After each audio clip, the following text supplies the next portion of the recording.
Uchiha will divide Konoha. Welcome back, brave explorers of impossible worlds.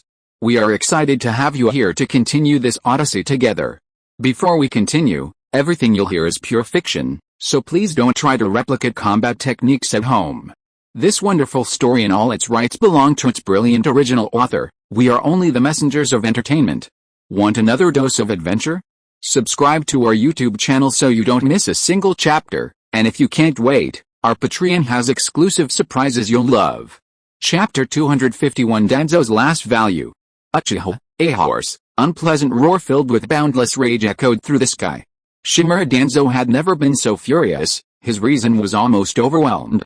The Uchiha had not only destroyed the Hokage's ninja way he had pursued all his life, but now they had also trampled on his bottom line as a Konoha ninja. They had killed him out of his spirit. Oh ho, you're angry now? Tisk tisk. Uchiha Yoru looked at Shimura Danzo with a mocking smile, a cold sneer playing on his lips.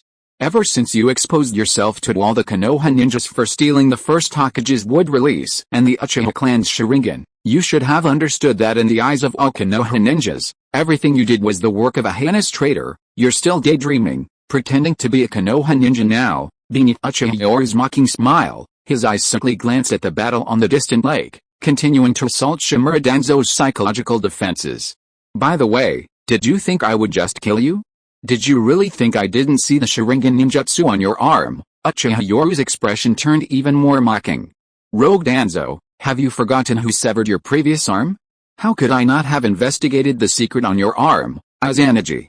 From the very beginning, you activated this ninjutsu, killed you, and then you took advantage of the opportunity to launch a surprise attack. Tisk tisk. Uchiha Yoru shook his head with a mocking smile, while the impotently furious Shimura Danzo stared at Uchiha Yoru with a dark expression, his eyes now burning with a death wish. The Hokage had pursued all his life was shattered, and even the last Konoha ninja had been trampled on. Now, the only way was to eliminate this evil Uchiha. Then Sarutobi would surely rise again, and Konoha would never fall into the hands of the Uchiha. At least then, he would still have the identity of a Konoha ninja. Thinking this, Shimura Danzo stared intently at Uchiha Yoru with a resolute expression. Evil Uchiha. Today, this is your burial ground, PFFT. With a mouthful of blood spurting out, Shimura Danzo actually chose to commit suicide.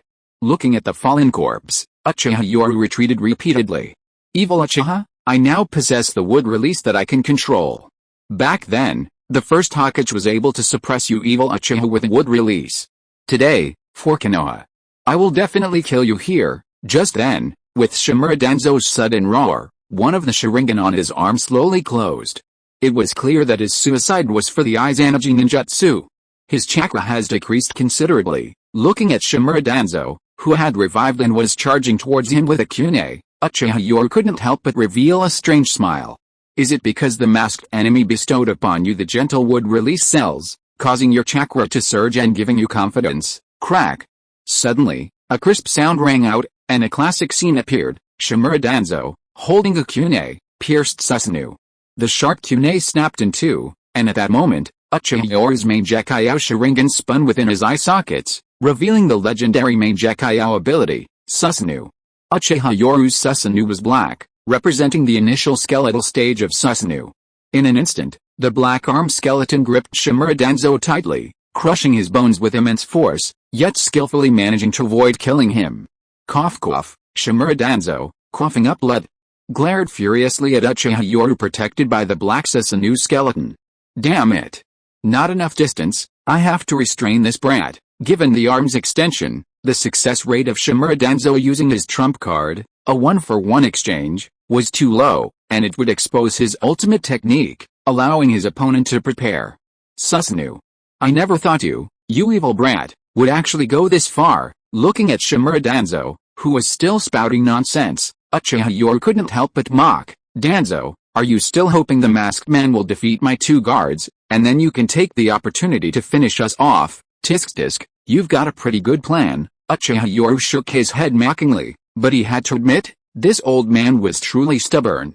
In the original story, Danzo stubbornly kept Shisui's main Gekkyou Sharingan to deal with masked Madara, but he miscalculated, and in the end, he tragically used his ultimate technique to perish together with Sasuke, only to perish along with a bridge. He didn't know what Danzo was thinking. Why didn't he just use Shisui's main Gekkai Sharingan to control Sasuke and team up against the masked man? Thinking of this, Uchiha Yoru couldn't help but shake his head, feeling somewhat troubled. There were some actions he truly didn't understand, like Obito. Wasn't the current situation in the ninja world bad? A turbulent Konoha? Wasn't that in line with your future goals? Yet you insisted on coming after the Uchiha clan. It really made no sense. This can only be interpreted as the work of an extreme lunatic. You. How did you know? At this moment, Shimura Danzo seemed to have his trump card exposed, revealing a look of shock. Uchiha Yoru, however, feigned an air of knowing everything, mocking, on the night of the Nine Tails, the fourth Hokage suddenly sealed it. Now I am the fifth Hokage, how could I not know the Reaper Death Seal? I suppose that's what you were planning too, Danzo. At this moment, Shimura Danzo was both furious and secretly pleased. He was furious that this brat had actually looked through the book of sealing techniques, a right only the Hokage possessed. This meant that this brat would indeed become the fifth Hokage after returning to Konoha. As for the Reaper Death Seal, the information was clearly wrong. He hadn't mastered that sealing technique. A small difference can lead to a huge error. Although both were sealing techniques that resulted in mutual destruction, it was clear that the other party had guessed wrong. A secret joy rose in Shimura Danzo's heart. If he could seize the opportunity, he might be able to capture this brat. You brats. How could the scroll of seals be read by you evil Uchiha? Damn it. What is the third Hokage Hiruzen doing? How could the fifth Hokage fall into the hands of the Uchiha? I will never allow it. At this moment, Shimura Danzo roared furiously, seemingly having lost his mind. PFFT, once again, Shimura Danzo bit his tongue and committed suicide. Blood splattered, and the corpse inside the Susanu's bones gradually faded away. Summoning Jutsu. Suddenly, a huge plume of white smoke appeared, followed by a tremendous suction force. Uchiha Yoru was shocked and hurriedly increased his chakra power, finally stabilizing the Susanoo. Danzo's summoning beast, Baku, a huge brown mammoth wrapped in bandages, opened its mouth, its powerful suction force terrifying. The Susanoo, a massive target, became the target. Completely sucked in and unable to escape. Now Susanoo can't move. After summoning Baku, Danzo bypassed a bridge from the site and suddenly appeared behind Uchiha Yoru, a sinister smile of triumph spreading across his face. Wind release, vacuum waves. His hands moved swiftly, forming hand seals. Taking advantage of the moment, Danzo appeared behind the immobilized Susanoo, using the powerful suction of Baku to amplify the power of his wind release ninjutsu. Suddenly, Danzo unleashed a powerful wind blade. Danzo, a cage-level fighter and expert in wind release ninjutsu, combined with this section of his summon beast, amplified the power of his wind release technique. Boom! The powerful wind blade struck, and the bony black Susanoo instantly began to crack. This sight startled Uchiha Yoru, who was astonished by Danzo's terrifying wind release ninjutsu. However, the next moment, Uchiha Yoru saw the wind jutsu attacking, and cracks appeared on the Susanoo's skeleton as it was sliced apart by the wind blades. The Susanoo's weakness. It's right here. Suddenly, Shimura Danzo discovered the weak point of the Susanoo, which had been broken by the wind jutsu, and rushed over in a frenzy of joy. However, at this moment, Uchiha Yoru, whose Susanoo skeleton was unable to move, slowly curled up the corner of his mouth into a mocking smile, and said domineeringly, "Mere sand, not even half as good as me. Danzo, you really are a piece of trash." If it weren't for strengthening the village's strength, under Uchiha Yoru's disdainful and domineering smile, his hands formed hand seals at the same time. Seeing this, Shimura Danzo was even more shocked. This was the hand seal for fire jutsu, which was at a disadvantage in this environment. However, the next moment, he was dumbfounded. He saw the summoning beast Baku, which was frantically devouring everything in the distance, suddenly have the shape of a kaleidoscope appear in its eye sockets, and its huge mouth, which was devouring, suddenly transformed into a hurricane with a long roar. Rumble. A hurricane erupted instantly, and Uchiha Yoru had just finished his hand seals. Looking at Shimura Danzo, who was almost within 10 steps of him, a mocking smile appeared on his face. Before Danzo's shocked eyes, he unleashed a torrent of flames. Fire release, great fire annihilation. Fueled by the wind, the hurricane unleashed by the summoning beast Baku amplified the power of the waterfall of fire that Uchiha Yoru had spat out, transforming it into a sandstorm like fire release ninjutsu. a combination of wind release and fire release. Rumble. The sturdy stone bridge was scorched and cracked by the sudden flames, and Shimura Denzo was instantly engulfed by the sea of fire, disappearing completely in the flames, leaving not even a trace of his bones. Half the sky was dyed red by this overwhelming fire release. The three people fighting on the lake in the distance also turned their heads in shock, watching this level of fire release ninjutsu. Even masked Obito was horrified. What a terrifying fire release. A deafening roar erupted as the hurricane swept across the inferno, scorching half of the bridge black. The cracked stone surface creaked and crumbled, its hard outer layer peeling away, a single fire jutsu stripping away a layer of stone. At that moment, Uchiha Yoru leaped onto the Baku's head. Danzo's summoning beast, Nightmare, let out a long howl, its long nose, controlled by the main decay Sharingan, curling up a summoning scroll and placing it before Uchiha Yoru. How, you old folks hoard your good stuff. It's such a waste to let such a powerful summoning beast go to waste. Perfect, Yu-Gi-Oh's wind release can come in handy. Putting away the scroll, Uchiha Yoru simultaneously spun the main decay Sharingan within its eye sockets and slammed its palm heavily onto the Baku's head. In an instant, the power of a cursed seal swept over the Baku, and Nightmare's main decay Jinjutsu was dispelled. Beast! Go back now. Danzo has become a Konoha rogue ninja, and I'll find you a new master. With this domineering announcement, Baku's face contorted in pain. The power of the cursed seal caused him unbearable agony, and the threatening gaze of those terrifying main decay Sharingan eyes made him let out a long, painful cry. Then, unwilling to accept defeat, with a bang, he vanished into the summoning world amidst thick white smoke. Evil Uchiha? Just then, Danzo Shimura's roar echoed, and his summoning beast was gone. Simultaneously, another Sharingan on his arm closed forever. Wind release Shuriken. Danzo Shimura breathed wind release chakra into the Shuriken, instantly transforming the small Shuriken into rapidly spinning, sharp windmills. Whoosh, 2, 4, 6 Shuriken, imbued with the wind release chakra, flew towards him at breakneck speed, almost completely blocking his escape routes. Uchiha Yoru, who had just landed, was immediately met with a blockade, but his face was filled with arrogance as he mocked Danzo in the distance, trying to use wind release to counter my lightning release. You ignorant clown! His entire body surged with lightning release chakra, and arcs of electricity crackled as Uchiha Yoru unleashed the full power of his lightning release armor. Simultaneously, the Kusanagi sword in his hand crackled with lightning. Wind release counters lightning release. The elemental advantage of ninjutsu only applies when both sides are of similar ninjutsu level. You, a rat hiding in the shadows, are far too weak. Under Uchiha Yoru's taunt, lightning flashed, and the muscles in his arm suddenly tightened, a cold light flashing with lightning speed. Amidst the intense arcs of electricity, 4 rapidly spinning shuriken were pierced into the center circle by the Kusanagi sword. The powerful force, the interaction of wind release and lightning release, and the friction between the weapons caused the spinning shuriken to burst into intense sparks. With a slight tilt of his body, 4 windmill shuriken from his left instantly passed by, the sharp wind release chakra easily leaving marks on the ground. The hard stone bridge was sliced apart like tofu by the wind release chakra. Danzo, taste your own wind release. With immense power, Uchiha Yoru sneered, his Kusanagi sword suddenly swung with force, sending the 4 shuriken that had been controlled flying rapidly, their target being Shimura Danzo in the distance. However, facing such an attack, Shimura Danzo not only did not dodge, but instead revealed a sinister smile. PFFT, blood splattered everywhere as Danzo was directly torn apart by his own 4 windmill shuriken. However, seeing this scene amidst the smug smile of his opponent's scheme, Uchiha Yoru's expression suddenly hardened. Not good, a continued whistling sound came from behind, the 4 shuriken that had just passed by rapidly spinning back, perfectly sealing off the surroundings. Evil Uchiha brat. Die? The dismembered Shimura Danzo had vanished, reappearing with a ferocious laugh. Wood release, tree root burial. Instantly, Shimura Danzo's right arm created a giant tree that engulfed him and Uchiha Yoru. 4 shuriken hurtled towards them from behind. At this moment, only shock filled Uchiha Yoru's eyes. Evil Uchiha. This time you have nowhere to run.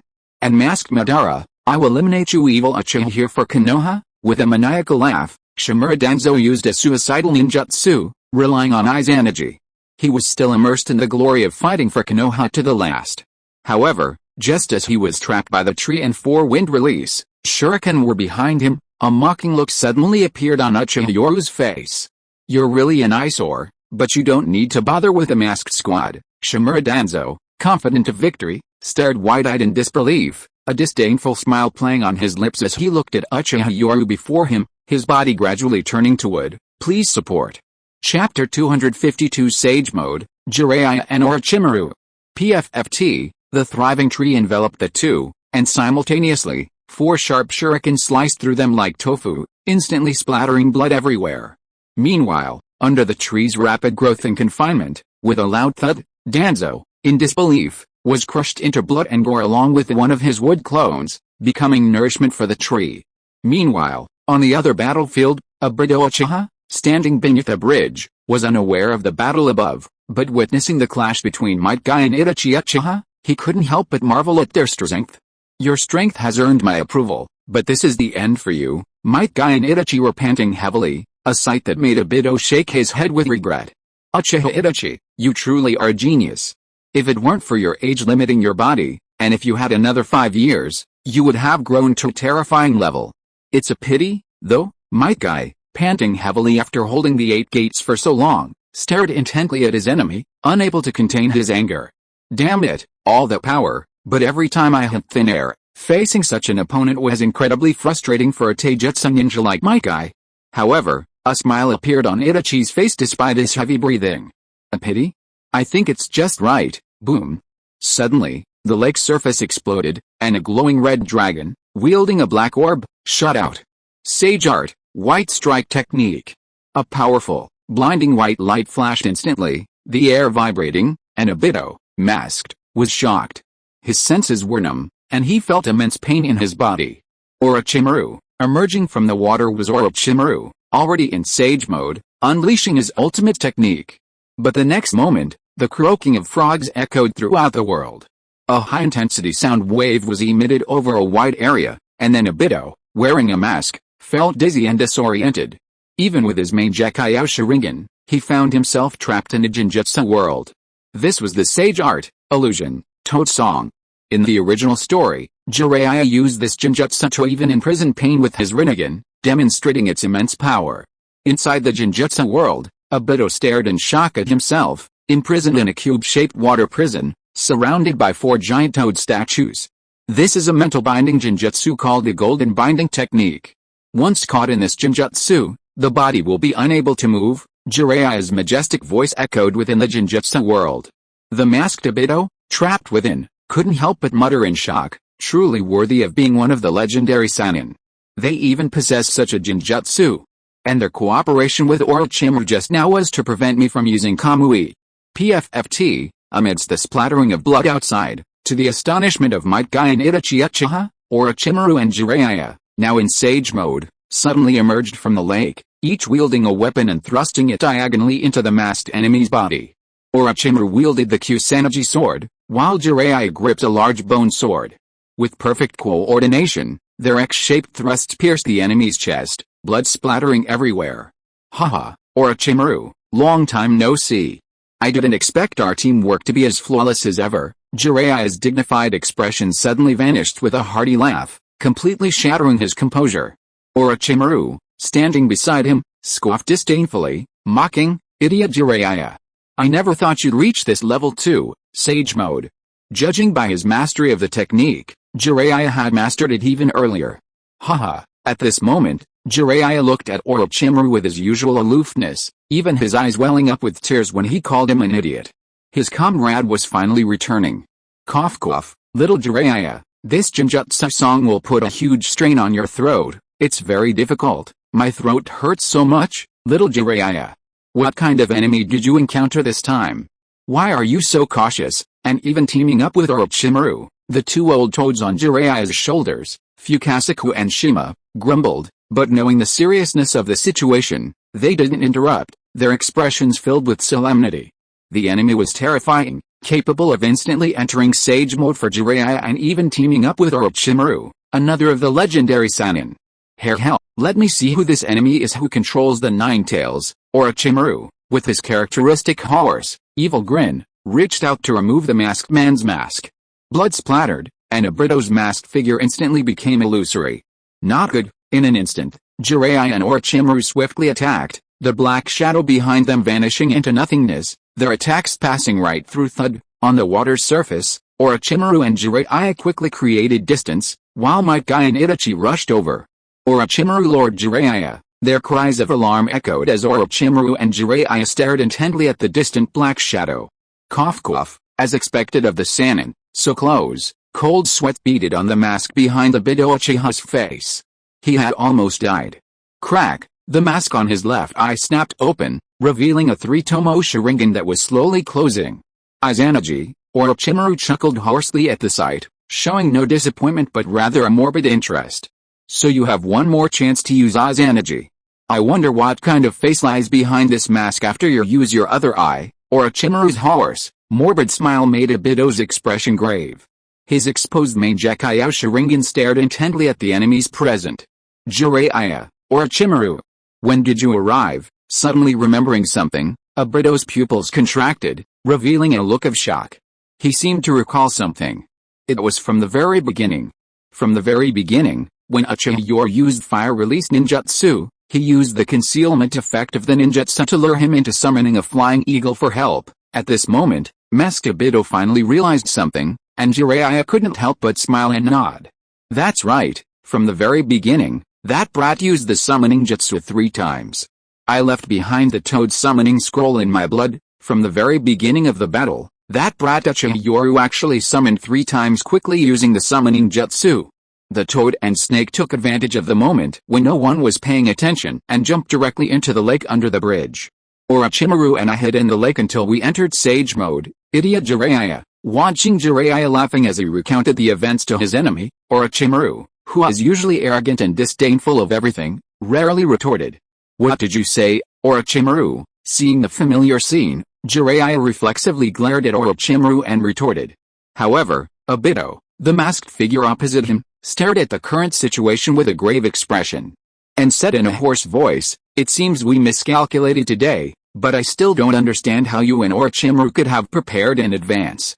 Or rather, how did Uchiha Yoru know there would be an ambush? This was the most perplexing question for Ibido. Faced with this question, Jiraiya's smile gradually turned serious, and a look of deep concern appeared between his brows. You did the 9 tails, didn't you? As expected, this brat said there was an enemy secretly targeting Konoha all along.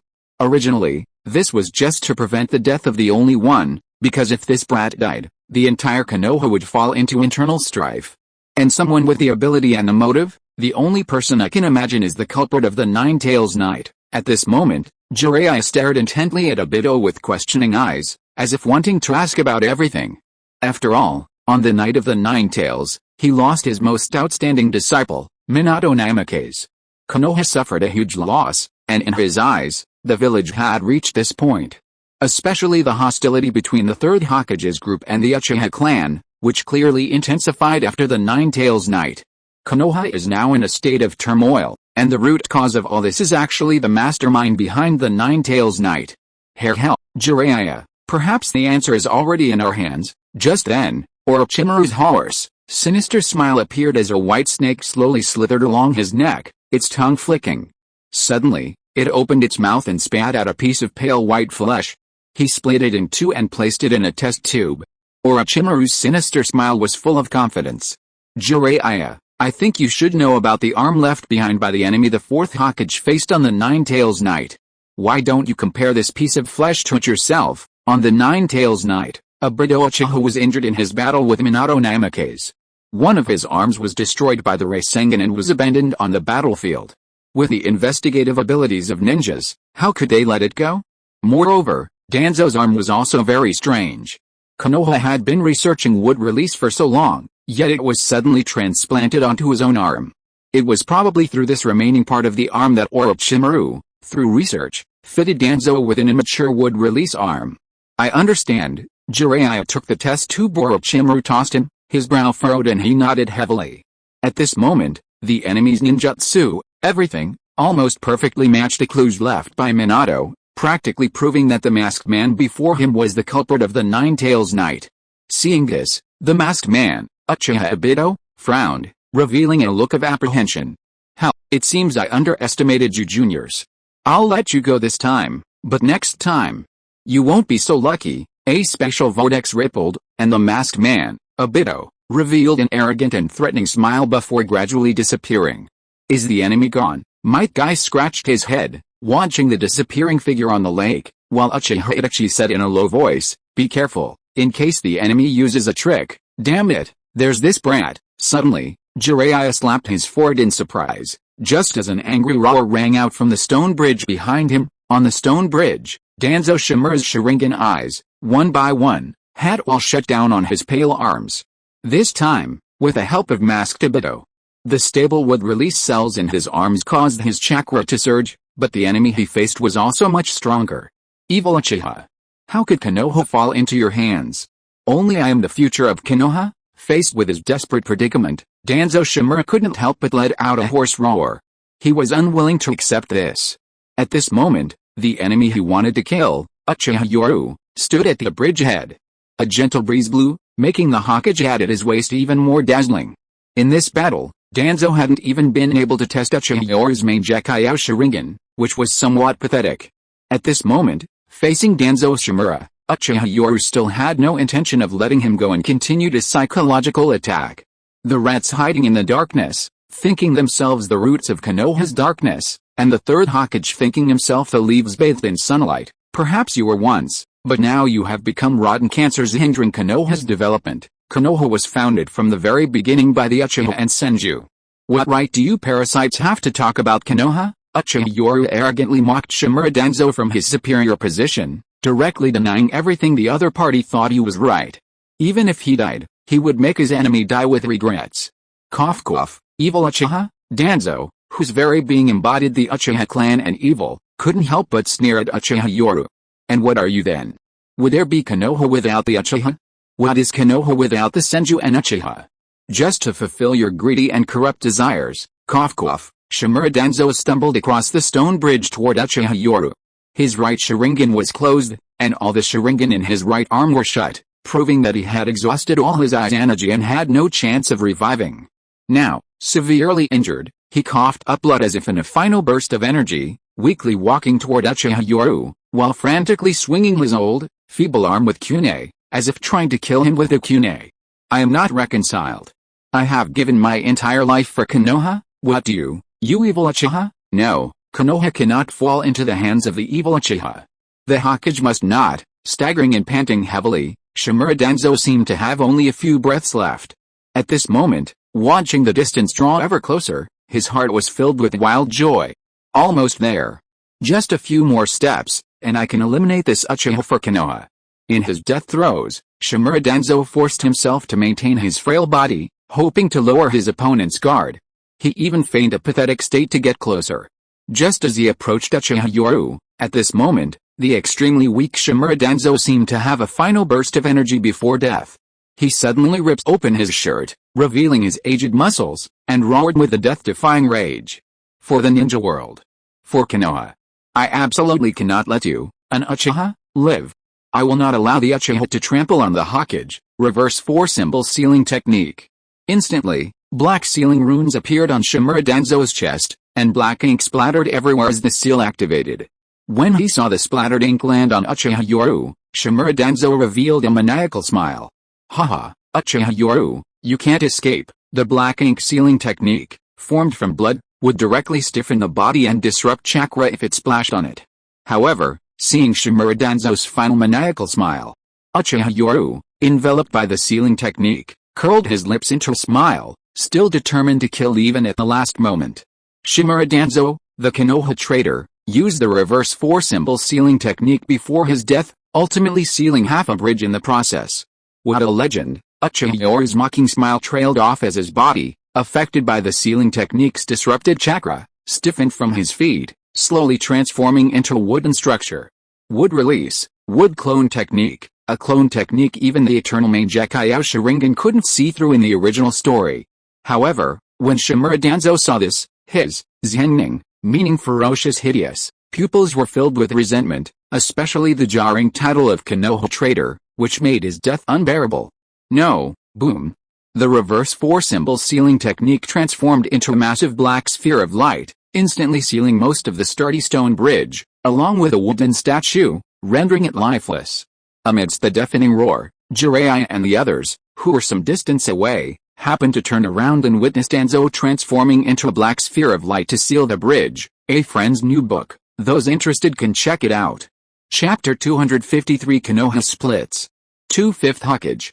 A dilapidated stone bridge, seemingly bitten by something, stood at the border between the land of Iron and Konoha. Such an end. Jiraiya, returning to the bridge, sighed deeply at the sight, his eyes filled with complex emotions. Danzo, the darkest village in the ninja world, was gone just like that. Such an end was truly poignant. Jiraiya, just a rogue ninja. What good are his achievements, like the first Hokage? Does anyone in Konoha even remember him now? Uchiha Yoru emerged from the shadows with a mocking smile, ridiculing the third Hokage's will of fire, suggesting that Konoha had long forgotten the achievements of the first and second Hokage. Hokage-sama, Might Guy and Uchiha Itachi rushed over, protecting Uchiha Yoru, demonstrating their utmost loyalty. The two-toed sages had returned to Mount Myaboku, and with the activation of Sage Mode, Jiraiya's appearance gradually returned to normal. At that moment, Orochimaru slowly walked onto the stone bridge, licking his tongue and revealing a wicked smile. Hell, I never expected that the culprit who managed to lure out the Nine Tails this time would be Uchiha Madara. A knowing smile played on Uchiha Yoru's lips, who scoffed, a cowardly rat hiding his face. How could he compare to Uchiha Madara? Seeing the puzzled looks on everyone's faces, Uchiha Yoru shook his head, saying, the glory of the first Hokage and Uchiha Madara has long since vanished from Konoha. The third Hokage's rule over a few decades has made the Konoha ninja forget their past. However, the Uchiha clan scrolls record that Elder Uchiha Setsuna witnessed two figures pacifying the chaotic ninja world in his youth. Uchiha Madara's brilliance would never be hidden. Moreover, people may change, but the main Decay Sharingan's eye techniques will not. At this point, Uchiha Yoru smiled. Although I don't know the exact eye techniques of Uchiha Madara's main Decay Sharingan, it's definitely not a space-time ninjutsu type. And based on the enemy's wood-release physique, I suspect he was probably a wood-release test subject back then, a wood-release test subject. Upon hearing this conjecture, Jiraiya's expression visibly hardened. He naturally knew that the wood-release experiment spearheaded by the third Hokage of Konoha had ended in tragedy. But considering Danzo of Root's methods, who knew how many evil ingredients he might have secretly added, even he himself had ended up like this, there must have been test subjects. The Nine Tails attack, and this recent ambush, all indicated the other party's hatred for Konoha. If they were truly from the Uchiha clan, they should have been secretly assisting them. Moreover, wood release and the Sharingan, two bloodline limits that Konoha couldn't have leaked, meant it was highly likely that they were test subjects who had unexpectedly survived and escaped. Hence their intense hatred for Konoha. It should be similar to the experimental subject Orochimaru secretly initiated the wood release project under the orders of Root. The experiment was almost considered a failure, but when Danzo went to clean up the traces, he unexpectedly discovered the surviving wood release experimental subject Kagami, who is now Yamato in the Konoha Enbu. Listening to Uchiha Yoru's explanation, Jiraiya couldn't help but rub his temples, his head throbbing with worry. What else was the old man from the previous generation hiding? And the third Hokage too. Konoha actually had another wood-release experimental subject ninja, meaning it was very possible that the other party had unexpectedly survived from the Konoha laboratory. Hell, interesting. It seems there are still many secrets hidden between wood release and the Sharingan. As a scientist, Orochimaru didn't care about conspiracies. His excited snake eyes were only filled with interest in the new world he had discovered. Orochimaru. Jiraiya spoke, wanting to persuade Orochimaru to return to Konoha with him, but Orochimaru's sinister smile caused his body to gradually turn into mud. Hell, Night Lord, it seems you've reached another level. Orochimaru's snake-like eyes finally met Jiraiya's, and he sneered, you idiot Jiraiya, you better not die. Clearly, this was Orochimaru's unusual concern. Given Jiraiya's personality, he would likely investigate secretly, and such a being was enough to threaten their lives. Damn Orochimaru. Faced with Orochimaru's taunt, Jiraiya immediately bristled, glaring at the now muddy Orochimaru and yelling, but the amusement in his eyes was impossible to conceal. Jiraiya, this time I need your help. At this moment, Uchiha Knight turned to Jiraiya, his expression grave, and directly stated his request. Jiraiya fell silent upon hearing this. He had never wanted to get involved in this matter. You've seen it yourself, Konoha. even the entire ninja world, has a terrifying enemy. And while the Third Hokage's administration has had its merits, its faults have far outweighed its merits. As the Second Hokage's guards, they undeniably abandoned the Hokage and fled back to the village. But look at their faces when it came to White Fang. HMPH, Jiraiya, do you think they were ashamed?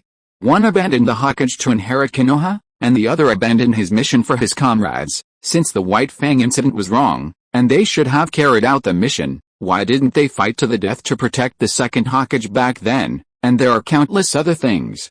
Konoha has gone from being a force to be reckoned with in the ninja world to a point where its military capabilities have been surpassed by Kumagakure and Iwagakure. Uchiha Yoru angrily recounted Konoha's decline and corruption over the past few decades, revealing a look of deep pain and disgust.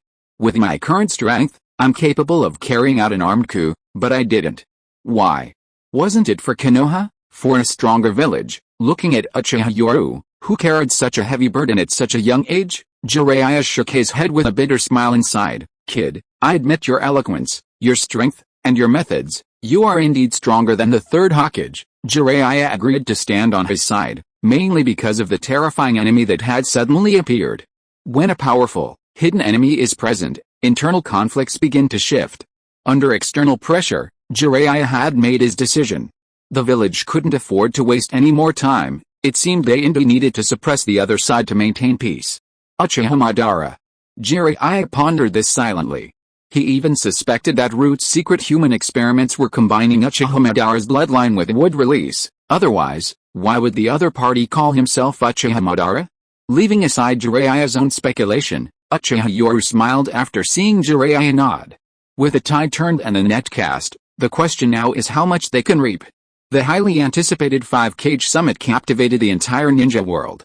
The outcome caused turmoil, with the Land of Earth, Land of Lightning, Land of Wind, and Land of Water each acknowledging Uchiha Yoru as the fifth Hokage. Simultaneously, the daimyo of the Land of Fire in Konoha bestowed the title of fifth Hokage upon Tsunade, causing the entire ninja world to scrutinize the situation. Two fifth Hokage in Konoha at the same time, what did this mean? It was clearly a sign of civil war and division. However, even more explosive news came. The fifth Hokage, Uchiha Yoru, was attacked on his return journey from the 5-Cage summit. This incident immediately drew the attention of the entire ninja world. The attack on the fifth Hokage, Uchiha Yoru, exacerbated the tense situation, even filing the third Hokage, Hiruzen Sarutobi, in Konoha with rage. He had originally intended for Tsunade to suppress the Uchiha clan, but the nature of the attack had unexpectedly changed, practically accusing him of firing the first shot. The situation was on the verge of escalation, and the prelude to a storm was palpable in Konoha. In the Tsuchikage's office, an Uchiha ninja from Konoha rushed in, his face filled with anxiety. Tsuchikage, the fifth Hokage, Yoru-sama, has sent me to request reinforcements. The third Tsuchikage, Inoki, who had just returned to the village, looked at the turbulent situation in the ninja world with a serious expression, but he couldn't hide the excitement in his eyes. What's going on? I've only just returned to the village, and the fifth Hokage has already sent someone to request reinforcements. In the tense atmosphere of Konoha, the possibility of a clash between the two sides at any moment was palpable. You think that Tsuchikage, didn't know? The entire ninja world knew, how could you not? But this time, the Uchiha ninja who arrived had anxious eyes and said in a deep voice, the fifth Hokage, Lord Yoru, was attacked on his return journey. The situation in the Land of Fire is now extremely precarious. The ninja army of the third Hokage's forces has already adopted a threatening posture, and we urgently need reinforcements. Holy crap! This is the prelude to war. The proud Uchiha clan has actually come to ask for help. At this moment, the third Tsuchikage, Inoki, couldn't help but blush and feel a surge of excitement. He never expected to witness a civil war in Konoha in his lifetime. It was worth it. Damn it, Sarutobi has violated the justice of the ninja world. Rest assured, for the peace of the ninja world, and even more so for the justice of the fifth Hokage, Iwagakure will definitely provide our full support. Lord Tsuchikage, our ninja numbers are outnumbered, so we urgently need to request a batch of war supplies, especially explosive tags. Having said all that, especially given the tense situation in Konoha, Inoki had already considered many things, but his resolve was firm. The Uchiha are currently at a disadvantage. They can lose, but they absolutely cannot lose so quickly. They must weaken Konoha to the greatest extent possible. Rest assured, Iwagakure has always stood firmly on the side of justice. In the name of Iwagakure, I hereby inform the ninja world to immediately provide the 5th Hokage, Uchiha Yoru, with a batch of war supplies and 1 million explosive tags. Inoki slammed his fist on the table, as if he deeply despised those who disrupted peace. The Uchiha ninja nodded excitedly. Thank you, 3rd Hokage. I need to return to Konoha immediately to help the 5th Hokage. Men, send an elite squad to escort our ally from Konoha's cause. Yes, sir. Seeing the Uchiha ninja's urgent return, Inoki became even more certain of the tense situation in Konoha. Not only that, the 5th Hokage, Uchiha Yoru, also sent messengers to Kumagakure, Tsunagakure, and Iwagakure. The ninja world instantly descended into chaos. The 3rd Hokage, the 4th Hokage, and the 4th Kazekage, working together, led a group of neighboring small ninja villages in condemning the corruption of the 3rd Hokage's regime in Konoha. They righteously sided with the 5th Hokage, Uchiha Yoru, and at this moment, the legend of the 5th Hokage, Uchiha Yoru, spread throughout the ninja world. Justice. That was the 5th Hokage, Uchiha Yoru. A storm of ninjas erupted, with the 3 major villages joining forces with numerous smaller villages. Besides issuing statements of condemnation, they also jointly transported the first batch of supplies. These supplies were primarily composed of ninja tools, explosive tags, and medical supplies. This wasn't just peaceful aid, it was a weapons delivery mission, as if they feared Konoha wouldn't be attacked. The situation in the Land of Water was rather strange. The secluded Kurigakure, living in isolation, seemed to have fallen silent in the face of the turbulent ninja world. However, all the major ninja villages in the ninja world simultaneously acknowledged the rebel forces of the Kurigakure, hidden mist, entrenched in the Land of Whirlpools, and even recognized their 5th Mizukage. Good heavens! Konoha had 2 5th Hokage and a retired 3rd Hokage. 3 Kage from one village had already caused turmoil in the ninja world, with civil war seemingly imminent. Then, Kurigakure appeared with 2 Mizukage, 1/4 and 1/5. At this moment, the situation in the ninja world gradually became clear. It was obvious that this was a calculated move by the major ninja villages to split Kurigakure and Konoha, giving the impression that both villages were about to fall from their pedestals. However, the Land of Water remained silent, seemingly oblivious to this. What happened next instantly revealed the problem to all discerning ninja. The Kurigakure rebels at the ruins of the Land of Whirlpools, the 5th Mizukage, formally allied with the 5th Hokage of Konoha, and even signed a treaty of mutual defense. At the same time, the 5th Mizukage withdrew from the islands he had already occupied near Kurigakure. At this moment, the entire ninja world understood, the 5th Mizukage and the 5th Hokage, Uchiha Yoru, had joined forces. The Land of Water's silence was entirely due to the fact that this Kurigakure rebel army clearly intended to merge with the Land of Fire and its 5th Hokage, Uchiha Yoru. The leaders of the various ninja villages suddenly realized that this 5-Kage summit was truly poised to reshape the ninja world's landscape.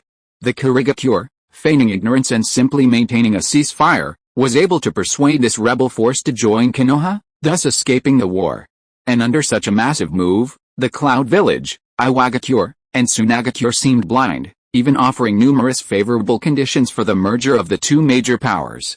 This was clearly a move to shift the war to the Land of Fire, simultaneously strengthening the 5th Hokage, Uchiha Yoru's, power, and ultimately leading to a power struggle within Konoha.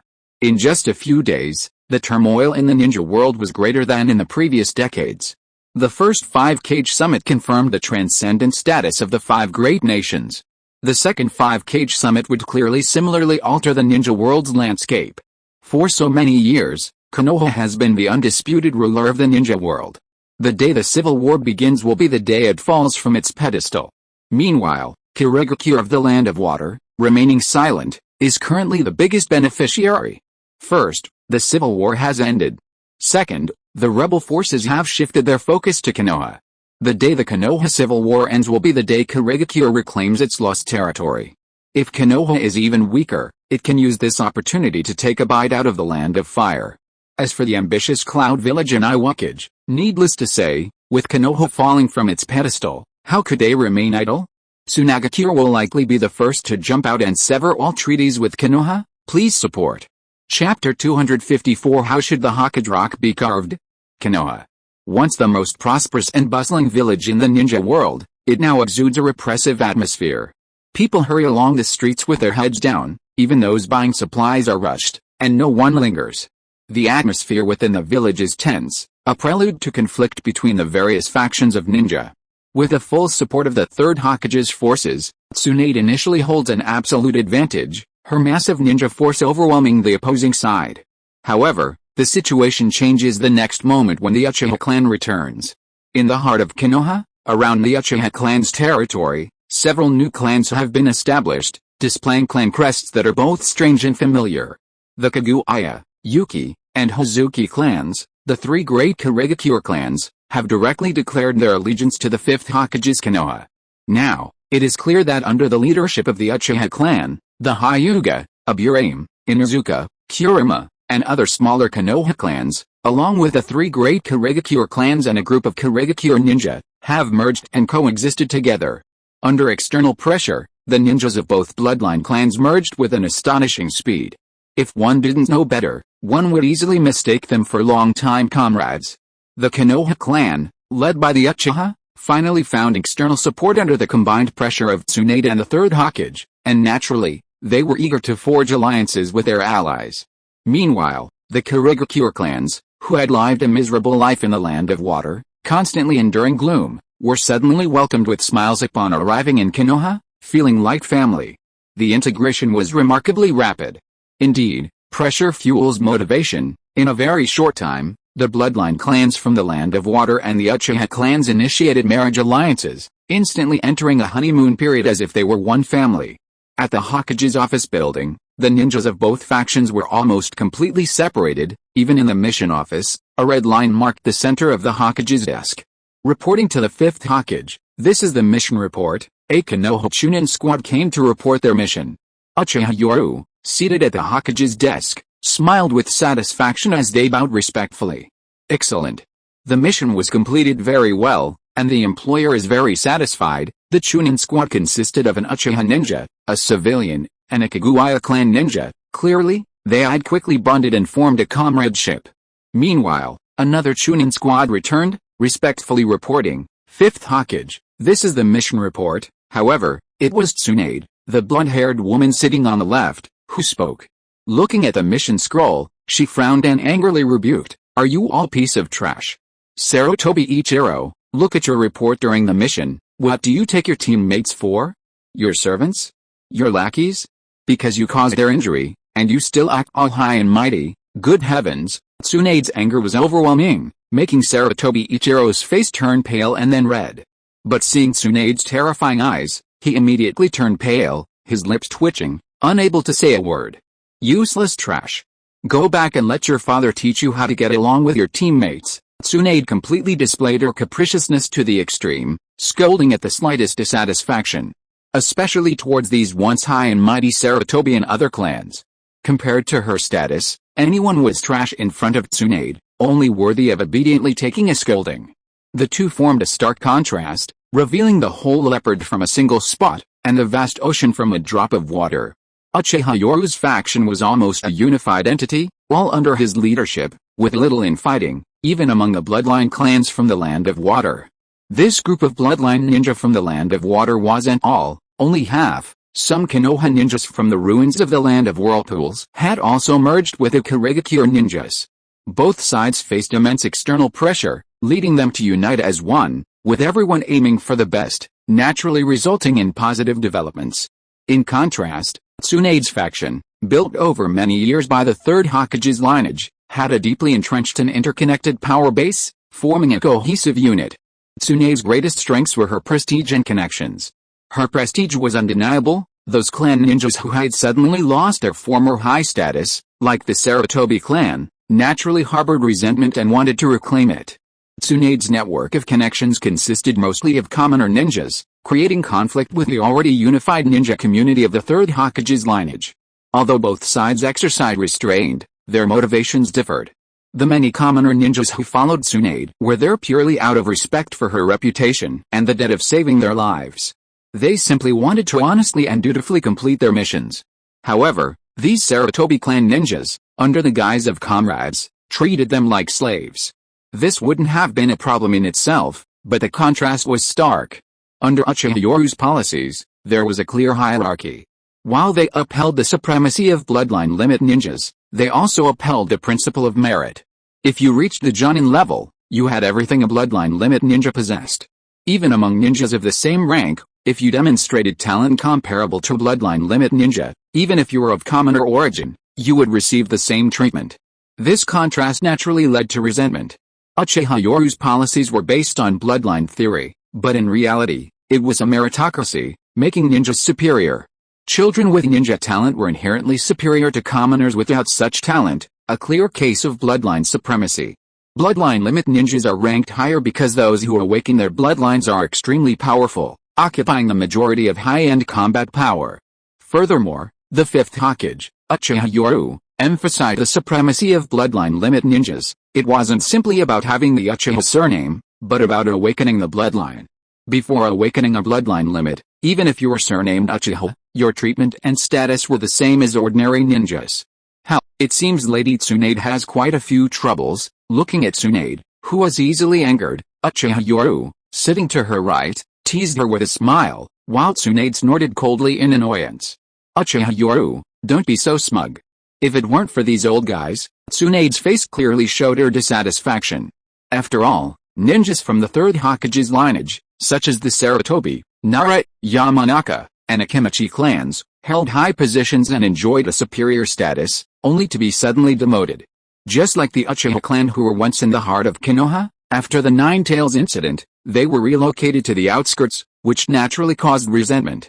It's true that fortunes change, and the Uchiha felt the same way they did back then. Therefore, with Tsunade as their leader, they desperately hoped she would lead them to reclaim what they had lost. However, Tsunade was not easy to manage. Her personality dictated everything. She directly demanded funds and then established her own Anbu force. This caused discontent. Many of the Third Hokage's ninja lineage harbored resentment, believing that Tsunade was not doing her job but instead using their funds to plot her own power. Recently, the various ninja villages in the ninja world have sent quite a lot of supplies. Tsunade looked at Uchiha Yoru with a meaningful smile, and Uchiha Yoru, without any pretense, nodded and laughed. These are all supplies for the peace of the ninja world. Peace? Then why have I heard it's all explosive tags and weapon war supplies? I've never heard of weapons being linked to peace, Tsunade said sarcastically, while Uchiha Yoru shook his head in righteous indignation. Although you are one of the legendary Sannin, I absolutely disagree with this view. What is peace? Is it just about words? Neither of us are children, we should know that peace is built on might. Why was the ninja world peaceful when the First Hokage was still alive? The First Hokage had barely left when the devastating Shinobi World War broke out. It's all because peace only exists under might. So, while weapons represent war, they are also linked to peace. Inside the Hokage's office, the two Fifth Hokage were arguing again, their opinions clashing. The Konoha ninjas in the building were used to this, watching helplessly as the two Hokage clashed. To be honest, both Fifth Hokage were decent, at least they were working towards serving Konoha. For a moment, all the ninjas felt that even if both Fifth Hokage were in power simultaneously, at least there wouldn't be internal strife. Below Hokage Rock, a group of civilian craftsmen, their faces full of worry, gazed at the massive, solid mountain, as if studying how to carve it. What kind of mess is this? Both Fifth Hokage have announced they want their portraits sculpted, but the problem is, which one should we sculpt? Damn it. I've been working my whole life. My father sculpted the First Hokage, and my father and I sculpted the Second Hokage together. I personally handled the Third Hokage. Now I'm really having a headache. I can't possibly sculpt two Fifth Hokage. The old sculptor, his face full of worry, puffed on his pipe.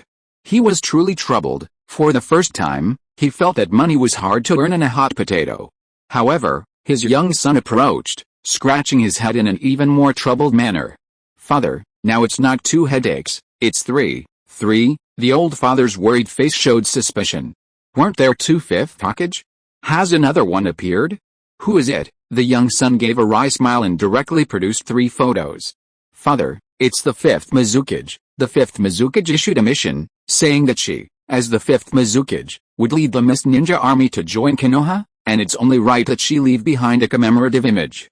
She even said that she could relinquish the rights of a Hokage, but the symbol of honor must remain. At this moment, the old father was dumbfounded. Stammering, the Hokage rock features the Mizukage? Does the Hokage know about this? The fifth Hokage, Lord Uchiha Yoru, knows, and even nodded in agreement. At this moment, father and son looked at each other in silence, staring at the three photos of the cage in their hands, momentarily at a loss. 3 Cage. All of them had to appear on the Hokage rock at the same time. How could they possibly manage that?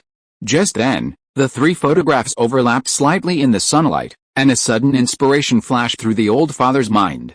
Since the 5th Hokage ceremony hasn't taken place yet, why not overlap the 3 cage portraits? In the sunlight, the 3 portraits overlapped slightly, with Uchiha Yoru's smiling face in the center, flanked by Tsunade and Madarumi. The 3 faces were close together, like intimate partners. Seeing this, the old father was immediately inspired and laughed excitedly. Haha, time to get to work. 3 portraits together represent Konoha's prosperity, and also represent the 3 cage living in harmony and leading Konoha to its peak. Clearly, no one in Konoha wanted to start a civil war, and this old craftsman, inspired by his skill, wanted to use his carving to influence the world, to get the 3 cage to put aside their differences and join forces to create a better tomorrow for Konoha. Father. Sigh. The young son looked at his father's longing, tearful eyes and fell silent. This was his father's wish, and he didn't want to shatter it. Even he knew that 2 Hokage could never coexist.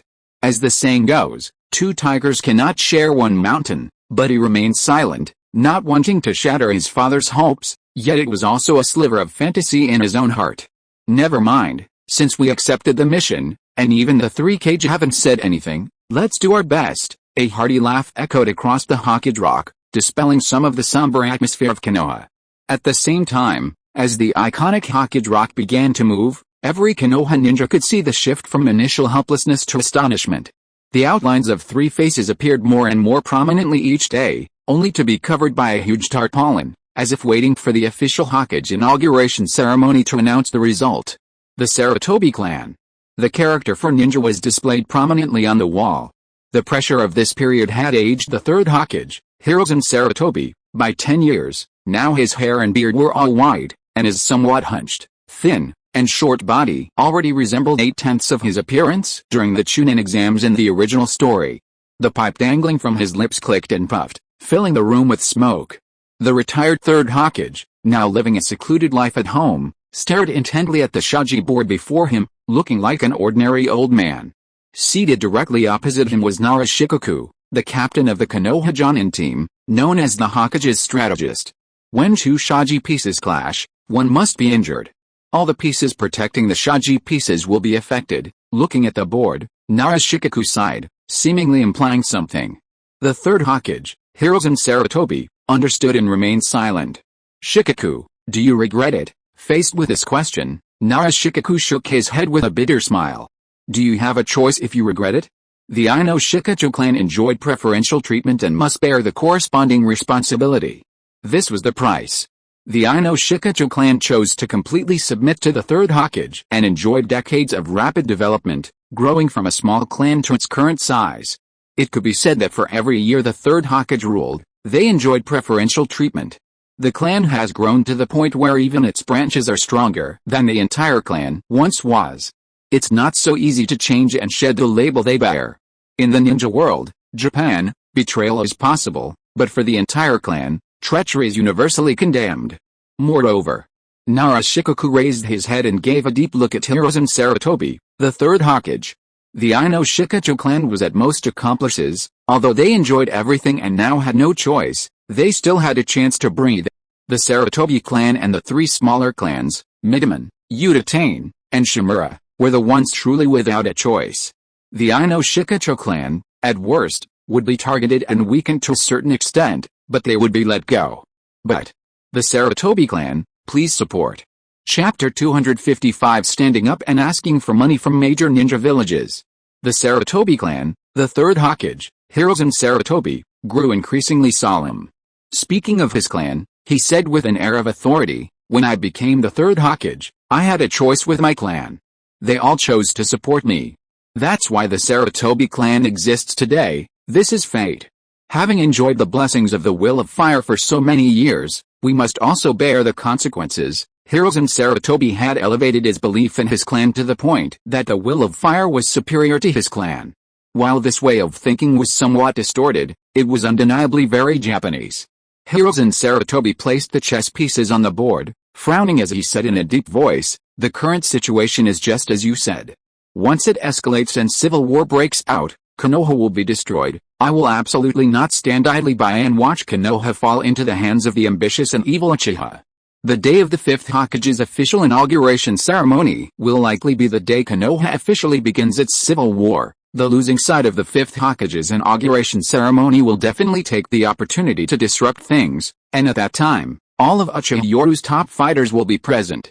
I want to do one last thing for Konoha." As he said this, a resolute look appeared in Hiruzen Sarutobi's eyes, and he said in a hoarse voice, "You don't need to worry about the rest." At that time, without a leader, with Tsunade and Jiraiya, the mere Uchiha clan won't be able to cause any major trouble.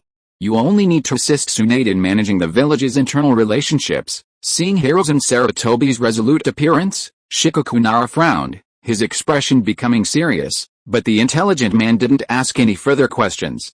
Since the Third Hokage was so confident, it proved he still had a trump card. However, it seemed to be a trump card meant to take everyone down with him. Nevertheless, to resolve Konoha's crisis, a decapitation strike was the best option. In the silent room, Narashikaku had already left, leaving only Hiruzen Sarutobi, the old man holding on to his last shred of will. He spoke in a hoarse voice, "Danzo, it seems I must go find you." Hiruzen Sarutobi showed no fear in the face of sacrifice. Instead, he was filled with fanaticism. The Reaper Death Seal. "I will make all the unstable factors threatening Konoha disappear," Hiruzen Sarutobi shouted resolutely in his heart. Now he was confident he could succeed in a close-range surprise attack. In the original story, during the Chunin exams, facing the first Hokage, the second Hokage, and Orochimaru, although the two Hokage were not at their peak, the third Hokage only used the Reaper Death Seal when he was exhausted after a fierce battle. Even so, the third Hokage still managed to seal two cage-level fighters in Orochimaru's two arms. Now, the third Hokage has decided to use this sealing technique at full strength. He's confident he can succeed with three cage-level fighters, Uchiha Yoru, Uchiha Shisui, and Uchiha Itachi, all possessing main Decay Sharingan. After all, he's prepared to catch them off guard, and Hiruzen Sarutobi is resolute in his approach to this sealing technique. It must be said that the Reaper Death Seal is truly terrifying when unprepared. Every move Konoha makes affects the entire ninja world. 3 months have passed, and although the situation in Konoha remains tense, they haven't attacked. The other ninja villages are nearly driven to desperation. In the Kumagakure, Cloud Village, in the Raikage's office, the fourth Raikage, grits his teeth and suppresses his rage as he stares at the Konoha ninja who has come to plead for help again. He really wants to snap their necks and smash their heads. "Your Excellency, fourth Raikage, the current situation in Konoha is evident to all in the ninja world. Our fifth Hokage, Lord Uchiha Yoru, faces the current predicament." He went on and on about the difficulties and pressure Yoru was under, finally reaching out for explosive tags and weapons, in short, asking for more weapons. "Damn bastard," the fourth Raikage roared in fury, smashing the table in front of him. Then, under the astonished gazes of the Konoha ninja, he took a deep breath, forcing a terrifying smile while suppressing his rage. These ninjas are despicable. They actually dared to defy the righteous fifth Hokage, Uchiha Yoru. But my Kumagakure has already provided your cage with strategic supplies 5 times in just 3 months. Even when the Kurigakure rebels on the ruins of Uzashigakure joined Konoha, my Kumagakure ninjas turned a blind eye and gave them the green light, stopping any harassing ninjas. The fourth Raikage grew increasingly furious, barely suppressing his frustration as he said, "According to my intelligence, the war supplies provided to your cage by the righteous ninja villages are enough to wage a 2 or 3 year shinobi world war. 3 months. Konoha's fifth Hokage, Uchiha Yoru, had been practically fleecing them relentlessly, sending wave after wave of messengers. Except for Kurigakure, the other 3 major ninja villages had been fleeced multiple times, and even the poorest Sans village had received aid 3 times. Not to mention the smaller ninja villages, who were forced to provide aid while suppressing their tears. If they didn't, the neighboring major powers wouldn't allow it. The smaller ninja villages surrounding the Land of Earth, the Land of Lightning, and the Land of Wind, who had submitted to the government, almost all gave away nearly half of their hard-earned resources in aid, much to their dismay. They had no choice. Refusing to aid would not only offend Konoha but also the powerful nations that supported them. It was too difficult. The major ninja villages remained silent about Uchiha Yoru's exploitative tactics, as it indirectly weakened these smaller villages, making Konoha's retaliation even more ruthless. However, as time passed, they could tolerate Konoha not engaging in civil war, as civil war wasn't something that could be easily started, and Konoha was currently in the process of sculpting the fifth Hokage's portrait, with a formal succession ceremony still being prepared. Surely Konoha couldn't possibly produce two fifth Hokages at the succession ceremony? If Konoha dared to do that, they would be even happier, because Konoha would be directly split into two. How wonderful. During this agonizing period of anticipation and waiting, the fifth Hokage, Uchiha Yoru, acted rather shamelessly, constantly demanding war supplies.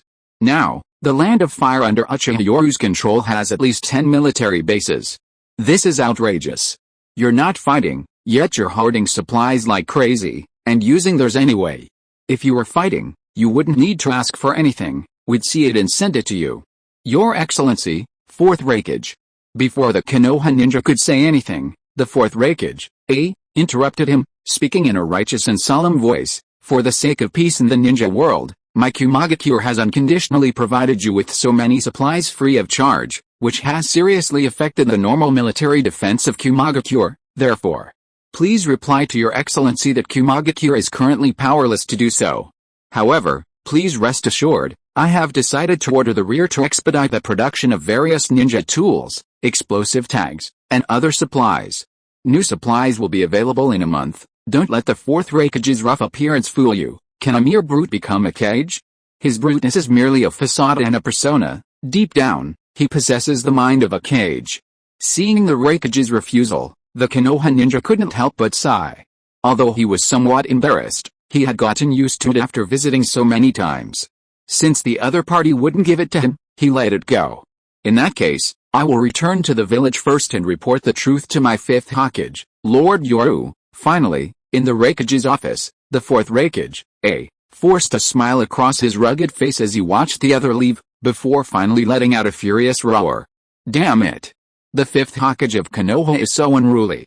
So shameless, the Cloud Village ninjas who witnessed this sighed. Not to mention their Hokage, they all wanted to vent their anger. In all the years since they had assessed the situation in the ninja villages, they had never seen anyone so brazenly demand weapons from the major ninja villages. If you were the overlord of the ninja world, it would be one thing, but you clearly aren't.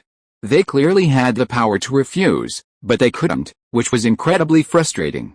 This wasn't just happening in the Cloud Village. The Kazekage and Tsuchikage had also found various reasons to temporarily refuse. However, before Konoha even began its internal war, the fifth Hokage, Uchiha Yoru, had already made a name for himself throughout the ninja world. The Hokage, Uchiha Yoru, demonstrated through his own experience how to confidently ask anyone for money. If they refused, he couldn't simply refuse, he had to feign embarrassment and find an excuse to brush them off. Konoha. In the Hokage's office, Uchiha Yoru effortlessly reviewed task scrolls, while Tsunade beside him wore a visibly tedious and monotonous expression.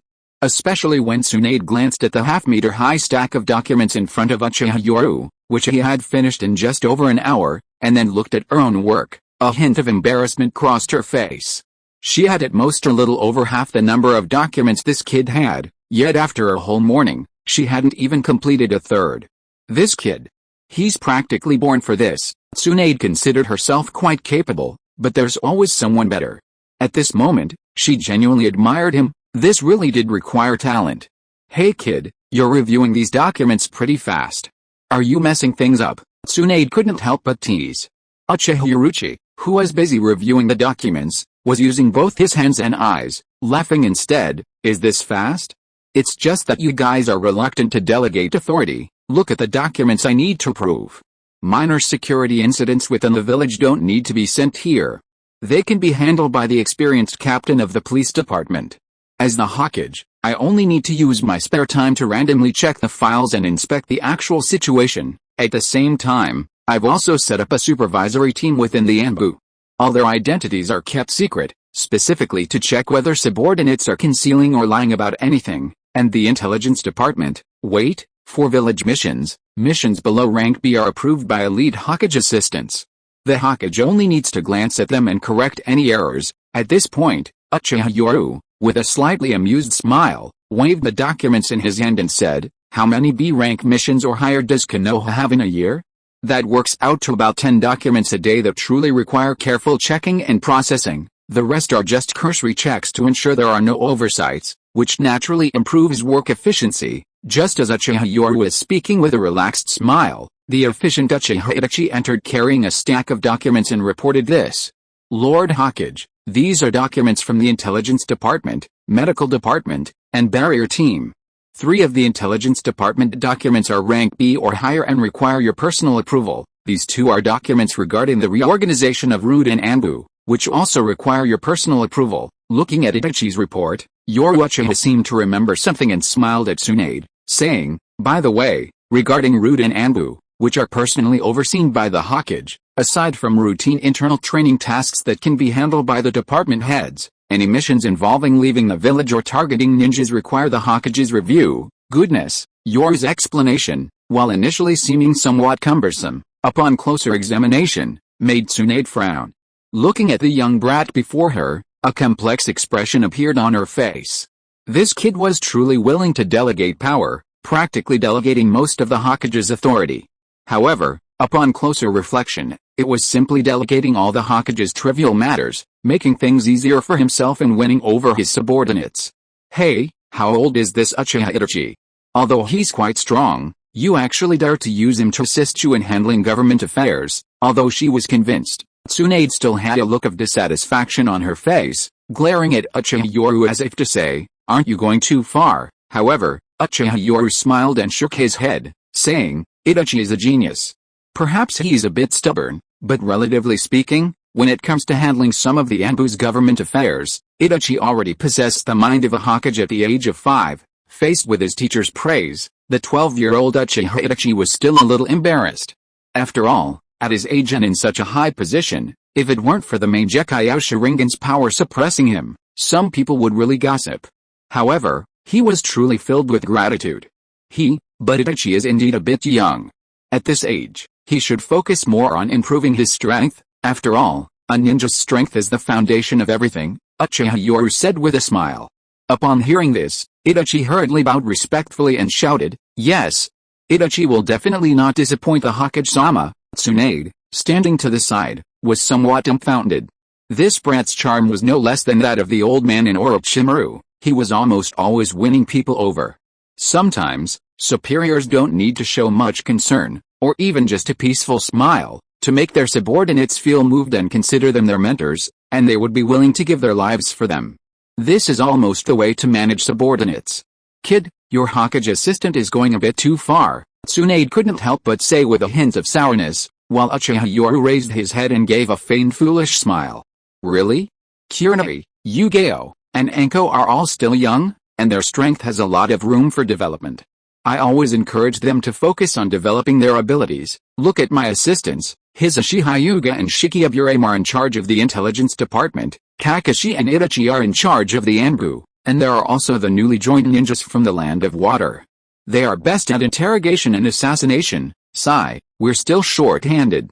Nono Yakashi, from Root, now not only has to manage the medical department but also assist me, the Hokage, with some administrative tasks." Uchiha Yoru shook his head with a melancholy expression, a scene that made Tsunade feel frustrated. Just then, the obedient Shizune walked in carrying a stack of documents. "Lady Tsunade, these are the documents you need to approve." Good heavens! Looking at Uchiha Yoru's many assistants, Tsunade was dumbfounded. She only had Shizune as an assistant, and she had to handle all the big and small matters. Some people think the story will drag on for a while before the second fifth Hokage is written. Please have some patience, okay? Even if the plot moves quickly, it can't be this fast. I've looked at the detailed outline. The plot will explode the day after tomorrow, so please be patient. Chapter 256 Tsunade's Wood Release. Konoha. On the circular rooftop of the Hokage building, bathed in moonlight, Two Hokage hats fluttered in the night breeze, while the figures of the two Fifth Hokage were hidden in the shadows. The Anbu members of the two Fifth Hokage stared at each other, then turned away, their initial mutual suspicion and wariness now tinged with an eerie tension. The two Fifth Hokage, Uchiha Yoru and Tsunade, leaned against the edge of the rooftop, gazing at the night view of Konoha. The Land of Fire occupies the most fertile land and possesses the richest resources on the ninja continent. As long as emotions and desires exist, conflict is inevitable. Uchiha Yoru spoke calmly about this, as if he had already accepted this reality, while Tsunade sighed softly beside him. So your ambition is to set the rules, to follow the law of the jungle, with a strong standing at the top of the pyramid, and ordinary civilians living at the bottom, layer upon layer. Faced with this extremely cruel topic, Uchiha Yoru couldn't help but show a look of astonishment, looking at Tsunade scratching her head and saying, "When did you get this misconception that ordinary people aren't at the bottom? Is it just because of the villagers of Konoha?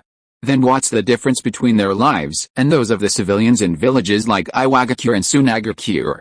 It's just the natural environment, but their living standards are almost the same as those of the five great nations. Profit has never been what ordinary people pursue. They just want to live in a stable environment, have a home, and all they want is to have enough to eat and not freeze in the winter." Uchiha Yoru directly and nakedly exposed the hypocrisy of the ninja world, shaking his head at Tsunade and saying, "This world has always been ruled by the strong, that's why there are rules. Without order, there is chaos. The first Hokage is called the god of the shinobi world because his powerful strength, which suppressed all others, changed the ninja worlds, Jiju, a term referring to the overall situation or landscape, from the Warring States period to the current situation of the ninja villages." "You brat." Tsunade, feeling a bit embarrassed after being lectured, let out a disgruntled snort. "The situation in the ninja world is not good lately. Your exploitative practices have already caused resentment among the major ninja villages, and they've practically stopped your aid." She frowned further, her voice serious. "According to recent intelligence, elite troops from Kumagakure, Iwagakure, and even Sunagakure have infiltrated the Land of Fire. These three major ninja villages are getting impatient and eager to start a war." Uchiha Yoru, more familiar with the situation, shrugged and chuckled. "Don't worry, we've already made preparations. The Hokage inauguration ceremony is in half a month. Envoys from the major ninja villages will come to observe, and it'll be time to end this farce." "A farce?" Looking at the young Uchiha Yoru's calm and relaxed demeanor, as if discussing a trivial matter, Tsunade couldn't help but show surprise, as if she couldn't keep up with the audacity of today's youth. "Kid, you've really stirred up quite a fuss, dragging the entire ninja world into this mess. Let's see how you handle the turmoil then." Seeing Tsunade's adorable little tantrum, Uchiha Yoru couldn't help but smile, but a smug, domineering aura of looking down on the ninja world gradually rose in his eyes. "Turmoil in the ninja world? Hell, before absolute power, there is never any turmoil. I will lead Konoha to a new beginning, back to the top." At this moment, Uchiha Yoru turned to Tsunade and solemnly declared, "The Uchiha and Senju will once again lead Konoha to dominate the ninja world." Seeing the maturity and domineering aura emanating from Uchiha Yoru beyond his years, Tsunade couldn't help but raise her golden eyebrows and reveal a cold smile. "What about the fifth Mizukage, Maid Arumi?" Suddenly raising this awkward question, Uchiha Yoru's intense domineering aura instantly dissipated, but he showed no embarrassment. Instead, a resolute look appeared in his eyes. "For Konoha? For the peace of the ninja world? Shameless brat." Tsunade cursed inwardly, but she seemed to have already accepted it. Uchiha Yoru secretly breathed a sigh of relief, then suddenly his expression turned serious. He said in a deep voice, "Tsunade Nijin, is your ninjutsu finished?" Hearing this address, Tsunade's cheeks flushed slightly, and she sneered, bragging, "Who are you calling Nijin? Orochimaru is your teacher." Tsunade Nijin, let's stick to our own way. I call you Nijin, and you call me." Uchiha Yoru wore a shameless smile, making Tsunade both amused and annoyed. However, she couldn't help but sigh inwardly. The pressure from the clan and the village had driven this brat to this point. She vaguely remembered that this brat had already firmly formed the idea of changing Konoha when he was only a teenager, and she sighed slightly inwardly. The forbidden technique Onigaraku is indeed powerful, but it also has obvious drawbacks. When discussing this forbidden technique, Tsunade suppressed her other thoughts and solemnly explained her reasoning. This forbidden technique can indeed fuse a ninja or summoned beast with one's own body, granting them their abilities, and even allowing the fusion of bloodline limits.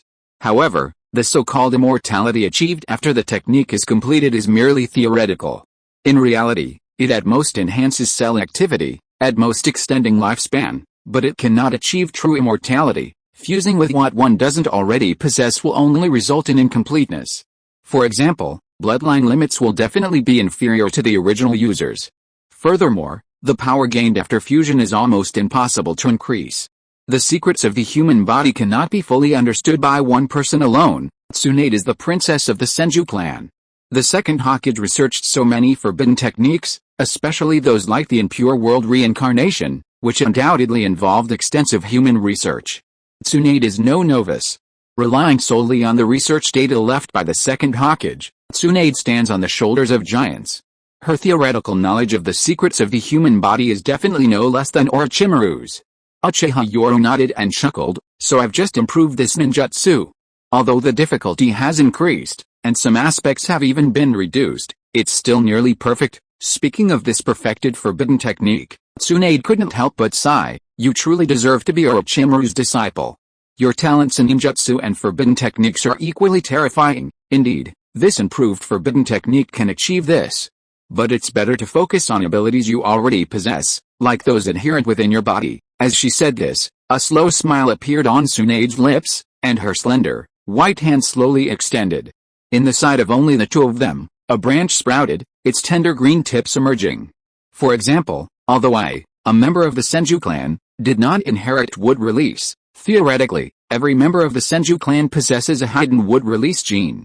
Perhaps this gene is incomplete, but almost everyone spends their entire life trying to awaken and stimulate it. However, this forbidden technique can stimulate it through external factors, such as my grandfather's wood release cells. After being stimulated by this forbidden technique, the incomplete gene in his body was repaired and activated. This is what is called awakening the bloodline limit that should be in one's body. With a light clench of her hand, the branch was instantly crushed into dust. Despite such violent methods, Tsunade said calmly, so, the so-called plundering and fusing of other people's bloodline limit by this forbidden technique is now more about repairing and activating the hidden gene within oneself. Clap clap. Seeing Tsunade's explanation, Uchiha Yoru couldn't help but show an appreciative smile, clapping his hands in praise. As expected of the Senju clan princess, her analytical and comprehension abilities are absolutely top-notch in the ninja world. Uchiha Yoru, giving a thumbs up, beamed. Indeed, this forbidden technique, capable of plundering another's bloodline limit, was terrifying. It was impossible to say it had no drawbacks. Indiscriminately plundering bloodlines that didn't belong to oneself resulted in only incomplete and temporary power, almost impossible to improve through continuous training like a ninja who should possess that bloodline limit. But the perfect version he derived using the luck coins had actually shifted its focus from plundering and fusion to repairing and activating. It was like how, although he was from the Uchiha clan, he and the Senju were considered related 500 years ago, and he also possessed Senju clan genes, albeit weak and incomplete. Through the forbidden technique, demon sprout technique, using Senju Hashiramas cells, in other words, the perfect version of the gene, he could stimulate and repair his own gene, thus awakening it. Of course, completing this forbidden technique doesn't guarantee a 100% awakening of bloodline limits. It's possible that the Uchiha ninja, along with Hashirama Senju's cells, could activate and revive this constitution through this technique. In other words, the Uchiha ninja might awaken the Senju clan's constitution. As for bloodline awakening, that's a matter of metaphysics. There's also the difficulty of mastering this forbidden technique. Forbidden techniques are called forbidden because their mastery is extremely difficult and demanding. Otherwise, why would so many of the forbidden techniques sealed away by the major ninja villages nearly disappear after the older generation passed away? The most basic requirement for the forbidden technique Kitayora is possessing a cage-level chakra reserve, and that's just the foundation. I never imagined the Senju and Uchiha clans would actually share the same ancestor, Uchiha Yoru quipped. Tsunade, standing beside him, echoed, yes, the Senju and Uchiha fought for centuries during the Warring States period, it's a joke. Having awakened his main Gekkai Sharingan, Uchiha Yoru couldn't let go of the stone tablet within the secret chamber of the Naka Shrine, a tablet that had influenced countless people. The tablet recorded the story of the Senju and Uchiha, explaining that combining their powers could create an even greater force. Of course, this was Black Zetsu's altered version. But that was enough. The existence of this tablet resolved one issue. the conflict between the Senju and Uchiha. Black Zetsu probably never imagined that his altered content would still be used. In Uchiha Yoru's eyes, everything possessed its own unique value. It all depended on whether one could discover it and then develop it. So, perhaps Princess Tsunade will awaken her Sharingan next. Then, tisk tisk, Uchiha Yoru teased, and Tsunade turned her head arrogantly, scoffing, "Don't joke around." The difficulty of this forbidden technique increases exponentially with each use, and it requires at least 3 years for the body to adapt after each use. Awakening would release is already a pleasant surprise. As for the Sharingan, let's wait 3 years. Uchiha Yoru chuckled and shook his head at this dilemma. This forbidden technique was almost identical to Orochimaru's reanimation jutsu, requiring the same 3-year condition. The difference was that while others needed 3 years to adapt, he could accelerate his adaptation using luck coins. His Uchiha bloodline already possessed the Senju clan's wood release and the Uzumaki clan's physique. While the Uzumaki clan awakened bloodline-like abilities, he hadn't awakened either. In short, he had activated the Uzumaki clan's physique. With the added strength of life force, his wood release and Sharingan abilities had improved considerably. Wood release, Sharingan, and the powerful life force of the Uzumaki clan, the sum of its parts is greater than the sum of its parts. The ninja world seems to be hiding a huge secret. Did the Sage of Sixth Path really exist? How were the tailed beasts, considered a calamity yet immortal, born? And what about the origin of the ninja world, the progenitor of chakra? Watching Uchiha Yoru exude a mysterious charm as he spoke philosophically, Tsunade's gaze became somewhat vacant. This brat was practically identical to Orochimaru, even more obsessive. Orochimaru at least sought the true meaning of chakra and ninjutsu, but this brat was far more greedy, seemingly wanting to uncover every secret of the ninja world. Hey, we're getting off topic. Tsunade appeared to be grumbling, but inwardly she sighed. This brat had been forced into this situation. If they lived in a peaceful era, this brat and Orochimaru would probably be working together to pursue the true meaning of the ninja world, instead of ambitiously scheming against it for the sake of Konoha and the peace of the ninja world. The Konoha village founded by the Uchiha and Senju clans has now become a shackle binding and restraining this brat, just like Orochimaru. The difference is that Orochimaru severed the shackles under certain circumstances, while this brat chose to face the challenge head-on. Different choices lead to different lives. Uchiha Yoru and Orochimaru are similar, but they chose different paths. Faced with shackles, Orochimaru chose to watch others sever them for him. Uchiha Yoru, on the other hand, took control of the shackles himself. One has to imagine. Tsunade's own interpretation stirred a uniquely feminine sympathy for Uchiha Yoru, who had been striving since his teens, even feeling a pang of pity. After all, when faced with a corruption within Konoha's leadership, she chose to escape, as did Jiraiya. Orochimaru simply left the choice to his teacher. If the Third Hokage had handed the Hokage position to Orochimaru, while Orochimaru would still be busy with his research, he would undoubtedly have changed the stagnant, aging Konoha. They all chose to run away, but a teenager stood firm in his will, chose to take on the responsibility, and vowed to change everything, facing the difficulties head-on. Faced with this, Tsunade felt ashamed. Coupled with the boy's vision, strategy, methods, and tactics, she chose to support him. Even Jiraiya was initially neutral. If Uchiha Yoru's vision, strategy, or methods had been slightly lacking, leading Jiraiya and Tsunade to believe it would only bring destruction, they would never have allowed him to control Konoha. Frankly, they had to admit that Uchiha Yoru's plan this time was both impressive and feasible. Even if it failed, it wouldn't be a big deal overall. After all, so many cage-level fighters had suddenly appeared. Was Konoha's military capability weak? The problem was that they had the upper hands in the high-level battle. And these were all young cage-level fighters, even a fool would know how to choose. These cage-level fighters, united as one, could at least guarantee Konoha's development for the next few decades. The mystery will be revealed the day after tomorrow. We're also impatient. All told, I've only been writing about the Fifth Hokage for a few days now. If you are listening to this novel on a channel other than Fanfic World, it means it was downloaded and re-uploaded without effort. We warmly invite you to visit our channel, Fanfic World.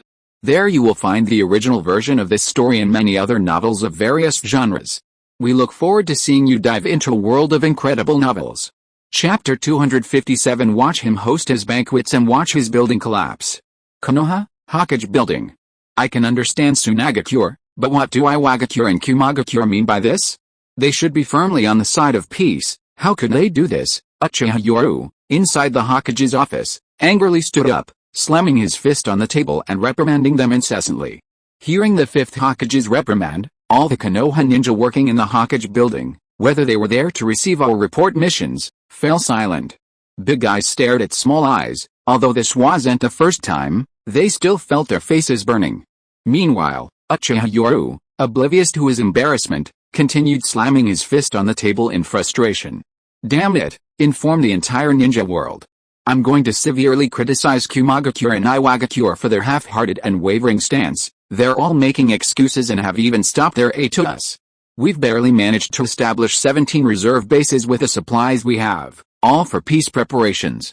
How could they do this? Good heavens, all the ninjas in the Hokage building were speechless. Some Konoha ninjas who had just arrived to receive their missions and were completely bewildered. What was going on? Was the fifth Hokage reprimanding other ninja villages for not providing supplies? But why were the other ninja villages providing them with supplies? It seemed the fifth Hokage was right. For the sake of peace, how could the other ninja villages act like this? How could they stop providing aid with such pretense? At this moment, Uchiha Yoru slammed his fist on the table, seething with anger. Kakashi, why have these smaller ninja villages also reduced their aid? They said they needed to produce more for the time being. Excuses. All excuses. These villages throughout the ninja world are hypocritical and shameless. During the 5-Cage summit, they all patted their chests and made solemn promises, looking so righteous, but now they've turned their backs on us. These ninja villages can't be trusted. Peace. We can only trust ourselves. Good heavens, Hatake Kakashi, who had come to report, looked completely lost, his one eye filled with confusion, as if saying, who am I? Where am I? What happened? Hatake Kakashi seemed to be following the path of the original story. The Kakashi of his aloof Anbu days was gradually changing. After all, since joining Uchiha Yoru, most of Hatake Kakashi's work involved political affairs, naturally leading to this change. In the original story, Kakashi remained in the Anbu environment until a few years before the start of the main plot, when he finally appeared as Hatake Kakashi in his official debut.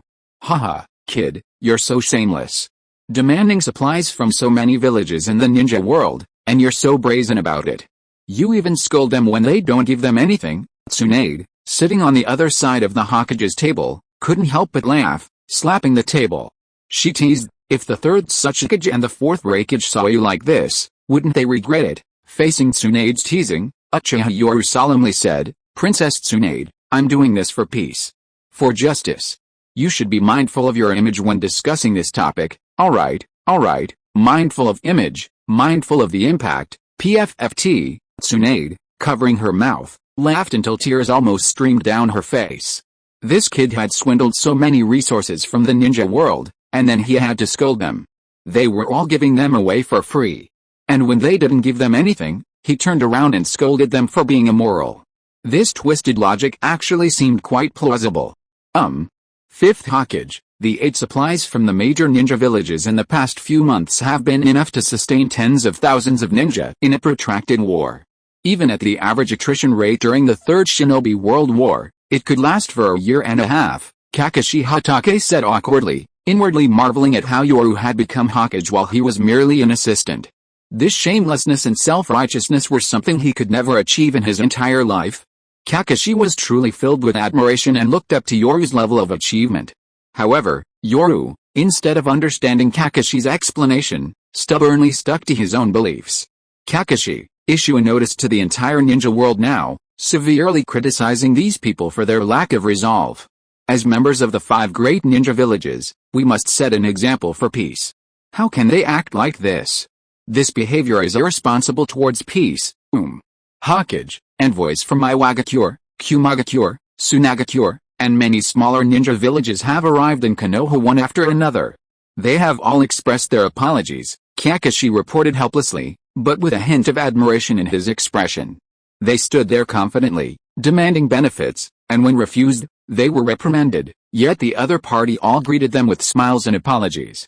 It was as if you were asking for money, and when they refused, you angrily rebuked them, only to have these powerful individuals bow and apologize with smiles, promising to bring money next time. When Uchiha Yoru heard that envoys from various ninja villages had arrived in Konoha, his first reaction was to look at Kakashi with suspicion. Kakashi, didn't these envoys bring anything with them? Kakashi was a little confused, scratching his white hair in confusion, as if asking why these envoys from various ninja villages would bring gifts to Konoha. Looking at Kakashi, Uchiha Yoru shook his head with a look of disappointment. Nonsense, the envoys from the major countries all came to congratulate me on becoming the 5th Hokage, didn't they? Did they come empty-handed? Who comes empty-handed? Even if it's a friend's wedding, graduating from the Ninja Academy and becoming a Sharingan, or being promoted to Chunin, there are always gifts. These envoys from the major countries all talk about being good allies for peace. How could they come empty-handed? At this point, Uchiha Yoru's expression suddenly hardened, revealing anger. He slammed his hand on the table, startling everyone. I know. These envoys must have taken kickbacks. Otherwise, why would they come empty-handed? What kind of logic is this? What kind of customs are these? Uchiha Yoru glared angrily at Kakashi. Kakashi, I order you to find out exactly what happened when you greet these envoys.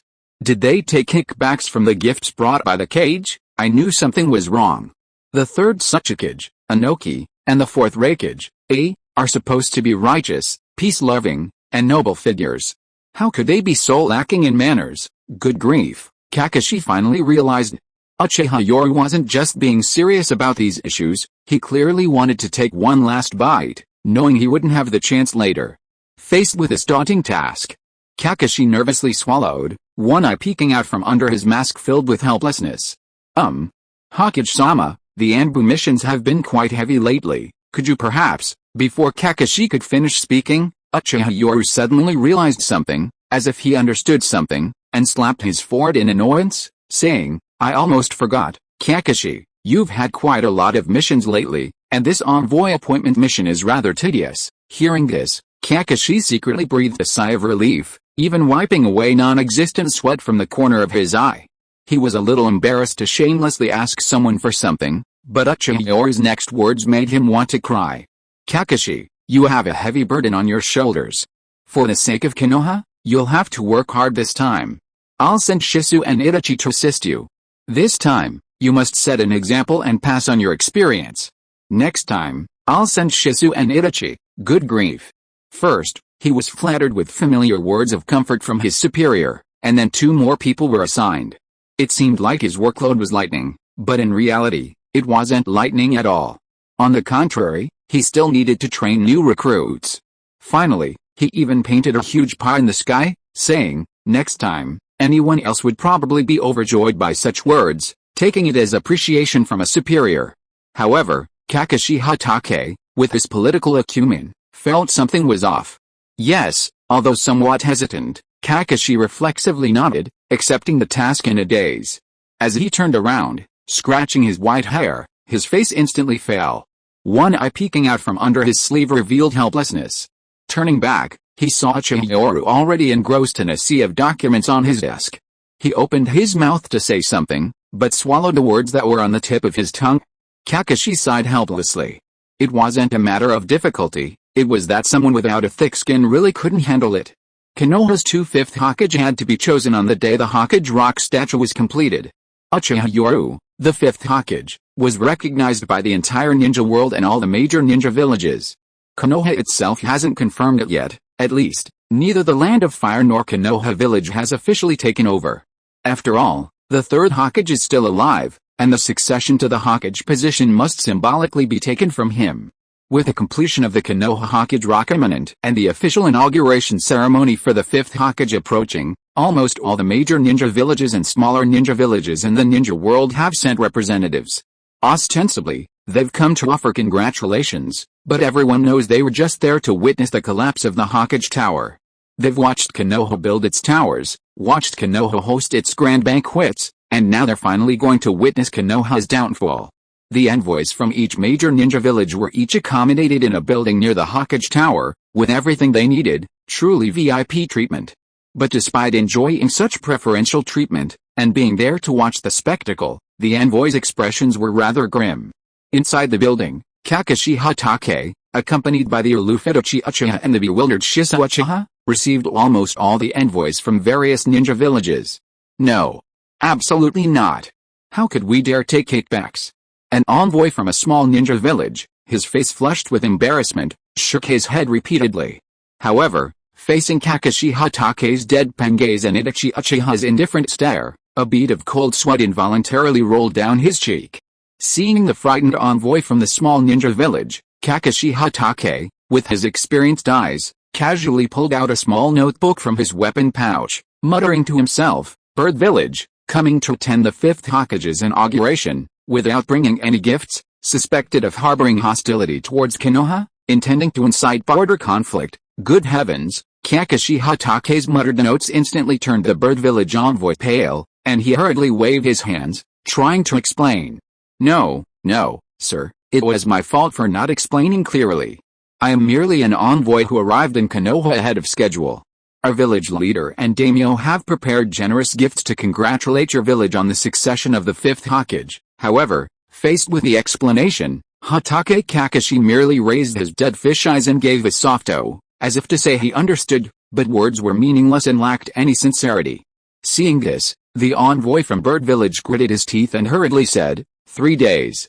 According to the timeline, our bird country's congratulatory gifts will enter the Land of Fire in 3 days. Seeing that his goal had been achieved, Hatake Kakashi's dead fish eyes instantly broke into a smile, and he closed his little notebook. We in Konoha have seen the sincerity of the Bird Village, thank you. Just as Kakashi Hatake was about to turn and leave, he sighed wearily at Itachi beside him. If it weren't for the news that the 3rd Hokage was preparing to receive congratulatory gifts, we would have almost forgotten. Let's hurry and finish the mission before the 3rd Hokage realizes what's happening. As the sound of his departing footsteps faded into the distance, the door to the room in the Land of Birds closed. However, the remaining Bird Village ninjas, now alone, immediately revealed expressions of anger. Damn it, Konoha is going too far, robbers. Bandits. Looking at his companions angrily denouncing Konoha's banditry, the envoy from the Land of Birds shook his head and sighed. Blame Konoha's 3rd Hokage. If he hadn't come up with this idea, why would the 5th Hokage of the Uchiha clan be in such a hurry to accept gifts ahead of time? Damn 3rd Hokage, even though it was all Uchiha Yoru who did it, and even took the benefits, everyone resented the 3rd Hokage due to human nature. Alright, quickly use the summoning beast to send a message to the village and the daimyo, prepare enough gifts, and make sure they don't cause trouble this time. The envoy from the Land of Birds was also helpless. Looking at his angry companions, he waved his hand to comfort them. Alright, actually, thinking about it, this is actually a good thing. Having suffered such a great loss, a ruthless look appeared on the envoy's face. Our bird country is going all out this time, sending all our congratulatory gifts to the Uchiha clan's territory, the 5th Hokage's home. The entire Konoha ninja will see it. HMPH, I don't believe no one will be jealous. Konoha currently has 2 5th Hokage, and everyone's gifts are going to the Uchiha. What about the other side? How could they not be furious? And what about the decisions of the 3rd Hokage and the daimyo's government? Is this 5th Hokage Tsunade, one of the legendary Sannin, or Uchiha Yoru, who has awakened the main Decay Sharingan? This time, the envoys from various countries are practically gritting their teeth and enduring it. This is the last time. They'll just give them what they want, consider it paying for a ticket to a show. Anyway, once Konoha is completely overwhelmed, then, HMPH. They can already foresee Konoha falling from its pedestal, and if things go wrong, it might not even retain its position as one of the 5 great shinobi villages. Please support me, haha. Tomorrow I'll reveal all the plans I've been laying the groundwork for, not the rambling nonsense you're thinking of. Chapter 258 Jiraiya and Tsunade betray their friends. On this day, Konoha was bustling with activity. Countless Konoha ninjas and villagers flocked to the Hokage building. This day was also a pivotal moment in Konoha's history, with envoys from various nations and ninja villages also arriving with bated breath to witness this moment that would shape the future of the ninja world. The area in front of the Hokage building was already packed with people, and ninjas crouched solemnly on rooftops and in trees, waiting anxiously. At the same time, a large number of police ninjas began maintaining order, assisted by many village ninjas. While people outside waited anxiously, an eerie atmosphere permeated the Hokage's office. Tsunade stood calmly at the window, watching the crowd outside. Kid, leave the 3rd Hokage to me and Jiraiya. Faced with this choice, Uchiha Yoru smiled and nodded indifferently. Fine, But for the subsequent ninja troop mobilization, I want 70% of the Sarutobi clan's ninjas. Clearly, the two had reached some kind of agreement, and Tsunade sighed and nodded in agreement. The Sarutobi clan rose to power by absorbing Konoha's resources, following the Third Hokage. It's only right that they pay the price now. Moreover, an overly powerful Sarutobi clan can also lead some people to harbor inappropriate thoughts. But Brad, have you thought this through? This time, you'll be facing the entire ninja world. It's not too late to regret it now. Tsunade clearly knew his plan, or rather, Uchiha Yoru never hid anything from his own people, even Jiraiya knew. Seeing Tsunade's solemn expression, a smug smile gradually appeared on Uchiha Yoru's face. No one starts out standing in the heavens, neither you nor I, not even the gods. But this vacancy on the throne of the ninja world is about to end. From now on, I will stand at the top. I will end the chaos in the ninja world. Looking at the domineering Uchiha Yoru, a strange emotion flashed in Tsunade's eyes, but her personality prevented her from changing her expression. She simply scoffed, "Arrogant brat, time's almost up. Enjoy your last moments of leisure. From today onward, you'll be facing the entire ninja world. I need to deal with the Third Hokage's affairs." Tsunade said this and turned to leave. Although she said she needed to deal with the Third Hokage, her gaze suddenly swept towards a corner, a cold snort playing on her lips before she departed. As the door to the Hokage's office closed, Uchiha Yoru's gaze shifted to the corner Tsunade had been looking towards before leaving. What an ambitious man. Just then, a seductive voice echoed from inside the Hokage's office. A figure slowly emerged from the shadows in the corner. It was Madarumi of the Mist Ninja. Wearing a blue strapless dress, a white belt around her waist, and dark blue nail polish, Madarumi had matured and now possessed the aura of the fifth Mizukage as she appeared in the original story. You've come. Madarumi, appearing in the Hokage's office, glanced around alluringly before casually nestling into Uchiha Yoru's arms, sitting upright on his strong lap. It was a seductive scene, yet both Madarumi and Uchiha Yoru's eyes held an unprecedented clarity. They stared at each other for a long while, until Madarumi finally gave in, her feigned mature allure vanishing, replaced by weariness and melancholy. "What would you have done if I hadn't come?" Madarumi asked, voicing the question hidden deep within her heart. Uchiha Yoru smiled calmly. "It doesn't matter. A declining Kirigakure's fate is merely a delay." "And what about me?" Madarumi asked, clearly nervous, wanting to press for answers. This is a difficult question, no less challenging than deciding who to save first if someone falls into the sea. However, Uchiha Yoru simply smiled and slowly reached out to stroke Madarumi's soft, long hair.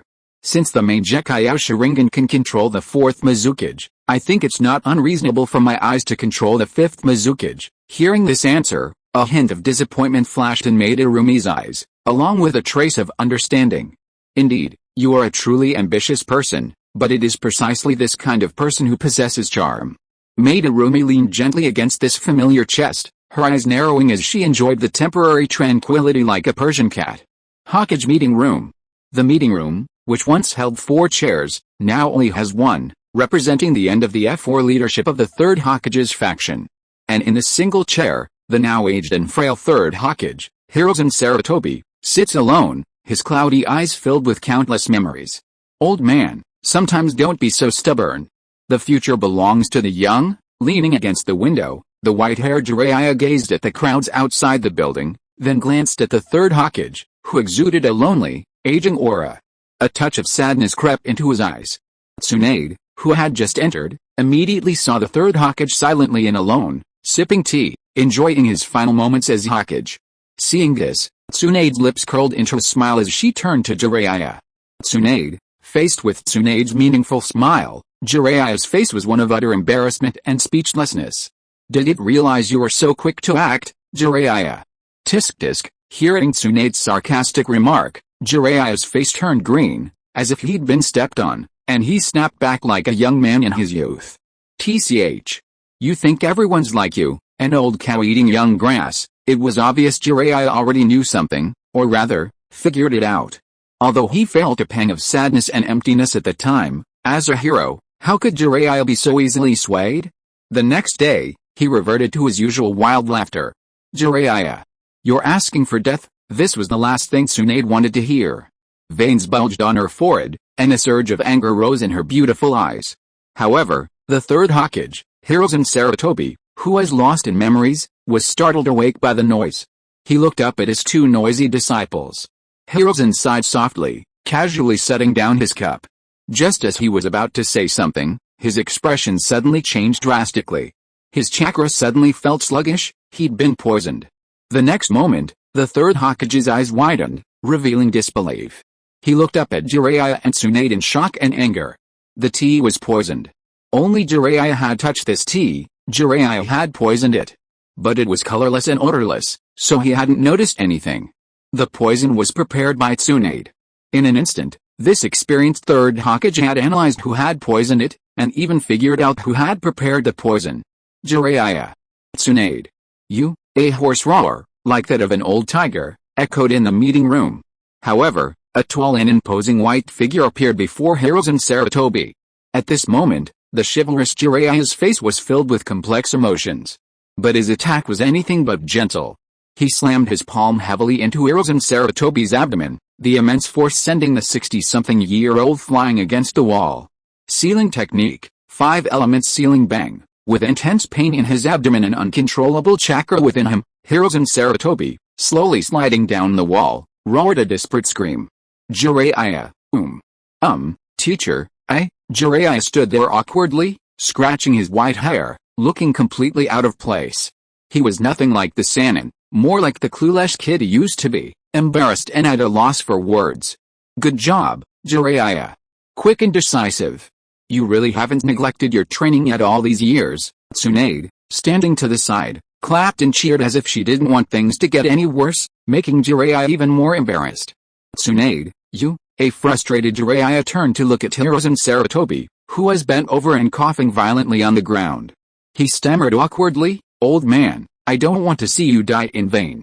Besides, with Konoha in this state, if that brat really goes crazy, the entire village will be wiped out. Seeing Jiraiya's incoherent explanation, Tsunade scoffed dismissively. What's with all the rambling? Don't you know how stubborn the old man is? He'll see for himself later and then he'll understand how ridiculous his ideas are. The poison Tsunade concocted was so potent that, in the original story, Jiraiya himself admitted that he couldn't even muster chakra, his whole body was paralyzed, and he didn't even have the strength to throw Kune. He only managed to recover about 30% of his fighting power with Shizun's help. This showed how potent the poison was. This time, Hiruzen Sarutobi was lost in memories, unknowingly drinking an entire pot of tea under Jiraiya's watchful gaze. Even Jiraiya at his peak couldn't withstand it, let alone an aging Hiruzen Sarutobi.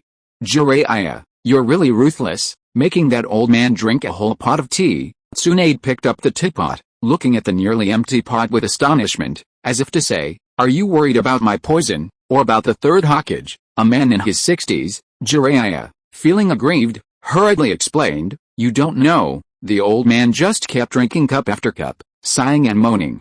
What was I supposed to do? Tell him the tea is undrinkable before the poison even takes effect? Too much anesthetic can cause problems, even though the old man is old. If he really loses his temper, everyone will know that the Sannin, Jiraiya and Tsunade, conspired to poison the third Hokage. Seeing Jiraiya's explanation, Tsunade burst into laughter, while Hiruzen Sarutobi, leaning against the wall, panting heavily, stared at his two disciples with bloodshot eyes, roaring hoarsely. Upon entering, Yamanaka-fu first bowed respectfully to Jiraiya and Tsunade, then turned and bowed to the third Hokage. Excuse me, third Hokage, you. What do you want to do? The third Hokage, Hiruzen Sarutobi, seemingly having already figured something out, glared angrily at his two disciples and the Konoha ninja. Mind transfer technique. In an instant, Yamanaka-fu cleanly and swiftly used the Yamanaka clan's secret technique on the third Hokage. The third Hokage, Hiruzen Sarutobi, overwhelmed with resentment and anger, trembled, his pupils contracted, and his gaze became vacant. Seeing this, Jiraiya couldn't help but show a worried expression. Is Tsunade alright? Don't worry, Jiraiya. I added a drug to suppress mental power to this dose. With Yamanaka-fu's strength, there's absolutely no problem. Besides, you have your 5 elements seal as insurance, right? Under Tsunade's teasing gaze, Jiraiya scratched his head awkwardly, looking at his burning hands. Goodness, all 5 fingers were red. How much strength did that take? Tsunade Lord Jiraiya. After a moment, Hirozen Sarutobi's dazed gaze returned, revealing a respectful expression. It was clear that someone else had taken his place. It was now Yamanaka-fu. 3 minutes to adjust to the numbness. I'll need you later. Tsunade gave the order cleanly and efficiently. Yamanaka-fu nodded respectfully. Inside the meeting room, Hirozen Sarutobi's body began to move somewhat uncoordinatedly. From being extremely uncoordinated at first, it gradually became almost normal, demonstrating the control a ninja possesses. It wasn't a problem with the mountain wind secret technique, but rather that Hirozen Sarutobi's body was under anesthesia and needed time to adjust, so that no one could detect his presence. In Konoha, under the bright sunlight, countless figures gathered in front of the Hokage building, their expectant eyes fixed on the high platform. "He's here! He's here!" A cry of surprise erupted, and the crowd instantly erupted in cheers. At the same time, envoys from various countries and villages showed excitement. They were finally about to emerge. First, Anbu Ninja appeared around the Hokage building, immediately becoming wary. Meanwhile, all the ninjas in Konoha solemnly observed their surroundings.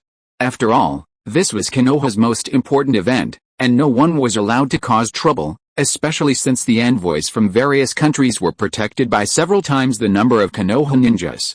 Any slight disturbance would be met with Konoha ninja action. Furthermore, on this day, all Konoha villagers entering the area around the Hokage's office building were required to undergo identity verification and a search. Who's that? The Mizukage. Why is there a Mizukage from Kirigakure? As figures appeared one by one in the Hokage building, those below, unaware of the situation, began to chatter in astonishment. The moment the Mizukage, Maid-Arumi, wearing her Mizukage hat, stepped out, she became the focus of everyone's attention. Even the envoys from the various ninja villages were somewhat surprised. Guess what identity Uchiha Yoru will appear in the ninja world under? Ahem, if you guess correctly, please screenshot your comment and the time, then join the subscription group and find me. The reward is dozens of gigabytes of Naruto study materials, you know what I mean. Chapter 259. From this day forward, I will stand at the top in the name of God. The sun shone brightly in Konoha. Countless villagers and ninjas gathered before the Hokage building, holding their breath, afraid to even breathe heavily, the atmosphere thick with tension. On the top floor of the Hokage building, figures appeared one by one. Uchiha Shisui, Hatake Kakashi, and Uchiha Itachi appeared calm as they watched, but their eyes betrayed a surge of excitement. Jiraiya and the other Anbu members were also present. Is it going to be announced? Representatives from various ninja villages watched the third Hokage and his entourage with solemn expressions. As for the Mizukage, Terumi Mei, they assumed she was there to offer support. The thin, haggard third Hokage slowly appeared in the sight of everyone in Konoha. At this moment, countless ninjas who knew everything revealed complex emotions. Regardless, this third Hokage had ruled for so many years, and now, as an old man in his twilight years, his abdication in this manner marked the end of his reign. I am Hirozen Sarutobi. Since assuming the position of third Hokage, I have led Konoha through countless trials and tribulations over the years, witnessing its glory and ultimately guiding it to where it is today. The third Hokage was not wearing his Hokage hat, revealing his aged appearance, which moved countless Konoha ninja to tears. The legendary ninja had truly aged. His hair and beard were white, even his once straight back was now bent, and his face was covered with age spots. After a brief remark from the third Hokage, Hirozen Sarutobi, he turned around, holding aloft a brand new Hokage hat. Under the watchful eyes of the crowd, a figure slowly walked forward. She wore a white kimono adorned with hexagonal plum blossoms, the wide sleeves trimmed with red thorns, also featuring hexagonal plum blossom patterns. A snow-white, fluffy shawl draped over her proud neck and shoulders. Her long, golden hair flowed freely, her golden eyes shone brightly. The legendary Sannin, Princess Tsunade, displayed to the world what it meant to be both heroic and imposingly noble. Tsunade is the fifth Hokage. Tsunade. At this moment, the villagers of Konoha stared at the blonde figure who had appeared. The reputation of the legendary Sannin, Tsunade, was now very strong. When the envoys from various ninja villages saw that it was Tsunade, they all secretly rejoiced, and even their faces showed smiles of anticipation. They wondered if there would be any accidents at this Hokage inauguration ceremony, whether a civil war would break out today, or later. All the Konoha ninjas were filled with complicated emotions. It wasn't that they were dissatisfied with Tsunade, but that no matter who became the fifth Hokage today, Konoha would be in turmoil. Tsunade, like a white swan, held her proud neck high and surveyed the entire village of Konoha. Her face exuded a unique aura. She casually took the Hokage hat handed to her by the third Hokage and raised it high. From this day forward, I am the fifth Hokage who will govern Konoha. Under Tsunade's domineering declaration, the countless Konoha ninjas below became solemn, and even a scene of mutual wariness appeared. However, at that moment, a blue figure slowly walked forward. It was the Mizukage of Kirigakure. Wearing a blue strapless dress with a white belt and dark blue nail polish, she slowly removed her blue Mizukage hat, revealing her mature and captivating face to the world. From this moment forward, I am the fifth Mizukage of the Land of Water, exuding an aura of dignity, gentleness, and friendliness. Madarumi boldly declared herself the fifth Mizukage atop the Hokage building. This scene astonished countless Konoha ninja, and even envoys from other ninja villages felt that this fifth Mizukage was, well, a bit neurotic. Tap tap, despite the empty Konoha, clear footsteps echoed in everyone's ears. When another figure appeared on the Hokage building, everyone was shocked. A pure white kimono, black trousers, her chest open slightly revealing her striking muscles, dark arm guards covering her forearms and extending to her hands, and a straight sword tucked into her waistband.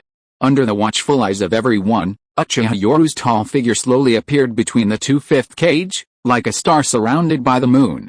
At this moment, the third Hokage lowered his head, his expression unseen by outsiders, but he held a similar Hokage hat in his hands, which came into everyone's view. What is the third Hokage doing? What is Konoha doing? Countless Konoha ninjas were shocked, but many more secretly speculated that the two sides had reached a private agreement or something. The envoys from various ninja villages in the ninja world stared at this scene in astonishment. The 5 Kage hats, with their distinct colors representing the customs and traditions of the 5 major ninja villages, such as the Hokage's red, the Mizukage's blue, the Kazukage's dark green, the Tsuchikage's dark brown, and the Reikage's earth and yellow.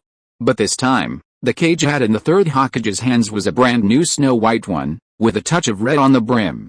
At this moment, Uchiha Yoru calmly surveyed all the Konoha ninjas and the envoys from various ninja villages, and slowly accepted the Kage hat handed to him by the third Hokage. The instant it was raised high, everyone's gaze froze. With the exceptional eyesight of ninjas, almost everyone clearly saw the shadow hat in Uchiha Yoru's hand, or the large red characters on it. God! The 5 shadow hats were inscribed with fire, lightning, earth, wind, and water respectively, but this time, the shadow hat in Uchiha Yoru's hand wasn't the Hokage's hat from Konoha, but a hat inscribed with a character for God.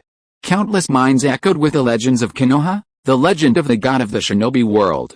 The 5th Hokage Mizukage, declare, under the watchful eyes of the crowd, the 5th Hokage Tsunade and the 5th Mizukage Madarumi, standing on either side, looked directly at everyone and began their oath. The war of hatred between Konoha and Kirigakure is over, the two shouted in deep voices, and everyone was shocked. What was this? At the same time, the Hokage rock curtain behind them slowly fell, revealing 3 faces. Uchiha Yoru's face was positioned higher, with Madarumi and Tsunade on either side. It seemed they were proving something to the shinobi world. This was clearly an oath of allegiance sworn by Konoha and Kirigakure under their respective Kage. Uchiha Yoru's ambition wasn't limited to Konoha, nor was it merely about becoming Hokage. It was about annexing the 2 great ninja villages and becoming their Kage. Even more, becoming the god of the ninja world. The god of the ninja world. While Madarumi didn't represent all of Kirigakure, her rebel army controlled a significant portion of Kirigakure territory, making her practically half of Kirigakure. And then there was the third Hokage's response. At this moment, the envoys from the various ninja villages, after their initial shock, revealed their overwhelming rage. This was a setup. A Konoha conspiracy to control the ninja world. Damn it, what kind of bullshit Konoha split, coup. The third Hokage, Hiruzen Sarutobi, that old bastard, had already submitted, otherwise, why would he be offering up this hat representing the god of the ninja world like a dog today? The submission of the third Hokage, and the pledge of allegiance by the 5th Hokage Tsunade and the 5th Mizukage Madarumi, signifies the merger of Madarumi's territory with Konoha. More importantly, the Mist Ninja under Madarumi's command will merge with Konoha. Their dominance in the ninja world, which had been teetering on the brink of collapse, has been dramatically reversed. Under Uchiha Yoru's rule, strength and influence have surged, reaching their zenith. The sheer number and quality of their ninjas, combined with their military power, have made them the strongest in the ninja world, their dominance unshakable. God! Roar! Someone, secretly stirring things up, shouted at the top of their lungs, instantly igniting everyone's emotions. Konoha erupted in jubilation, countless ninjas and villagers weeping with overwhelming excitement. Konoha. No civil war had broken out. War had not descended. God of the ninja world, roar! At this moment, a small group of ninjas from the Mist Ninja also roared with fervent excitement among the Konoha ninja. In stark contrast were the grim expressions of the envoys from the various ninja villages. They had been tricked, they had been played. It was all a conspiracy by Uchiha Yoru to merge the territory and power of the Water Country rebels. It was also a conspiracy to integrate the forces of both sides. If it had been exposed from the beginning, the major ninja villages would never have agreed. They would have engaged in open and covert struggles, instigation, assassinations, all sorts of things, even destroying the Water Country rebels rather than watching them merge into Konoha. Uchiha Yoru, receiving the Hokage's hat, symbolizing the god of ninjas, exuded a unique aura of dominance, surveying everyone with an imposing air. From this moment forward, I declare that I, Uchiha Yoru, have taken over the land of water. I hereby declare the fourth Mizukage of Kirigakure, who has long implemented the inhumane blood mist management system, abolished. From this moment forward, all Kirigakure ninja in the ninja world will be under the command of me, Uchiha Yoru, and the fifth Mizukage, Terumi Mei. Those who disobey will be considered traitors. The fourth Mizukage's disobedience will make him a rebel leader. The ninja of Konoha and Kirigakure will, from this day forward, be under my rule. Uchiha Yoru, radiating domineering arrogance, arrogantly announced this dictatorial decree before the envoys of various nations. He openly branded the fourth Mizukage as a rebel. A conspiracy. A blatant conspiracy. This is a conspiracy by your Konoha? Damn it. Uchiha Yoru, you will face attacks from all the ninja villages in the ninja world. The ninja world war will begin because of you, you madman. Uchiha Yoru's high-profile and domineering declaration shocked the world and ignited the anger of the envoys from various ninja villages. What had they been all this time? Was he just a clown played by Uchiha Yoru? In fact, Uchiha Yoru played the entire ninja world. At this moment, three figures appeared on the Hokage building, led by Uchiha Yoru, with Madarumi and Tsunade also revealing domineering smiles. Boom. Instantly, the three of them joined forces, their auras exploding, the terrifying intensity of their chakra sweeping across the entire Hidden Leaf village. The combined chakra pressure terrified countless ninjas. Under such terrifying chakra pressure, even a tailed beast wouldn't be this powerful. Just like in the original story when Orochimaru summoned the past Hokage, the second Hokage suppressed the entire area with a single burst of chakra, demonstrating that pure chakra, when powerful enough, is an extremely terrifying existence. However, at this very moment, Uchiha Yoru, Tsunade, and Madarumi, in front of countless people, clapped their hands together, forming a hand seal. Would release, advent of a world of trees, Susanoo, complete form. Uchiha Yoru's main decay Sharingan activated and continued to spin, instantly unleashing a powerful black chakra that visibly began to condense and grow rapidly. Tsunade clapped her hands and roared, her massive chakra flowing wildly, causing the entire village of Konoha to rumble. The earth within the vast village trembled, then cracked, revealing a terrifying scene. Massive tree vines began to sprout. How is this possible? Would release, it's would release. Rumble with this astonishing scene, Uchiha Shisui and Uchiha Itachi on the Hokage Tower exchanged a glance, their expressions turning grave. They simultaneously shouted, activating their main decay Sharingan and unleashing their Susanoo. Rumble in an instant, the landscape of Konoha underwent a dramatic transformation. Countless trees suddenly sprouted, without damaging any buildings, instead adding a vibrant green to the village. But what was terrifying was that within the vast village of Konoha, all the trees had grown countless meters taller, especially those near the training grounds, as if a century had passed in the blink of an eye. The towering trees had grown at an alarming rate, almost unbelievable. What is this? All the ninjas stared in disbelief at the scene before them. The entire village of Konoha had changed, and three giants had appeared in front of the Hokage building. Is this something a ninja can achieve? It's incredible. It's changed the landscape of this entire area. Rumble. A black, imposing Susanoo appeared directly on the Hokage building, right before the eyes of everyone. Uchiha Yoru's Susanoo was black, and in its complete form, its size surpassed that of a tailed beast, resembling a full-fledged suit of armor. Under the terrifying pressure of its chakra, even the Jonin were sweating profusely, their minds filled with only one thought: unrivaled. Jonin were nothing but ants before such power. At the same time, two smaller giant Susanoo appeared, Uchiha Itachi's red Susanoo and Shisui's green Susanoo. At his young age, Itachi Uchiha barely maintained the first stage of Susanoo. Shisui's Susanoo, however, had already entered the second stage. Summoning jutsu. Just then, loud shouts suddenly rang out around the Hokage building. Instantly, the smoke from the summoned beasts dissipated, revealing the terrifying figures of Gamabunta and Manda. At this moment, Konoha flexed its muscles to the envoys of the major ninja villages across the ninja world. Meanwhile, high above, inside Uchiha Yoru's Susanoo, Madarumi smiled alluringly. This is the time for a beautiful fireworks celebration. Madarumi's lips curled into a smile. Only dazzling fireworks can match a handsome and ambitious man. Lava release. Scorching sea waves instantly spewed forth fiery red magma like ocean waves, exploding high in the sky into dazzling sparks, like blooming fireworks. After doing all this, Madarumi wiped the remaining fiery red magma from the corner of her mouth with her alluring hand. Madarumi was already renowned in the ninja world for having two bloodline limits, but today she revealed yet another. Boil release, lava release, corrosive slime, and today she even unleashed lava release, magma. Madarumi, a ninja with 3 bloodline limits.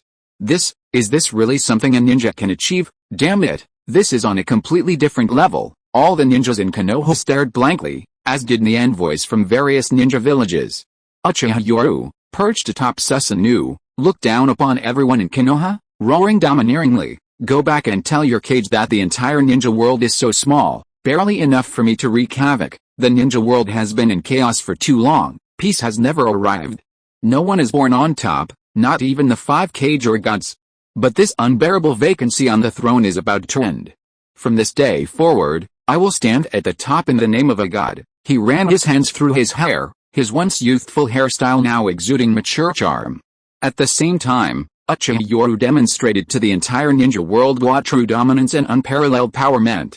Wood release. And this terrifying ninjutsu.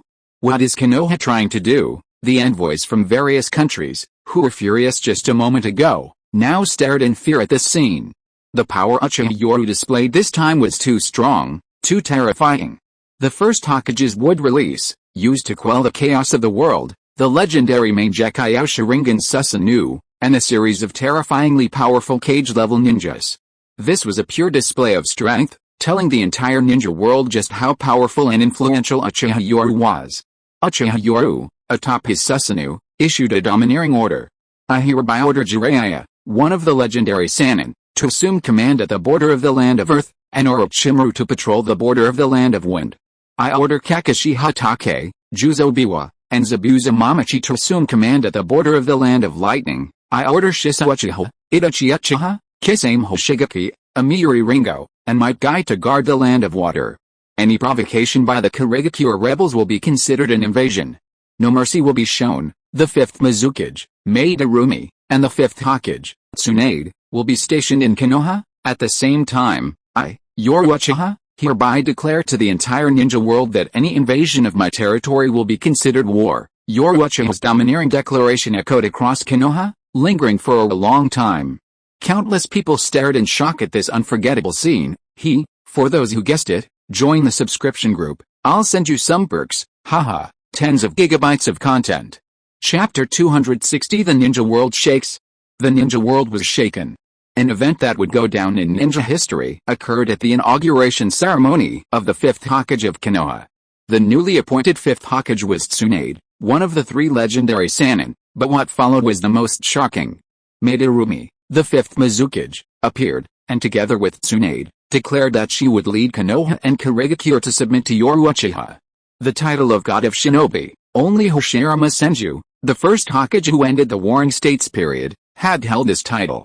But this time, the god character on the shadow hat personally crafted by Hirozen Sarutobi, the 3rd Hokage, clearly indicated that Konoha had once again produced a powerful ninja, the god of Shinobi.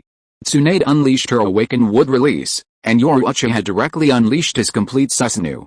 Madarumi, the fifth Mizukage, who possessed lava release and boil release bloodlines, unexpectedly revealed her third bloodline, lava release. There was also the return of Orochimaru, one of the three legendary Sannin, Jiraiya's positioning, and the appearance of Shisui Uchiha and Itachi Uchiha, both main Decay Sharingan users.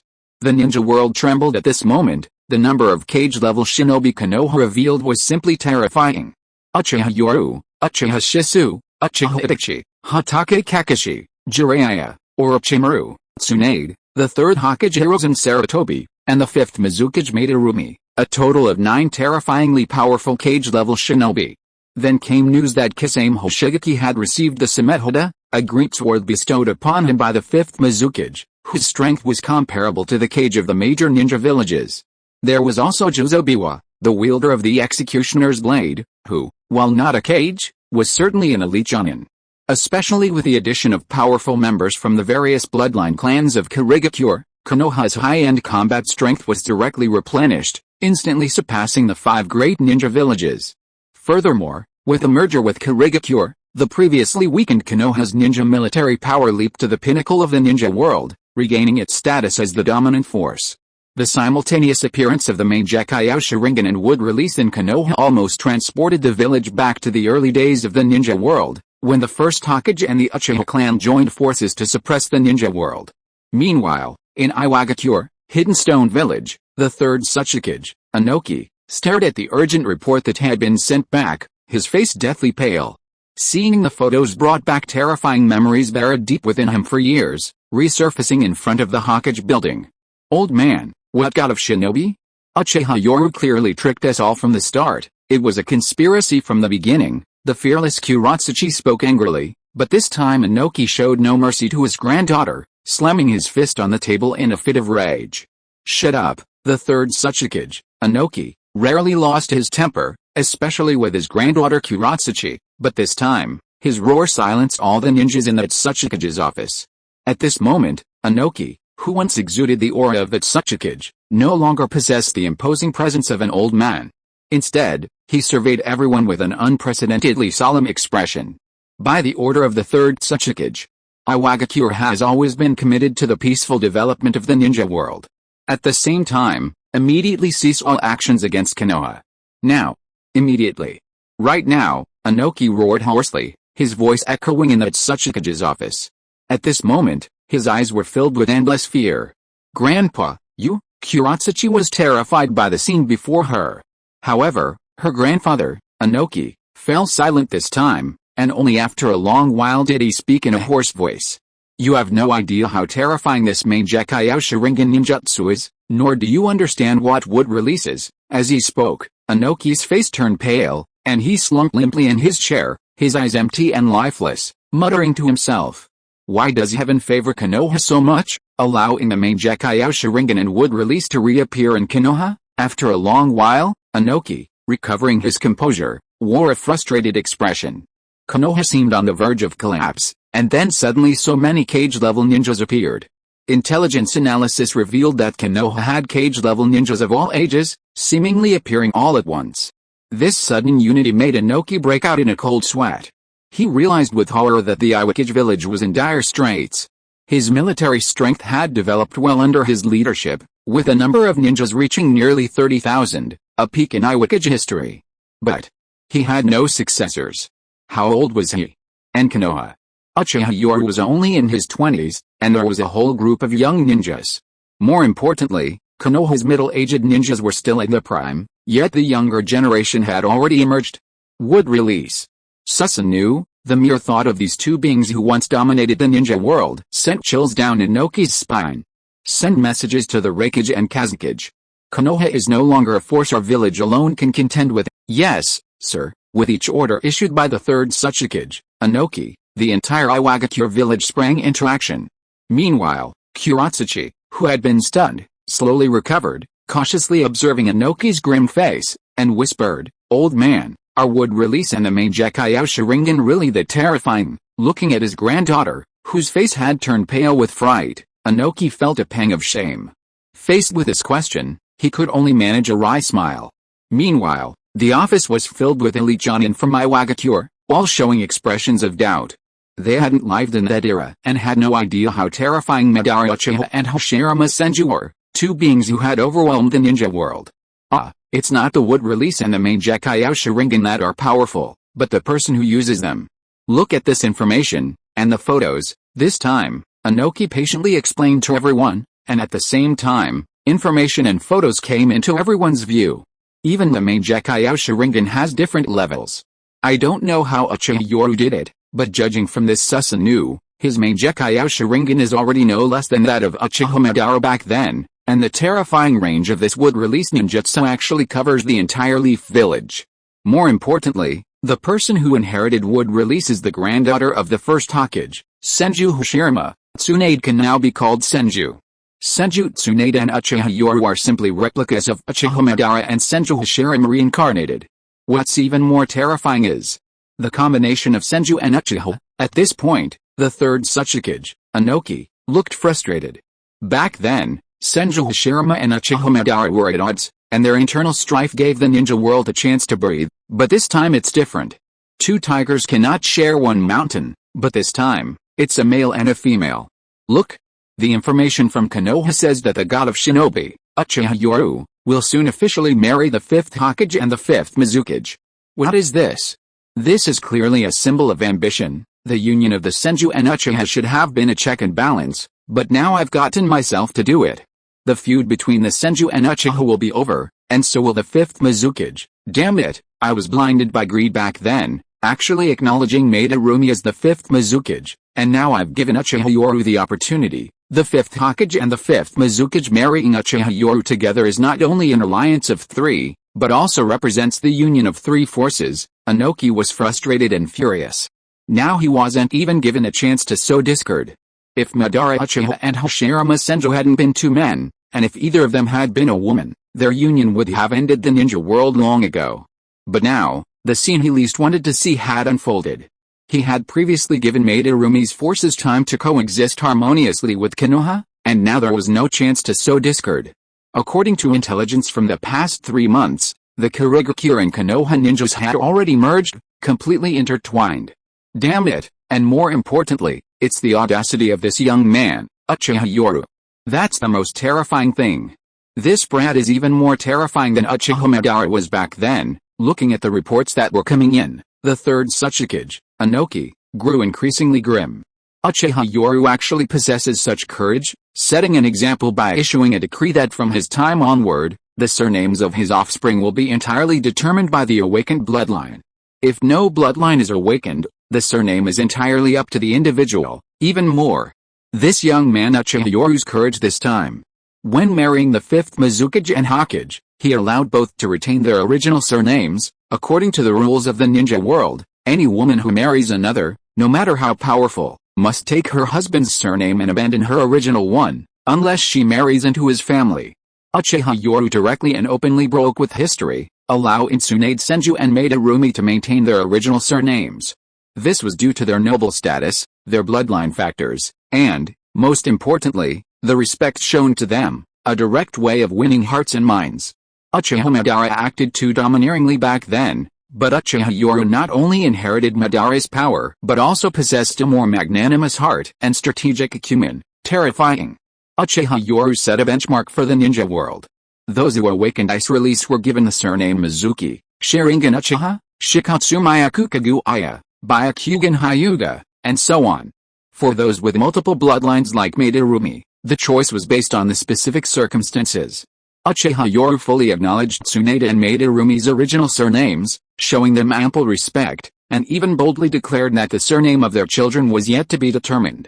He was practically a ruthless tyrant with the domineering nature of Madara Uchiha, but without lacking in cunning and shrewdness. Land of Lightning. The 4th Hokage, stared at the intelligence report in his hand, furiously slamming his fist on his desk. Damn it! A mere brat. How dare he call himself the god of shinobi and even attempt to annex the Land of Water? This time, Uchiha Yoru had completely toyed with the entire ninja world.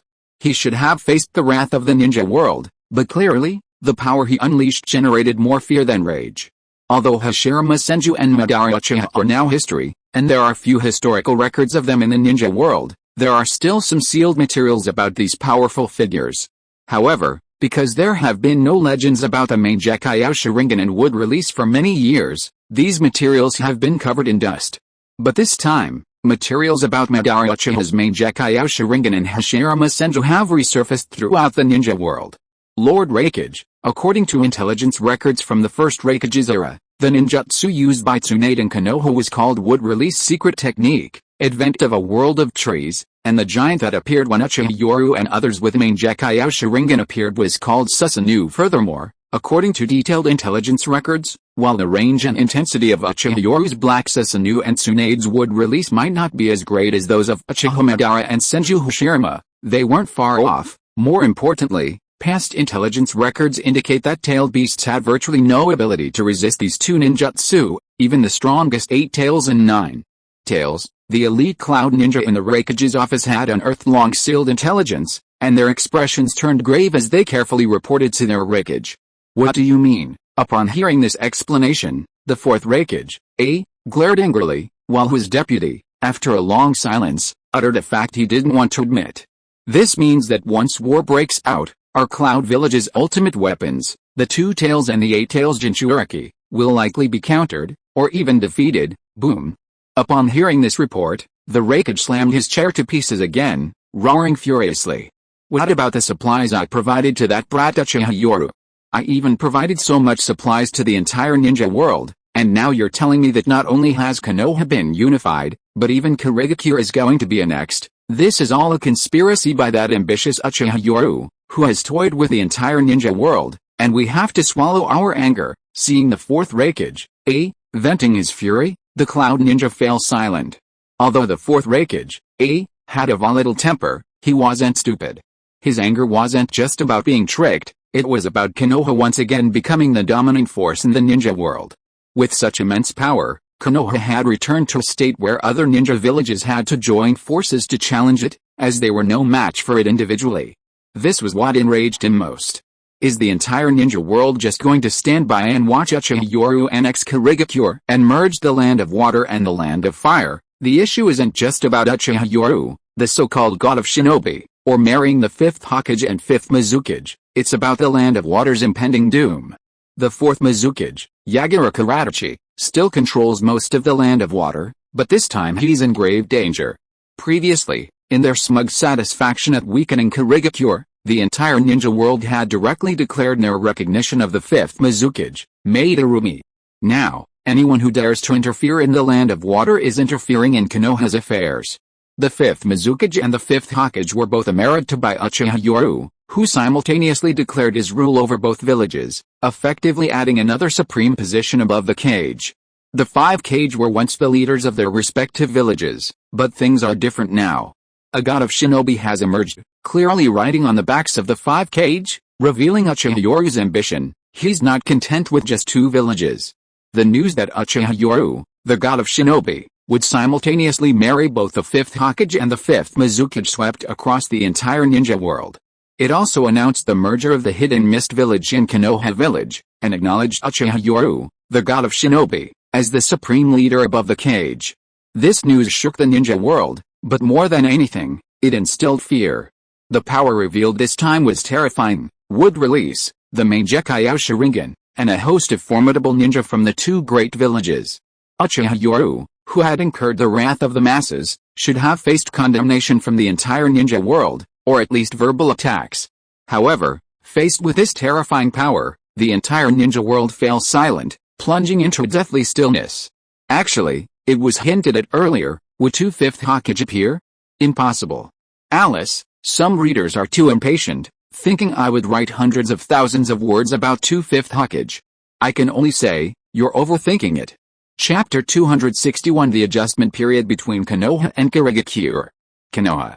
2 banners, one red and one blue, hung on either side of the Hokage's office building, symbolizing the Land of Water and the Land of Fire respectively.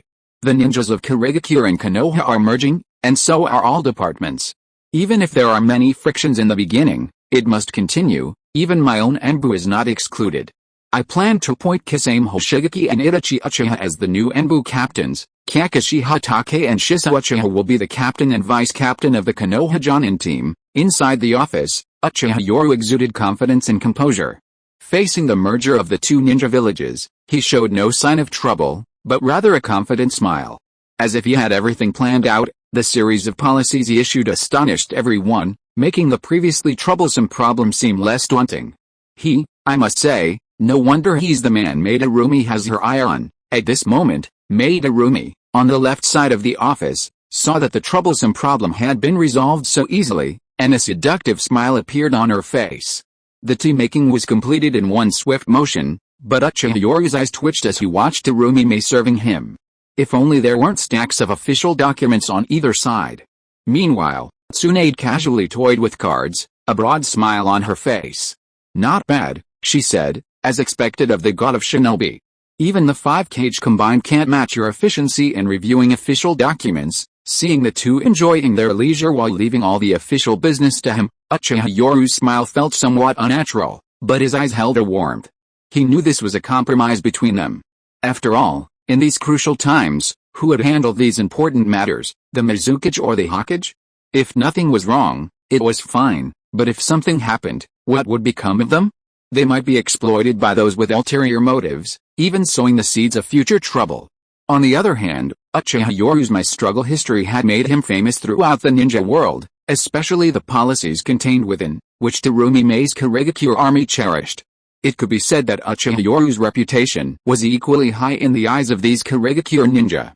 Furthermore, Uchiha Yoru is above the Kage, directly responsible for their existence, so naturally, there wouldn't be any problems with the documents he approved. Of course, this is currently a period of adjustment for the ninjas of the two villages to integrate. Things will be fine once this period passes. I must say, your Kurigakure's blood mist policy has directly accelerated the integration of the ninjas of the two villages. Faced with this question, Terumi sighed softly. This time, she was no longer alone. The strength she once had to maintain no longer needed to be faked. Terumi wearily rubbed her temples. The blood mist policy has alienated many Kurigakure ninjas, even making them feel oppressed and stifled in their birth villages, especially bloodline ninjas, who were ostracized and eventually driven to extermination. This time, almost all the leaders in Kurigakure are bloodline ninjas, especially in the integration with Konoha ninjas. These once arrogant bloodline ninjas have all shown their goodwill. Even Terumi couldn't help but sigh at this point. When were these high and mighty, even bloodthirsty and warlike bloodline clans? Now, they are all eager to smile at everyone they meet. Everyone knew that this group of Kurigakure ninja only wanted to integrate quickly, but it had a miraculous effect. Having suddenly moved from an environment where everyone in Kurigakure hated and despised them, they found themselves here, free from hatred and disgust, only feeling unfamiliar. Therefore, their most urgent task now was to transform this unfamiliarity into familiarity. This is a new regulation I've established regarding the headbands for Kurigakure and Konoha. Looking at Madarumi and Tsunade, Uchiha Yoru smiled broadly.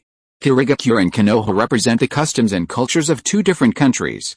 Changing the headband to either would create a sense of superiority, and creating new headbands might not satisfy the ninjas of either village. After all, it's hard to part with one's hometown, so I'm preparing to issue a new decree. The headbands for Kurigakure and Konoha will represent their hometowns. For example, Konoha ninjas born in the ruins of the Land of Water or the Land of Whirlpools will wear Kurigakure headbands. Similarly, for those below Jonin, all ninjas' choices will be respected. For those above Jonin, new headbands will be established, and all Jonin from both Konoha and Kurigakure will have their headbands replaced. Jonin level is considered high-level combat power, and Uchiha Yoru also needs to keep these people in check. The headband may seem small, but it represents a subtle psychological shift. Since you've already proclaimed yourself the god of shinobi, you've exposed your ambition to the ninja world. And in the rules you've established, the status of Jonin can be explained externally as a messenger of God. It also declares your ambition. Now it's Kurigakure and Konoha, but in the future, other villages might be just as capable. Tsunade, toying with her cards, spoke with a meaningful laugh regarding political maneuvering. Indeed, this time you simultaneously issued a notice to the entire ninja world, recruiting all wandering bloodline ninjas clans, even secret technique clans. One reason is to show the ninja world your power, and the other is to alleviate the problem of merging the two major ninja villages of Konoha, These wandering ninja clans and ninjas are like lubricant and a buffer during the adjustment period between Kirigakure and Konoha. At this point, Madarumi couldn't help but show admiration. The Kamimazu clan, expelled from Iwagakure, though both are insect-based clans like the Aburane clan, and even fallen from grace, have dwindled to just a few members over the years. Now, for the sake of their clan's survival, they've chosen to join. And then there are the Fuma and Spider clans, recommended by Orochimaru, the Sannin. These so-called secret technique clans actually consist of only a few people, at most a few dozen ninjas, with Jonin-level ninjas being extremely rare. These small clans are pitifully weak, lacking even a single Jonin. Chunin-level ninjas are considered top-tier combatants, and their so-called secret techniques are incredibly weak. While they wander the ninja world for various reasons, they haven't been targeted because their strength isn't worth the effort. Regarding these wandering clans, Madarumi chuckled. These wandering clans, after passing inspection, have indeed played a buffering and lubricating role within the village, more valuable than ever, the intelligence department. I've decided to have Hyuga Hisashi and Biwa Juzo jointly in charge. As for the medical department, at this point, Uchiha Yoru smiled and shrugged at Madarumi. The Mist Ninja currently lacks outstanding medical ninjas, so I intend to appoint Yakashi Nanao as the head of the medical department. Madarumi offered no objection to this appointment. In terms of overall strength, the number of Mist Ninjas who joined Konoha was only around 3,000. Almost every important department had Mist Ninjas involved, though this was all based on strength. While the Mist Ninjas' overall strength was slightly lower, their ninjas' high quality and individual combat abilities were in no way inferior to Konoha ninjas. Therefore, neither side had much objection to the Mist Ninjas being chosen for these positions.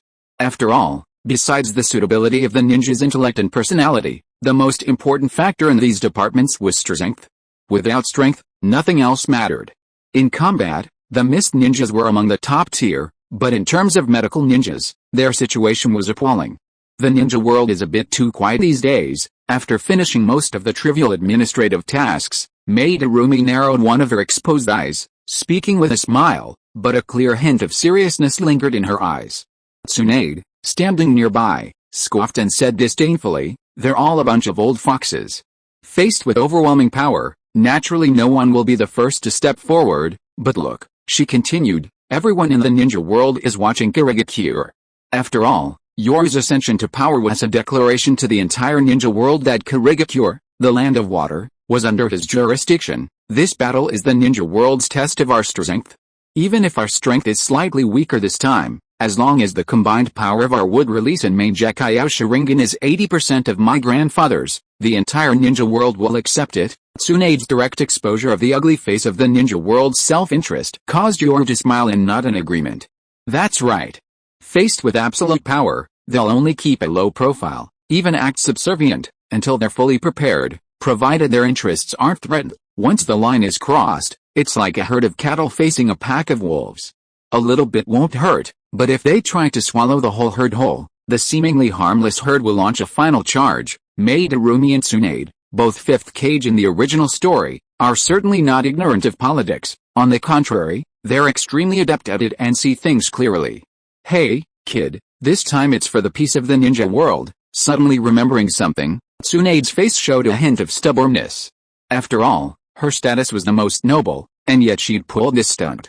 I think we should announce to the ninja world that envoys from all the major nations and ninja villages should come to Konoha again. As she said this, Tsunade's eyes flickered slightly, but after considering her plan, greed prevailed. A generous gift, good heavens, it seems Tsunade is clearly just after money for gambling. Pa. So much scheming to make money, trying to fleece the ninja world again? Madarumi, standing nearby, narrowed her eyes upon hearing this, her mind racing with calculations. Tsunade, I think it's a good idea. We could even inform the ninja world first. As for the date, after we've swallowed the entire hidden mist village of the land of water, I think that time. Madarumi and Tsunade exchanged a glance, then simultaneously licked their lips, their eyes gleaming with golden light, unable to hide their excitement. Clearly, given their status, this wedding couldn't be anything less than spectacular, and they were determined to fleece the ninja world once more. After annexing the hidden mist village and suppressing the rebellion, as long as their displayed power could shake the ninja world, then naturally, envoys from all the major ninja villages would attend the subsequent wedding. Don't underestimate the difference between the two. Now, inviting the ninja world is certainly acceptable, but the monetary gift, no, the wedding present, would be significantly less valuable. If they could capture the mist ninja, their revealed power would shake the ninja world. The congratulatory gifts sent then would obviously be of the highest standard. You guys, seeing the golden light gleaming in the two's beautiful, delicate eyes, Uchiha Yoru was somewhat taken aback, but upon reflection, it seemed to make sense. Maximizing profits, why not take advantage of it? I think it's good too. Uchiha Yoru, stroking his chin, also wore a meaningful smile. The three exchanged glances and immediately burst into laughter. For the peace of the ninja world, the three shouted with forced laughter, as if celebrating something, before enthusiastically joining in the handling of government affairs. On the outskirts of Konoha, in a remote location surrounded by forests, it was truly a perfect place for self-cultivation. Surrounded by forests, a vast clan estate appeared, its buildings seemingly newly constructed. Judging from the clan crests on the surrounding buildings, there were clans such as Sarutobi, Shimura, Uchiha, Nara, Akimichi, and Yama, with the Sarutobi clan being the largest. Scattered across the clan territories, a commercial street had been formed, but a sense of oppression, unlike anything else in Konoha, permeated the air. The arriving ninjas were all silent, clearly indicating an unsettling atmosphere. Inside an old-fashioned house, Jiraiya murmured, a complex expression on his face.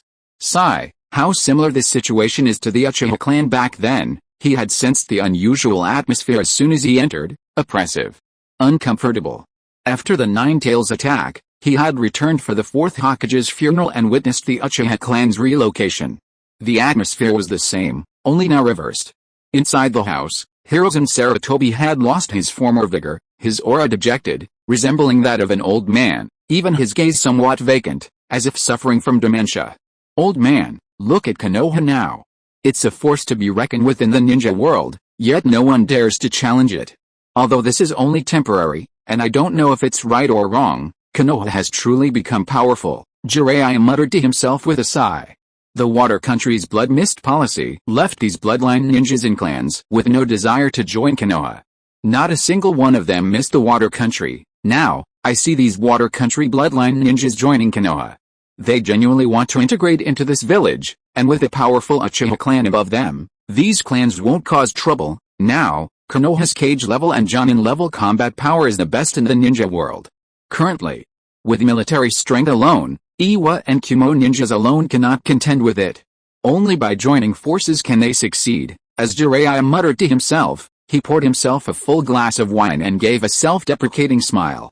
Back then, facing the quagmire of Konoha, we all chose to run away, but who would have thought that a young brat would change the landscape of the ninja world? Whether it's right or wrong, perhaps this brat is the chosen one, Jiraiya muttered to himself, discussing the changes in Konoha and the current situation in the ninja world. Opposite him, Hiruzen Sarutobi stared blankly, seemingly indifferent to everything. Seeing this, Jiraiya gave a self-deprecating bitter laugh. The old man, perhaps due to the immense shock, had become mentally unstable after the Hokage succession ceremony. Even Tsunade shook her head inside. This was a mental blow, perhaps caused by an unwillingness to face reality and a choice to escape. Old man, I'm leaving. This brat has orders. I never thought I'd have this day, haha, but Tsunade is really something, taking advantage of a young girl, haha. I'll come back to see you at Tsunade's wedding. Goodbye. A breeze stirred, causing the curtains to sway. In the dimly lit room, there were only empty wine glasses and an old man with a blank stare. But after some time, a glint of light flashed in the old man's eyes. I've revised the awkward sentences earlier. If you want to see them again, refresh the page and go back to the previous chapter. Chapter 262 The Battlefield of the Mist Ninja, the focus of the ninja world. Konoha. Lord Yoru, for the sake of peace in the ninja world, the elite of the Hyuga main clan are willing to join the war against the Mist Village. That night, Hyuga Hayashi paid a late-night visit, directly choosing to submit. The Hokage's office building was brightly lit under the night sky, and inside was a huge sand table displaying a panoramic view of all the houses and terrain of Konoha. Uchiha Yoru stood before the sand table, looking melancholy at the small flags representing the various bloodline limit clans and secret technique clans, signifying their status within the village. Although there are some vacancies in the village center, everyone wants to come, there are only so many spots. As Uchiha Yoru's voice echoed, Hyuga Hayashi bowed respectfully at a 90-degree angle. How could he not understand the meaning behind those words? Just a few years ago, Hayashi only had the right to speak to him because of his clan and the status of the Sannin. Now, Hayashi had become someone he had to look up to. Although lamenting the vicissitudes of life, Hyuga Hayashi directly and respectfully expressed his submission. The entire Hyuga main clan, including all ninja, pledges their allegiance to Lord Yoru, and even the Root clan. The Hyuga main clan ninja are willing to obey orders. Hayashi Hyuga's sincerity was undeniable. Root was a force to be reckoned with in the village, feared like the plague. The fact that Hayashi had agreed to this choice demonstrated a depth of their loyalty. Upon seeing the Hyuga main clan's pledge of allegiance, Yoru Uchiha smiled. Jonin Hayashi, I don't like seeing drama between the main and branch families. I will try my best to separate the main and branch families in village missions, but I hope you understand my meaning. Lord Yoru, Hayashi understands. This was a warning. Now that Konoha and Kirigakure had merged, Yoru Uchiha wouldn't tolerate any trouble. I will arrange for the branch family to guard the borders of the land of wind, the land of earth, and the land of lightning. As for Kirigakure, I entrust it to Jonin Hayashi. In the current ninja world, the three major ninja villages of wind, lightning, and earth were essentially waiting for intelligence from Kirigakure, so these three areas were under constant vigilance. This was a real war about to break out in Kirigakure, and Hyuga Hayashi knew this was their main clan's pledge of allegiance. Becoming a vassal of the powerful was too risky, the branch family was forced into it with no other option, while the Hyuga main clan had always maintained neutrality, pledging allegiance to whoever rose to power. But this time was different.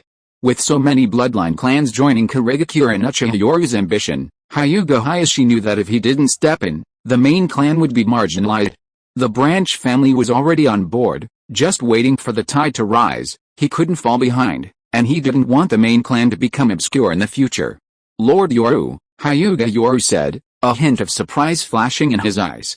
Looking at the stern Hyuga Hayashi, a smile crept onto his lips. It seemed this Hyuga clan had considerable courage. Kirigakure's AO possessed a Byakugan from the main clan. Hyuga Hayashi's gesture practically meant he was setting aside all prejudice. I see the sincerity of the Hayashi clan head. This time, Hayashi Hyuga's sincerity was evident, and Yoru Uchiha was quite satisfied. After all, Konoha was thriving. And it was great that no one was causing trouble. As for Kirigakure, well, let's not even talk about it. What kind of life did they live in Kirigakure? It was worse than a dog's life. Now, giving them a chance to be normal people was something they would be grateful for, not to mention that he had given them a better environment and future. Hinata has good talent. Besides Gentle Fist, she can learn medical ninjutsu from Tsunade. Yoru Uchiha also showed his goodwill. Under Hayashi Hyuga's grateful gaze, he pointed to a spot on the sand table. Perfect timing. The Yamanaka clan also has a little girl who will be learning medical ninjutsu from Tsunade in the future. And since they're from the same village, you can be neighbors. Hayashi Hyuga was immediately surprised. Looking at the location indicated on the sand table, the center of power in Konoha was already on the periphery, but at least he had joined the circle. However, he was surprised to see that several houses bore the crest of the Yamanaka clan, and he narrowed his eyes at the thought. Indeed, in the face of overwhelming odds, or rather, in the survival strategy of large clans, separating a portion of the clan was a way to preserve a path. Inside the dark cave, a pair of cold eyes appeared on a huge, ugly statue. Beneath the rings were the Rinnegan. Nagato, this is the latest intelligence. Hidden in the secret room, Nagato's complexion was noticeably better than before. His emaciated body had at least regained some flesh, and even the muscles in his legs were trembling, clearly showing signs of regaining sensation. Upon seeing the intelligence, Nagato immediately showed admiration and sighed. Indeed, Mr. Yoru's ambition is the same as ours, to achieve peace in the ninja world. How could the Akatsuki organization not know about the recent major events in the ninja world? Nagato's admiration deepened upon receiving the news. By manipulating the ninja world, the entire ninja world had become Mr. Yoru's ally. Otherwise, how could the Kirigakure rebels have been so easily subdued? Mr. Yoru's ambition is great, but his journey is far too long, Nagato sighed, pulling out the red-covered book he'd read countless times. Though he seems to dominate the ninja world, He's only managed to conquer the land of water at most. The other ninja villages are already wary and have begun to isolate him. If Mr. Yoru makes a move, he'll face the entire ninja world, the god of the shinobi world. Perhaps Mr. Yoru can achieve that in another 20 years, but until then, I will prove in my own way that my path is the fastest and most effective. Nagato's eyes gleamed with determination. He admired Yoru, even agreeing with his desire for a peaceful and unified ninja world, but he also had his own unwavering ninja code. Perhaps even now, he harbored the idea of a final collaboration, a joint effort to dominate the ninja world. He would use his combined forces of the tailed beasts to intimidate the entire ninja world, and then follow Yoru's vision of unifying the 5 great nations. Nagato, Uchiha Yoru's main decay Sharingan abilities and the 5th Hokage Tsunade's wood release are not to be underestimated. Konan was even more cautious, calmly taking out the intelligence she had gathered from her ninja tool pouch. This is all information about the former god of shinobi, Hoshirama Senju, and Madara Uchiha. It contains data on the ninjutsu Uchiha Yoru used in Konoha. Facing this intelligence, Nagato's expression was solemn, but more than that, it was arrogant. Konan, I have the eyes of the sage of 6 paths. Mr. Yoru's strength is a combination of raw power and strategic planning. Even the village might become an obstacle to his improvement. He didn't deny the power of the main decay Sharingan and wood release, but he possessed the Rinnegan, the legendary eyes of the sage of 6 paths. How could he possibly lose? However, at that moment, ripples appeared in the dark space, and Konan and Nagato's expressions instantly turned cold. Hell, it seems you've also recently learned that Konoha has produced such a god of shinobi. The masked man, Obito, looked at the intelligence in Nagato's hand and immediately let out a hoarse laugh. Madara, you must know a great deal about Uchiha Yoru's main decay Sharingan and Tsunade's wood release, right? Konan's expression was clearly unpleasant. He knew all this, yet he wouldn't say anything, forcing her to investigate. Clearly, there was a lack of trust in their cooperation. This one sentence made Obito feel incredibly frustrated. He knew some information, but what did he know about the battle between Senju Hoshirama and Uchiha Madara? He wasn't the real one. Uchiha Yoru shouldn't be underestimated. Even at my peak, I needed to be somewhat serious to deal with his strength. Obito's deep, arrogant demeanor made Konan and Nagato cautious. Although they had some doubts, they couldn't ignore Madara's words. Just how strong was Madara at his peak? The Akatsuki needs to recruit. At this moment, even Obito felt frustrated. Kisame Hoshigaki and Juzo-biwa, whom he had once favored, had both ended up under Uchiha Yoru's command. What kind of situation was this? The main decay Sharingan of the Uchiha clan was something he greatly feared. These are the targets for recruitment, along with intelligence. It was clear Obito was getting anxious, or rather, wary of Uchiha Yoru, a fellow clansman and classmate. Alright, the Akatsuki does indeed need to recruit for our next target. The Akatsuki was still severely lacking in manpower, their standards were high, and since their future targets were tailed beasts, the recruited ninjas naturally needed to be at least cage level in strength. Madara, the existence of the 9 tails is of paramount importance. Even the tailed beasts of Kirigakure will likely fall into Konoha's hands soon. The composed Nagato immediately grasped the most crucial issue. Obito narrowed his eyes, nodded, and said in a deep voice, the tailed beasts of Kirigakure absolutely cannot fall into the hands of Uchiha Yoru, otherwise it will be a huge challenge for Akatsuki in the future. The 6 tails Jinchuriki is Urabuchi of Kirigakure. I'll give you the information. Capture the 6 tails first. Nagato frowned upon hearing this, but he still didn't want to confront Uchiha Yoru too soon, so he nodded in agreement. Alright, capture the 6 tails Jinchuriki and imprison him. We'll extract him when we seal the tailed beasts. Seeing Nagato's agreement, the masked Obito revealed a bloodthirsty smile. Don't worry, I'll handle the 3 tails Jinchuriki. Upon hearing this, Konan and Nagato frowned, their expressions becoming somewhat grave. The 3 tails Jinchuriki was none other than the 4th Mizukage, Yagiraka Urabuchi. It wasn't that the opponent was particularly strong, but even the weakened Kirigakure was still one of the 5 great shinobi villages. The masked man, Obito, looked so relaxed, as if capturing the 3 tails was child's play, casually displaying his strength. The shinobi world was in turmoil, with almost all attention focused on Kirigakure in the land of water. It could be said that Kirigakure was now a stepping stone to test the strength of the so-called god of shinobi, Uchiha Yoru. If his performance was genuine, and the battlefield became a quagmire, then the entire shinobi world would attack Konoha and this so-called god of shinobi. After all, this god of shinobi had previously outmaneuvered the entire shinobi world and toyed with everyone. On the ruins of the land of whirlpools, the former antagonism between Kirigakure and Konoha no longer existed, they were now both in one camp. Madarumi, using the land of whirlpools as a base, had already conquered 8 islands surrounding the land of water, effectively sealing off Kirigakure. This time, a large number of Konoha ninja and Kirigakure ninja under Madarumi's command gathered, but the troop strength did not increase significantly. Following Uchiha Yoru's orders, most of the Konoha ninja replaced the original Kirigakure ninja in defending the territory, while the Kirigakure ninja remained the main force.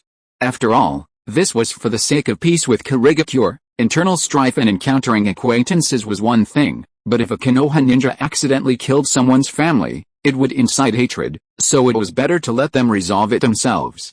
Gentlemen, the 4th Mizukage has already gathered tens of thousands of Kirigakure ninja to establish layers of defense on the mainland. This is all intelligence we've gathered, tens of thousands of Kirigakure ninja. This time, it was almost a 4th Mizukage, Yagura Karachi, who had mobilized the entire village's strength. However, fighting on their own territory, everyone knew this would be a difficult and bloody battle. Uchiha Shisui, Uchiha Itachi, Hashigaki Kisame, Ringo Amiri, and Might Guy were the 5 highest-ranking commanders of the Konoha and Kirigakure front lines. The headbands from the rear have now arrived, and the Jonin have all replaced their headbands with new ones bearing the character god. The 5 of them are now gathered around the sand table, with Kisame Hoshigaki, a pure ninja, calmly analyzing the situation for everyone. Kisame is the supreme commander on the front lines this time, partly because he is a native ninja, and partly to win over the hearts of the people. The tent is now filled with ninja, all Jonin, and because of the changed headbands, it's almost impossible to tell which ninja they belong to. How many ninja troops will Lord Yoru send this time? Someone asked, still puzzled. After all, several days have passed, and there's still no news of reinforcements. Everyone is curious about this. The Kirigakure native ninja force numbers in the tens of thousands. Even if they have an advantage in high-level combat power, they should still need at least tens of thousands of ninja to support them. However, facing all the doubts, Uchiha Shisui stated in a deep voice, Lord Yoru will only send an additional 1,000 ninja troops, primarily medical ninjas. What? Upon hearing this news, everyone was immediately stunned, as if they couldn't believe it. Their frontline forces, at most, numbered only about 2,000 ninjas. What use would another 1,000 reinforcements be? 3,000 against 10,000? And 3,000 on the attacking side, on enemy territory? However, facing everyone's astonishment, Kisame Hoshigaki simply snorted coldly. He, who always judged ninjas by their mission completion, hated such skepticism. This operation to overthrow the Mist Ninja's Blood Mist policy and overthrow the 4th Mizukage will be directly commanded by Lord Yoru. This is the operational plan for this operation. All Jonin, come and collect your mission scrolls. A stack of mission scrolls bore the names of various Jonin. When everyone received their mission scrolls and opened them, astonishment and disbelief filled the tent, as if they had misread it, and they even exchanged bewildered glances. Completely dumbfounded. Sir? My mission seems to be recruiting and gathering defeated ninjas. Yeah, mine too, and mine too. Why are we all on this mission? The crowd erupted in discussion, completely bewildered. None of them were on a combat mission. However, despite already knowing the plan, Kisame Hoshigaki was filled with shock and fervor in the face of their questions. Mr. Yoru's strength was undoubtedly that of a ninja god. Everyone obey orders and await further instructions. The ninja forces on the front lines will be dealt with naturally. Kisame's cold voice echoed in the tent, and the ninjas nodded habitually. Oops. I finished writing too late last night and made a mistake, only setting one chapter to update. I'm so sorry. Chapter 263 Mere grains of sand are not even half as good as me. The land of water. On the sea, large ships flew banners bearing the character for God, their bows teeming with ninja. Along the coastline, countless mist ninja stood in dense formation, ready for battle. Various powerful war machines were poised for action. A lie. This can't be real, this. How are we supposed to fight? The ships, now sailing, were filled with ninja, their eyes fixed blankly on their commander. Their side, though touted as elite, was far too outnumbered, and they were expected to launch a direct assault. The mist ninja on the coastline alone numbered at least 7,000 or 8,000, on the defensive. They, with only about 3,000, were the attackers. How could they possibly win? We see them. Konoha ninja, sensory ninja, with a shout, the sensory ninja in the Mist Army hurriedly reported, confirmed. It's the Konoha ninja army, confirmed. As the sensory Mist ninja reported, the Mist Army exchanged bewildered glances, their faces grave. Konoha's move was clearly a futile attempt, like throwing an egg against a rock. But could the enemy be that foolish? All eyes turned to their supreme leader, the fourth Mizukage, Yagura Itachi, who calmly and resolutely watched the approaching enemy. Order. All Kurigakure ninja, prepare for battle. Yes, sir. Following the fourth Mizukage's command, the Kurigakure ninja along the coast prepared for battle. Meanwhile, hidden throughout the battlefield were ninjas secretly dispatched by various countries to gather intelligence. Both Kurigakure and Konoha knew of these ninjas. Kurigakure needed to drag Konoha into a quagmire of war, thus drawing the entire ninja world's attention to Konoha, resolving the Kurigakure crisis. Konoha, on the other hand, needed these intelligence-gathering ninjas to relay messages back. The difference was that these ninjas possessed enough confidence to intimidate the entire ninja world. Both sides shared the same goal, to transmit information. Sir, how do we get ashore? As they drew closer, the cold glint of the Mist Ninja's war machines on the shore became clearly visible, sending chills down the spines of many ninjas. Finally, someone mustered the courage to ask. At this moment, the 5 large ships, with Uchiha Shisui, Uchiha Itachi, Kisame Hoshigaki, Ringo Amiri, and my guy at the bow, also wore solemn expressions. This area was about to enter the attack zone. Meanwhile, many ninjas on the ships looked at each other in bewilderment, some even covering their faces with helplessness. Damn it, our mission seems to be to drive away and capture prisoners, while also turning the enemy ninjas against us. I think I'm dreaming. They had never fought a battle like this before, it was too bizarre. They would accept even a fierce offensive and defensive battle, but their current mission was completely different from the battle before them. Both sides were secretly observing whether reinforcements would appear. The Mist Ninja were cautious because the Konoha side might have reinforcements, while the Konoha side, needless to say, actually hoped for reinforcements. But on the vast, boundless sea, only their ships remained, gone. Damn it, Uchiha Shisui, where's the reinforcement you promised? The hot-tempered Ringo Amiri's eyes widened. If reinforcements didn't arrive by now, they'd be sitting ducks. At Ringo Amiri's voice, all the Konoha ninja showed glimmers of hope, their spirits lifted. Reinforcements? They knew it. How could there not be reinforcements? How? Don't worry, reinforcements will be here soon. Uchiha Shisui slowly took out a unique kunai from his weapon pouch, its handle clearly marked with some kind of jutsu formula. Of course, some Jonin recognized this formula from the records, and they couldn't help but show expressions of shock. Could this be? Some were shocked, clearly having guessed what was going on. Kisame Hoshigaki and Ringo Amiri also became serious, with Kisame saying in a deep voice, "This is the legendary space-time ninjutsu." Yes, this is a space-time ninjutsu developed by Tobirama Senju, the second Hokage of Konoha. In Konoha's history, only the fourth Hokage has ever mastered it, Shisui explained to everyone with a smile, then channeled his chakra into his kunai. Swoosh! Under the watchful eyes of countless expectant gazes, a figure appeared instantly at the bow of the ship, or perhaps 2 people. How? It seems the war in Kurigakure is about to end. Among the figures that appeared was the imposing figure of Uchiha Yoru, with the 5th Mizukage, Madarumi, nestled to one side. It was clear that the two had teleported simultaneously. But the moment the 5th Mizukage, Madarumi, appeared, she immediately turned her head to look towards her distant hometown. Her slender, beautiful fingers wiped the white spots from the corner of her mouth, and a fleeting hint of embarrassment flashed in her eyes. Uchiha Yoru calmly appeared at the bow of the ship. At that moment, Uchiha Shisui's face lit up with fervent admiration. Lord Yoru. The land of water's territory is right before us. The 4th Mizukage is personally leading over 10,000 Kurigakure ninja, standing ready along the shore. Everyone was shocked. While the appearance of the 5th Mizukage, Terumi Mei, was surprising, and even more so was the presence of Uchiha Yoru. But 2 people? 2 reinforcements? Before anyone could question this, Terumi Mei displayed the imposing presence befitting the 5th Mizukage, raising her hand to command the ninja and shouting, "All ninja, listen to my command. The battlefield is under the control of the 5th Mizukage. Prepare to carry out your respective missions." Simultaneously, the chakra of the 5th Mizukage and Uchiha Yoru appeared on the battlefield, causing a stir among the Kurigakure ninja. The 4th Mizukage, Yagura Karachi, roared, "Just 2 reinforcements. Our army of 10,000 Mist Ninja is in the lead.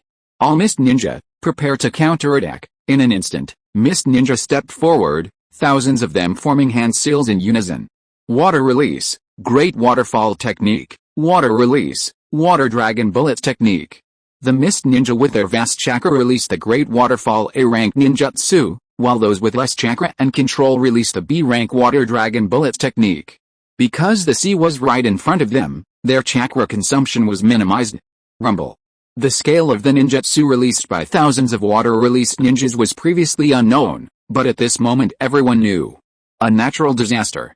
The water-release techniques released by thousands of mist ninjas instantly enraged the sea, creating towering waves and countless roaring water dragons. A tsunami hundreds of meters high instantly erupted, its impact so vast that even the ninjas of the Land of Water were utterly shocked. They had never witnessed such a cataclysmic tsunami in their lives. On the Konoha side at sea, countless ninjas stared blankly at the scene. Even Kisame Hoshigaki, known as the water release cage level expert of the Mist Ninja, was astonished by water release techniques for the first time in his life. Such a scale of water release. It was completely beyond human resistance. This was a cataclysmic event. The combined power of thousands of water release ninjas was enough to change the world. Yoru, at this moment, Maid Arumi, on the bow of the ship, became slightly serious upon seeing such a massive water release attack, but she still had confidence in Uchiha Yoru's strength. However, just how strong was he? While everyone else was terrified by this cataclysmic event, Uchiha Yoru revealed a domineering, light laugh. A water-style ninjutsu unleashed by thousands of mist ninja in unison is enough to give me a good beating. The voice, though not loud, clearly echoed throughout the battlefield, heard by both the mist ninja and those from Konoha and the mist on the ship. The Konoha ninja stared in astonishment at their leader, while the mist ninja, recovering from their initial shock at this cataclysmic water-style technique, were filled with rage. Such a ninjutsu. It couldn't even be called a cataclysmic event, even an S-rank ninjutsu couldn't measure its power. A cataclysmic event. However, under everyone's watchful eyes, Uchiha Yoru's imposing white figure slowly stood at the bow of the ship, his hands calmly forming hand seals. Everyone recognized it as an earth release technique. Earth release, earthquake core. A simple B-rank earth release ninjutsu, yet as Uchiha Yoru released it, the heavens and earth roared. If the previous was a tsunami, this was an earthquake. An unprecedented earthquake.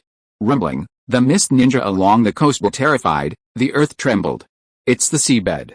The seabed. Finally, someone discovered the key to releasing the ninjutsu, and at that moment, a scene that shocked everyone unfolded. The sea. It had been cleaved into a massive chasm. A bottomless crack had suddenly appeared in the sea, and because it appeared so suddenly, seawater overflowed, creating the chasm before their eyes. The water release ninjutsu created by 1,000 mist ninja released by the water release technique collapsed instantly with the sudden appearance of this underwater chasm. It filled the crack that had suddenly appeared. With a deafening roar, the chasm was filled, and the cataclysmic tsunami dissipated, leaving only large waves surging on the surface, as if to prove their existence. The ninjas on both sides stared blankly and in shock at this scene. It was too shocking, and some even thought it was a genjutsu, frantically trying to break free of it. In the sea breeze, Maid Arumi looked at the domineering figure standing against the wind, his clothes fluttering in the sea breeze. Yoru. Let the entire ninja world witness your rise. Witness your godlike strength. A hint of infatuation flashed in Maid Arumi's eyes, followed by a seductive smile. The 5th Mizukage accepted Uchiha Yoru's straw hat and Kusanagi sword, symbols of the ninja god. As Maid Arumi's voice fell, everyone turned to look, their gazes fixed, as if they had forgotten to breathe. However, Uchiha Yoru slowly turned his head, revealing a domineering chuckle. May, have you ever seen my full power? No. No, so now, please let me. Let the entire ninja world witness the legendary power of the Uchiha? Maid Arumi was first astonished, then revealed that alluring smile. The man before her captivated her completely. Uchiha Yoru slowly turned his head. The waves from the subsided tsunami caused the ships to rock slightly, and a smile played on his lips. As you wish. A terrifying, suffocating burst of chakra erupted instantly, and Uchiha Yoru's figure leaped into the air, appearing as a black dot in the bright sunlight under the watchful eyes of everyone. Everyone, whatever you do, don't look directly into his eyes. At this moment, an experienced Jonin from the Mist Ninja side hurriedly shouted, but a terrifying scene appeared in the sky. Fire release. Great fire annihilation. A raging sea of fire instantly appeared in the sky, like a tsunami sweeping down from the heavens, with immense power, even shocking the two ninjas. Rumble quick. Water release. Ninja defense. In the panic, the experienced Mist Ninja hurriedly shouted. Although they were shocked by this terrifying ninjutsu that could create a natural disaster with the power of one person, they still instinctively shouted when facing death. Water release. Water wall. Water release. Water wall. The Mist Ninjas who reacted quickly formed hand seals one by one, and instantly towering walls of water appeared along the shore. Rumble. A massive wave of fire crashed down from the sky, crashing against a rising water. The collision of fire and water created a hissing, booming sound, and instantly shrouded the coastal area in a thick fog. Seeing this from the sea, Madarumi shouted, "All ninja, prepare." This time, the focus is on capturing and persuading the defeated ninja to surrender. For the Mist Ninja. For freedom, this was their first battle to liberate the Mist Ninja, and it seemed to be a decisive one. Rumble. Beneath the dense fog, Uchiha Yoru's figure appeared on land. He unleashed a barrage of firepower, and screams and cries of agony filled the Mist Ninja army. Wind release. Great breakthrough. Several wind-released ninja hastily used a large-scale wind release technique to disperse the fog, revealing a chilling scene. Uchiha Yoru's domineering figure was like a tiger among sheep, his afterimages flashed, and no one could stop him. Everywhere, the screams of Mist Ninja filled the air. His lightning-fast taijutsu, effortlessly handling the encirclement, and his relaxed demeanor only fueled the astonishment and fury of the Mist Ninja. Arrogance. Just then, a brutal roar echoed from afar. Under the terrified gazes of countless Mist Ninja, their fourth Mizukage, Yagura Karachi, entered a semi-tailed beast transformation. Covered in a dark red cloak of tailed beast chakra, resembling a small tailed beast, he roared as a tailed beast ball, ready to be unleashed. Fourth Mizukage.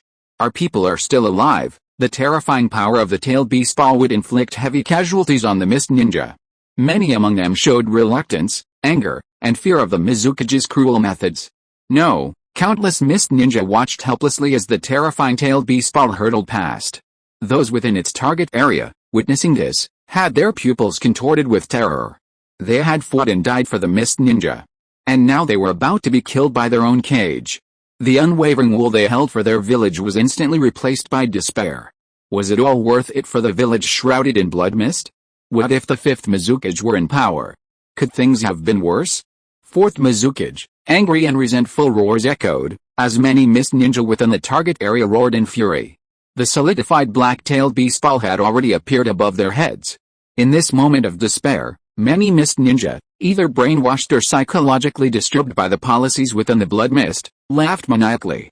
When Uchiha Yoru saw this, a mocking smile curled at the corner of his mouth, his disdainful and domineering cold laughter reverberating throughout the battlefield. Mere sand, not even half as good as me, damn it. I forgot to set a timer last night. If you are listening to this novel on a channel other than Fanfic World, it means it was downloaded and re-uploaded without effort. We warmly invite you to visit our channel, Fanfic World. There you will find the original version of this story and many other novels of various genres. We look forward to seeing you dive into a world of incredible novels. Chapter 264 Lightning Release Kirin. Boom. Amidst swirling smoke and a deafening roar, a gigantic black hand appeared. It was Susanoo. Facing the incoming tailed beast ball, Uchiha Yoru's main Decay Sharingan spun, and Susanoo's hand lashed out, sending the heavy, solid-tailed beast ball flying into the air with a deafening boom. Boom. A world-shattering explosion reverberated in space, followed by a powerful shockwave. Rumble. The earth and even the sea were whipped into towering waves by the aftershocks of the explosion. Uchiha Yoru. All Mist Ninja, attack. All ninjutsu, attack. Many Jonin from the Mist Ninja roared, and instantly, tens of thousands of Mist Ninja soldiers unleashed a dense barrage of ninjutsu. At this moment, Uchiha Yoru, his main Decay Sharingan still spinning, faced this attack with a disdainful smile, his arms crossed. As his main Decay Sharingan spun, Susanoo lifted him into the air. Susanoo's second stage, A gigantic black shadow appeared on the battlefield. Uchiha Yoru revealed a black Susanoo phantom with 3 heads and 6 arms. Faced with a relentless barrage of ninjutsu, Uchiha Yoru showed only disdain, casually waving his 6 Susanoo arms as if swatting flies.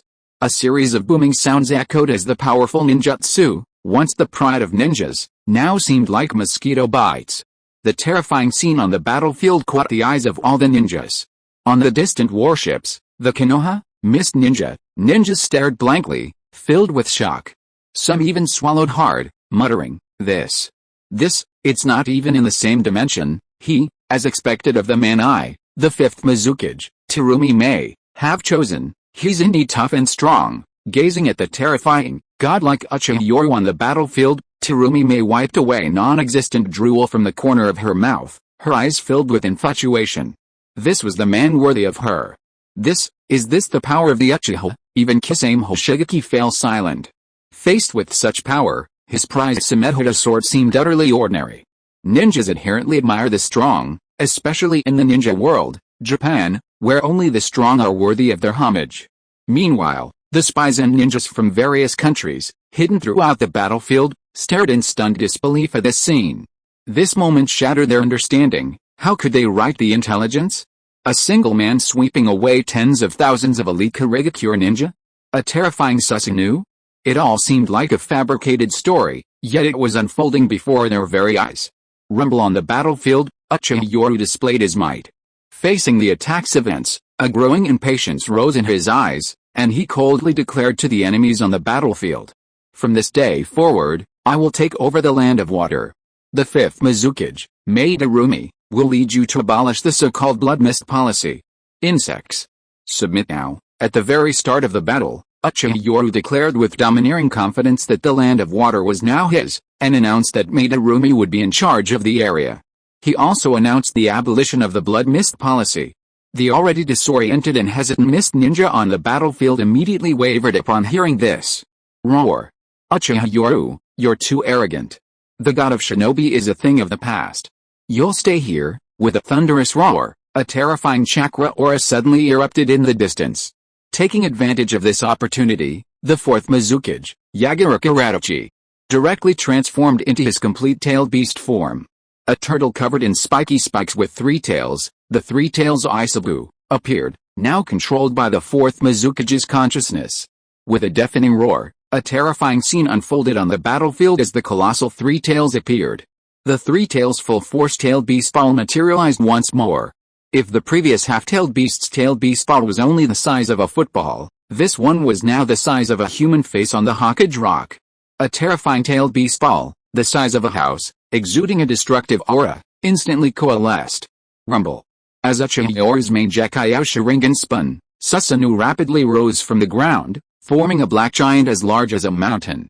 The complete Susanoo's terrifying aura, emanating from every movement, already surpassed that of the tailed beasts. The ninjas were like ants beneath its feet. Countless mist ninjas stared blankly, filled with terror. Many had even lost their will to fight, their ninja swords falling to the ground without them even noticing. This is on a completely different level. Faced with such immense power, people had lost their fear, or rather, their fighting spirit had vanished. They had become helpless prey. Just how terrifying is the complete Susanoo? Its aura alone surpasses that of the strongest 9 tails, and the terrifying chakra pressure alone makes most ninjas lose their will to fight. Uchiha Yoru. Roar. At this moment, the 3 tails, now in its complete tailed beast form, is like a pet dog in front of Uchiha Yoru's complete Susanoo. As the tailed beast ball in its mouth reaches its limit, the 3 tails roars and unleashes the tailed beast ball. Meanwhile, Obito, masked in the shadows, is also watching this scene with a solemn expression. His main Gekkai Sharingan is spinning wildly, manipulating the 4th Mizukage, as he also wants to test Uchiha Yoru's strength. The 4th Mizukage, Itachi, in his complete tailed beast form, unleashes a tailed beast ball of terrifying power. Its sheer majesty makes the mist ninja feel the breath of death, unable to muster any ability to resist. However, as the tailed beast ball hurtles towards them, the Susanoo's massive body becomes a target, yet Uchiha Yoru's main Gekkai Sharingan spins in his eyes, and a contemptuous smile appears on his lips. Even with human intelligence, a beast is still a beast, his domineering voice echoed across the battlefield. Facing the incoming tailed beast ball, Uchiha Yoru had several ways to defend himself. He could dodge with space-time ninjutsu techniques, but that would cause massive casualties among the Mist Ninja, something Uchiha Yoru, who considered the Mist Ninja his own, could not tolerate. These were his future strength. Swatting them away? That might not have a shocking effect. His goal this time was to intimidate the Land of Water and the entire ninja world with absolute power. After this battle, he would ensure that the tens of thousands of Mist Ninja would never again have the will to resist, and he would silence the entire ninja world. Looking at the original story, there were various ways to deal with the tailed beast ball: Susanoo / wood release catching the ball barehanded, Naruto kicking it away, space-time ninjutsu teleportation, and of course, the decapitation sword. Uchiha Yoru, the three tails roared, this roar representing a Budo's will.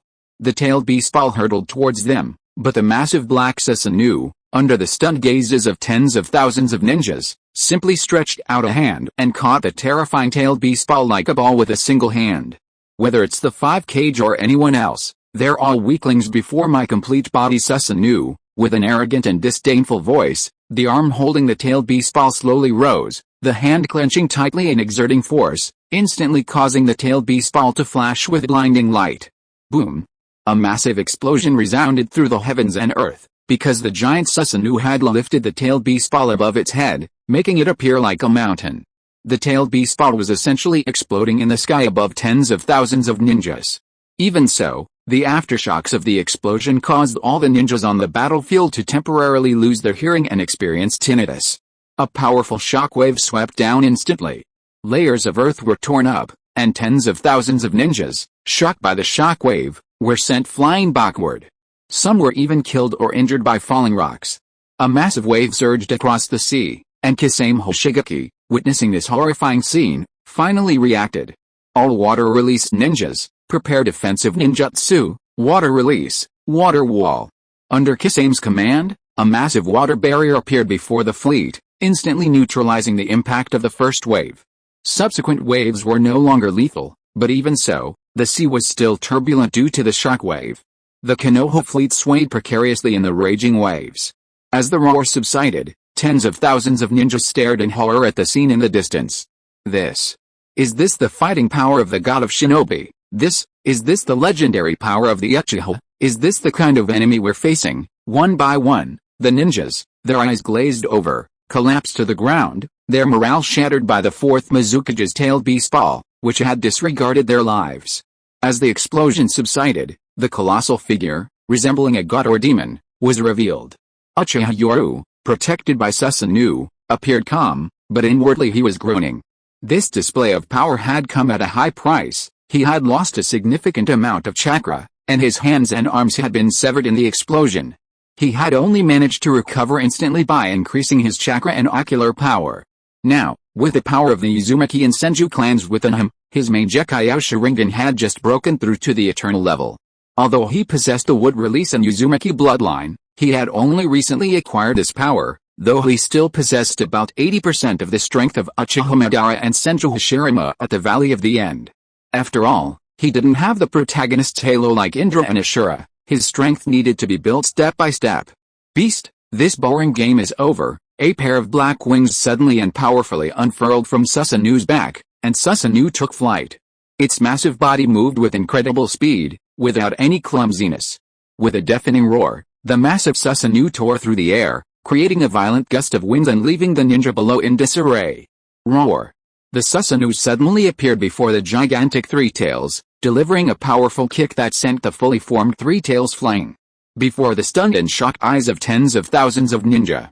The tailed beast, a symbol of power and calamity that threatened the entire ninja world, was kicked away like a stray dog. Boom! The Three Tails was sent flying into the sea, instantly creating towering waves. At that moment, dark clouds gathered in the sky, accompanied by flashes of lightning and thunder, seemingly foreshadowing the end of the fourth Mizukage's reign. Meanwhile, on land, the mountain-like Susanoo slowly gripped the hilt of its sword, while the Three Tails, roaring in the sea, frantically condensed a tailed beast ball once more. Boom! A lightning-fast sword-drawing technique was unleashed by the mountain-like Susanoo, resulting in a massive flash of cold light. A deep, bottomless chasm was cleaved through the earth, and the ocean waves were split in two. Tens of thousands of ninjas watched in shock as the sea was cleaved in two. The Three Tails, in its final moments, used its hard shell to defend itself, its painful howls revealing the damage it had suffered. Yet, it was still gathering power for its tailed beast ball, showing it hadn't given up the fight. The tailed beast ball was now firmly aimed at its target. However, facing the Three Tails' last struggle, Uchiha Yoru coldly snorted arrogantly. A boring game. A burst of lightning suddenly appeared in Uchiha Yoru's hand within his Susanoo, and at that moment, the entire sky seemed to be drawn in, thunder roaring loudly. Lightning release, Kirin. Instantly, countless bolts of lightning converged in the dark clouds, and a lightning Kirin, radiating divine might, emerged directly from the clouds. The lightning Kirin roared and descended from the sky, pouncing on the Three Tails. Instantly, the world flashed with dazzling daylight, blinding the ninjas for a moment. Boom! A deafening roar followed, and a massive crater was blasted into the sea. The surrounding seawater instantly evaporated under the power of the lightning. The Three Tails was nowhere to be seen, its chakra vanished. With the surging seawater rushing back in, the battle was over. The Three Tails is dead just like that. Countless members of the Mist Village stared in disbelief at this scene. It was completely beyond their imagination. Could the power of ninjas really reach this level? How? This is probably only the power of a god. Is he a god? Someone muttered, their fighting spirit shattered as they watched. Such power made their resistance utterly futile. I, the fifth Mizukage, Madarumi, hereby declare. The blood mist policy of the Mist Village is over. I now have full authority, and all Mist Village ninjas must not resist. Those who disobey will be considered traitors to the Mist Village. At this moment, Madarumi led 3,000 ninjas ashore, shouting loudly, radiating the majesty of the fifth Mizukage. Simultaneously, she formed hand seals and slammed her hands into the ground. Summoning jutsu. Lady Darumi May, what are your orders? A loud boom followed, then a cute, clear female voice echoed across the battlefield. As the massive plume of smoke from the summoned beast dissipated, the legendary slug, renowned throughout the Shikatsu forest, was revealed. It was also Tsunade's summoned beast. Darumi May stood majestically atop the summoned beast. Due to the increased chakra release this time, the summoned slug was even larger. Please, heal all the wounded from my Kirigakure village on this battlefield. Darumi May, worthy of being the fifth Mizukage, displayed remarkable political acumen, directly claiming all the Kirigakure ninja as her own. All ninja, listen up. Quickly incorporate all Kirigakure ninja, all comrades, listen up. Do not resist. We are here to incorporate you on the orders of the fifth Mizukage. Medical ninja, hurry up and treat the wounded first. Anyone who resists will be considered a traitor to Kirigakure. Everyone cooperate in incorporation and treatment. Good heavens. With 3,000 ninja joining the battlefield, they instantly turned over 10,000 Kirigakure ninja into their own.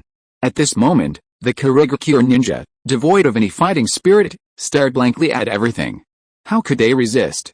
How could human strength contend with divine power? Madarumi smiled upon seeing this scene. Under absolute power, one side was deterrent, and the other side suffered minimal casualties. My bad, I slept too late last night and forgot to set the timer. Chapter 265 Integration of the systems of the two great ninja villages. The battle in the land of water shook the ninja world. When news of it spread throughout the ninja world, the major ninja villages initially disbelieved it, but the larger ones remained silent.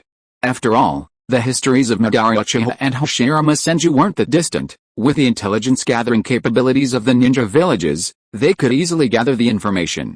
However, at first, they felt the news was somewhat of a joke. Was this really not a story? Exaggerating the deeds of deceased heroes and ancestors was a tradition. But as news from the Land of Water battlefield emerged, the major ninja villages realized this wasn't a story, but a real force in the ninja world. One person single-handedly defeated tens of thousands of ninjas. This wasn't a legend, but a true feat. The ninjutsu unleashed by one person was overwhelming. The tail beasts, considered a calamity and a deterrent weapon in the ninja world, were trampled like domesticated dogs in the hands of the enemy. The Land of Water fell, fallen in a single battle. With the death of the fourth Mizukage, internal strife erupted within Kirigakure, led by Genji, and Kirigakure, one of the 5 great ninja villages, announced its complete merger with Konoha. Iwagakure, Hidden Stone Village. The third Tsuchikage, Anoki, stared at the intelligence report in his hand, His face so grim it seemed to drip water. Lord Third Hokage, this is a handwritten letter from the battlefield of Karigakure, from the Night of the Gods, the Night of the Gods. That was Uchiha Yoru's current title. Like the title of demigod Hanzo, the ninja world loved giving strong figures all sorts of strange titles. A letter. Inoki was somewhat angry. He had initially thought it was another threatening letter like the one from Uchiha Madara, but the contents of the letter shocked him. The letter revealed that the fourth Mizukage was not dead, but had been taken away by a mysterious person using space-time ninjutsu. The three tails had not fallen into his hands. Moreover, the information about the mysterious person clearly indicated that he was the ninja who assassinated after the last 5-Cage summit. A terrifying masked ninja possessing the main Gekkai Sharingan and would release, seemingly inheriting the will of Uchiha Madara, had been secretly plotting conspiracies in the ninja world. His strength was extremely formidable.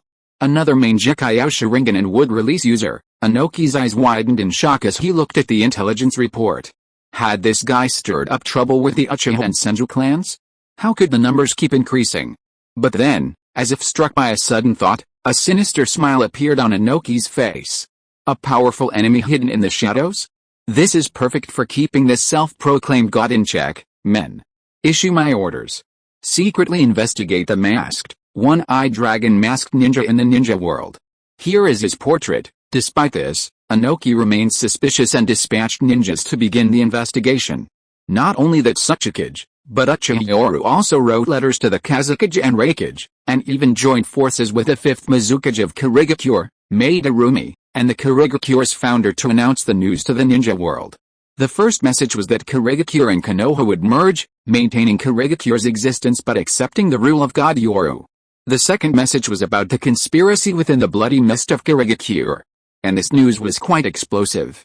The news spread throughout the ninja world. The 4th Mizukage of Karigakure was being controlled, and a powerful force was secretly plotting something. The enemy possessed the main Gekkai Sharingan and would release, and was suspected to be a successor of Madara Uchiha.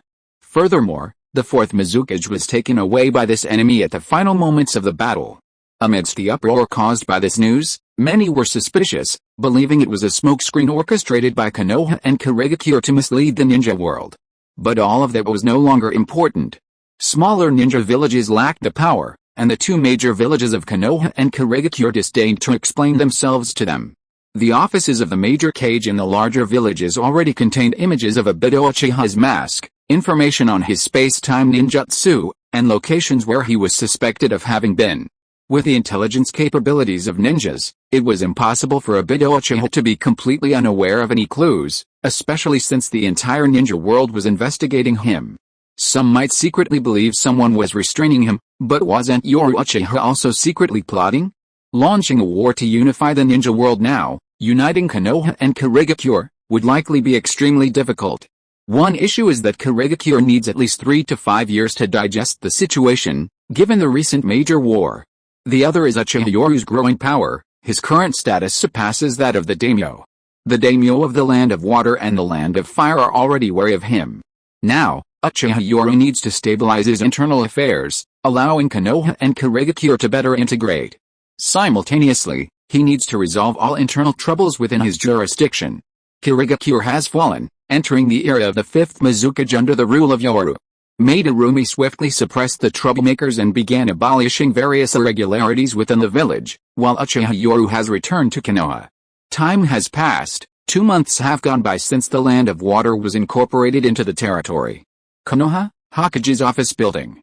Inside the conference room, Uchiha Yoru gazed at the Hokage rock and murmured, "If we start a war now, Obito won't just stand by and watch, and neither will the one who's been hiding the deepest." While his power was strong now, he wasn't invincible.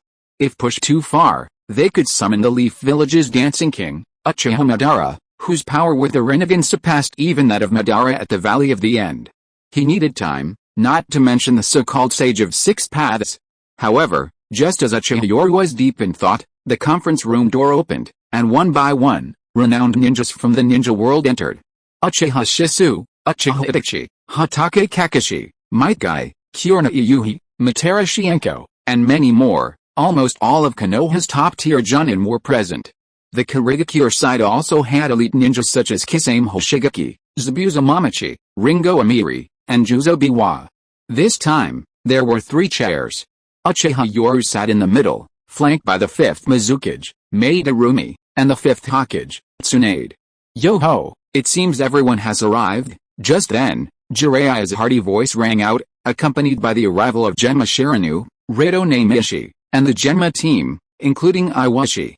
However, the 3 of them were noticeably pale, clearly having been teleported back using the Flying Thunder formation. Lord Yoru, we have accomplished our mission. Seeing the 3 pale and seemingly exhausted, Uchiha Yoru nodded with amusement. It seems your strength still needs improvement, even with a slug's recovery, you're still so weak. Haha, laughter erupted in the meeting room, even the usually stern Kurigakure ninja smiled. The 3 members of Genma's team exchanged wry smiles.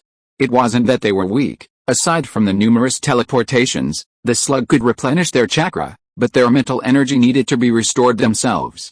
Jiraiya laughed heartily. But as he surveyed the assembled ninja in the conference room, even he was secretly alarmed. This power had surpassed Konoha's peak. Even more so. Thinking this, Jiraiya's gaze fell upon the 3 people seated in the 3 chairs, especially Uchiha Yoru and Tsunade, and a bitter smile crept across his face. It seemed that before long, the powerful forces of the first Hokage and Uchiha Madara, both at their peak, would appear. It truly was going to surpass the pinnacle of Konoha's history. After all, this was a union of the Senju and Uchiha clans. If they had children, what would become of them? At this moment, Uchiha Yoru coughed lightly, and instantly everyone's expressions turned serious. Konoha and Kurigakure were now fully integrated, and they knew this meeting concerned the future of both villages, and even the future of the ninja world.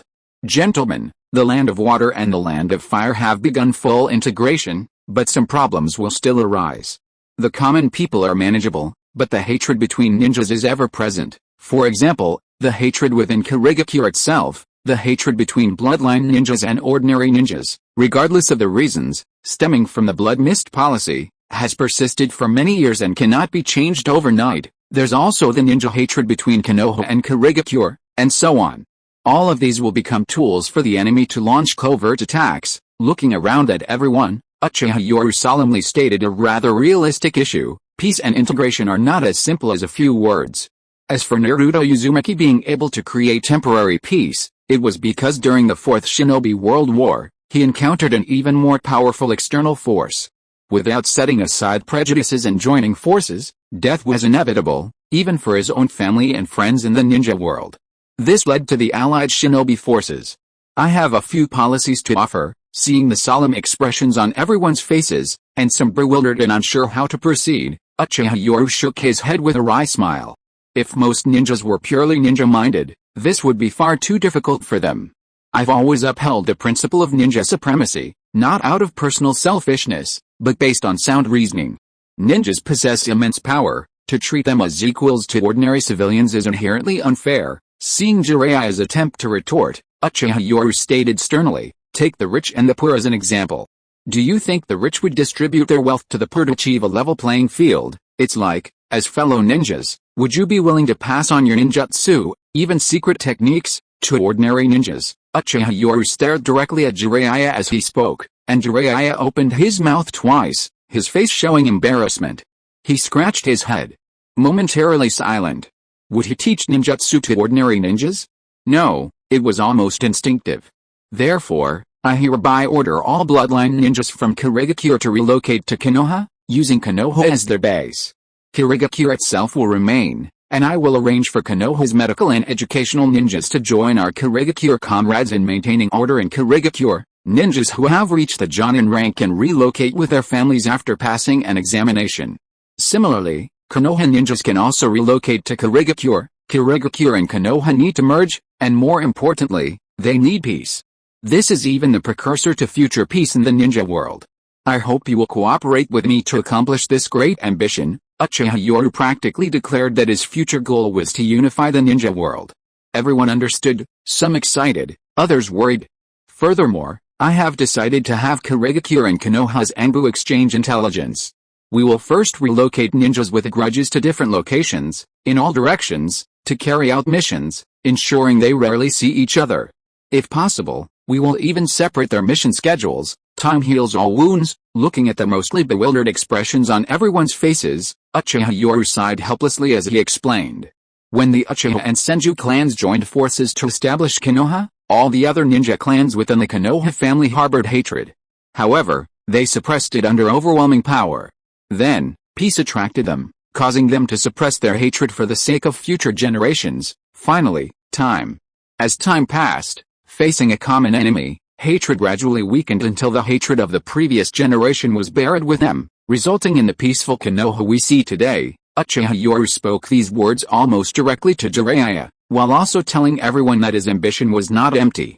Uchiha Shisui's eyes burned even brighter with fervor, and Uchiha Itachi beside him displayed a resolute expression. Master Yoru is great. This is the path our predecessors walked. A glimpse into the whole reveals the whole. If Konoha can achieve this, what about the entire ninja world? The bloodshed of this era will erase the hatred of the next. Peace. Uchiha Yoru's ambitions all revolve around peace, as he tells everyone. Throughout the original story, almost all the powerful ninjas have suffered from the wounds of war, so they hate war, and peace has always been everyone's pursuit. Uchiha Yoru has now blatantly pointed out a clear path, and they even have the ability to make it happen. Once the Hidden Mist Village in the Land of Water stabilizes, the first step will be a peaceful integration between the Hidden Mist Village and the Hidden Leaf Villages Anbu. This integration will involve information sharing, and suitable ninjas from Hidden Leaf Village can join the Hidden Mist Villages Anbu, and vice versa. Simultaneously, formations between the two villages will identify ninjas who are easy to get along with and have them cooperate on missions. Subtly, in the future, the Hidden Mist Village and Hidden Leaf Village ninjas will, like when the 5 great villages were first established, shake hands and become one family. The second step will be an exchange of teachers and students between the Hidden Mist Village and Hidden Leaf Village, prioritizing orphans, but setting the age at 7. These teachers and students will receive preferential treatment and rewards, such as being assigned stronger ninjas after graduating from the Ninja Academy, like special Jonin, or even Jonin. The third step will be to prohibit all speech and rumors that disrupt the peaceful coexistence between Hidden Leaf Village and Hidden Mist Village, and to prohibit the spread of stories about camaraderie during missions between the two villages, or even love stories resulting from intermarriage. Fourth, Konoha will also implement the true principle of ninja supremacy, instead of the previous vague concept. Furthermore, the Ninja Academy will instill from a young age the idea that a ninja's strength is for the purpose of protecting their homeland and civilians, not the previous notion that ninjas are merely tools. Fifth, as Uchiha Yoru outlined his decisions, Tsunade and Maeda-Rumi's eyes gleamed with a mixture of emotion and heartache. In their eyes, Uchiha Yoru had likely already developed a firm belief in peace in his teens, and was already taking action, even facing reality and planning future policies early on. These were not things that could be conceived overnight. Jiraiya was secretly shocked, even showing a hint of disappointed admiration on his face.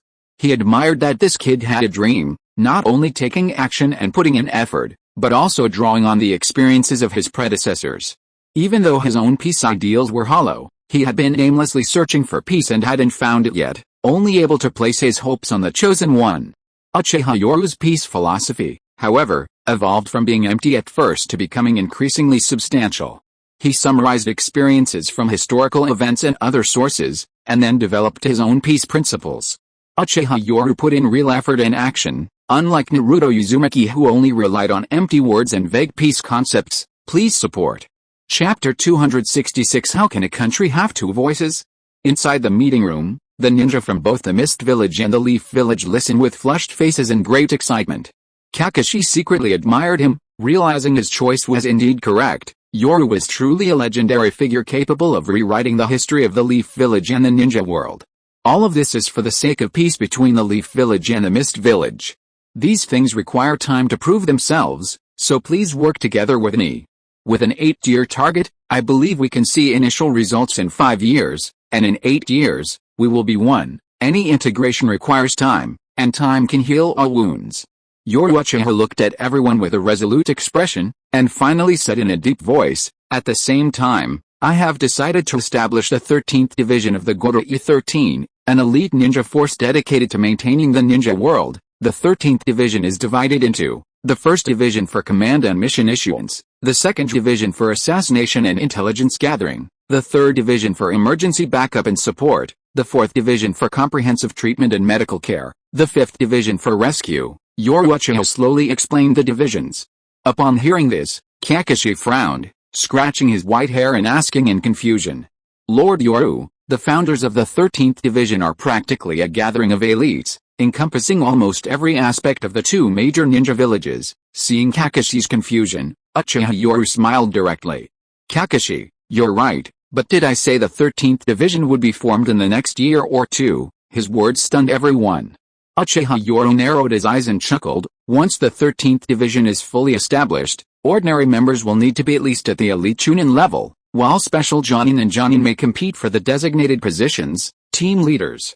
For now, the vice captain will be at least an elite Jonin to be eligible to run, and as for captains, there will be no captains for those without cage rank. Boom. After Uchiha Yoru's words, everyone was shocked, then became even more enthusiastic. Uchiha Yoru's words practically meant that by the time the 13th Division was fully established, the ninja world would likely be unified. Even vice captains would need to be at least elite Jonin to qualify, and this was just the qualification. Ultimately, the vice captain would most likely also need to be cage rank. As for the captain, needless to say, without cage level strength, he'd rather have the title of captain but not the actual rank. This matter isn't urgent.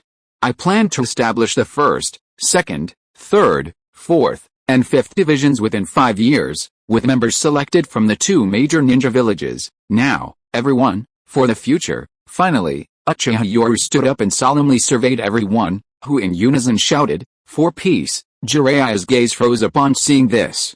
Good heavens, what is this? Brainwashing? It feels a bit like Root.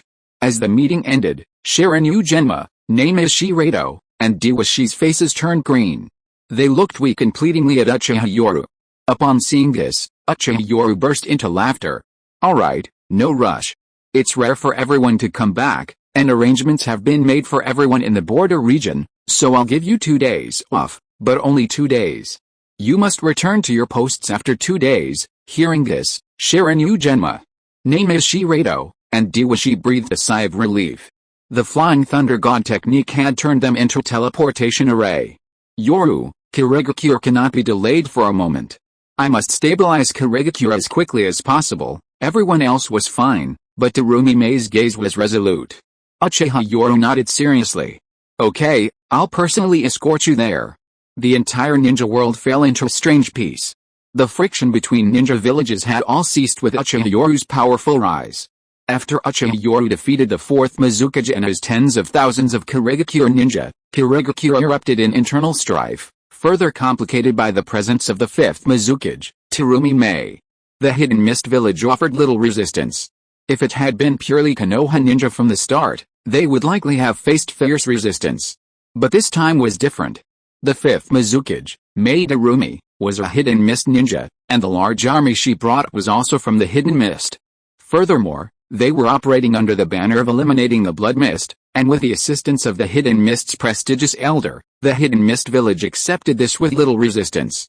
After all, they were still being led by their own people, it was just that there was another leader above the cage. With the Hidden Mist village subdued, a strange peace descended upon the ninja world. Uchiha Yoru seemed to have abandoned his plans for war, and for a time, all was peaceful. But everyone knew that the next Shinobi World War would likely be the most devastating in history. Meanwhile, rumors circulated that the Three Tails had fallen into Uchiha Yoru's hands, but he denied it, and no one dared to question him. Konoha and the Hidden Mist village officially merged, becoming comrades in arms. The Land of Fire and the Land of Water also began a close integration. The Hidden Stone village. Third Hokage, Kirigakure has issued an S-rank intelligence report to the 5 great shinobi villages. The Six Tails has disappeared. What? Inoki stared in shock at the intelligence report, hurriedly picking up the urgent report from Kirigakure. After carefully reading the S-rank intelligence report issued by the 5th Mizukage, Mei Terumi, to the 5 great shinobi villages, Inoki gasped, muttering in shock, Is this a stage drama, or is there some real conspiracy hidden in the shinobi world? Kirigakure reported that first, the Three Tails Jinchuriki, the 4th Mizukage, was taken away by a mysterious masked man using space-time ninjutsu, and then the Six Tails Jinchuriki also disappeared. Almost all the clues pointed to the mysterious masked man. Has the Anbu investigation yielded any leads on the mysterious man? Thinking of this, Inoki frowned and spoke in a low voice to his subordinates, at which point an Anbu member appeared. Reporting to the Third Hokage, the Anbu's investigation so far only proves that there are indeed traces of this person's existence in the ninja world. Looking at the Anbu's report, Inoki's expression turned grave. You mean, there are indeed traces of this person in the ninja world, but we can't rule out the possibility that this person was orchestrated by Uchiha Yoru himself? This question left the Anbu speechless. How could he explain such a conjecture? Anbu ninjas always deduced facts from intelligence. This was pure speculation. Seeing the Anbu's silence, the Third Hokage, Inoki, helplessly waved for them to leave. After their figures disappeared, he couldn't help but sigh. Uchiha Yoru is truly a terrifying person. He not only possesses the strength and arrogance of his ancestor, Uchiha Madara, but also the methods he always disdained. Was Uchiha Madara terrifying? But he was straightforward, using force to overwhelm others. Of course, this was Uchiha Madara during his time at the Valley of the End. After that, Madara went into hiding and began to plot. Madara Uchiha, once he started using his brain, was terrifying. It was just bad luck that he fell into Black Zetsu's millennia-long web of conspiracy. The Kazekage and Reikage also received related intelligence, and like Inoki, they secretly suspected that this was a scheme orchestrated by Yoru Uchiha. However, Konoha later revealed a piece of information to the three great nations that made them gloat. The masked man, suspected to be a former member of Danzo's root organization conducting secret human research, had escaped for unknown reasons, given his possession of wood release and the Sharingan. This reasoning was well-founded. Danzo's theft of his own village's bloodline limit was already widely known throughout the ninja world, and the Sharingan and wood release were undeniable facts. Since Danzo dared to use these on himself, he must have conducted human experiments beforehand, otherwise, no one would be fooled. Perhaps the research subject truly escaped. The five great nations have never ceased their clandestine human research, and incidents of research subjects suddenly escalating, causing chaos, and even nearly escaping and causing significant losses are common occurrences.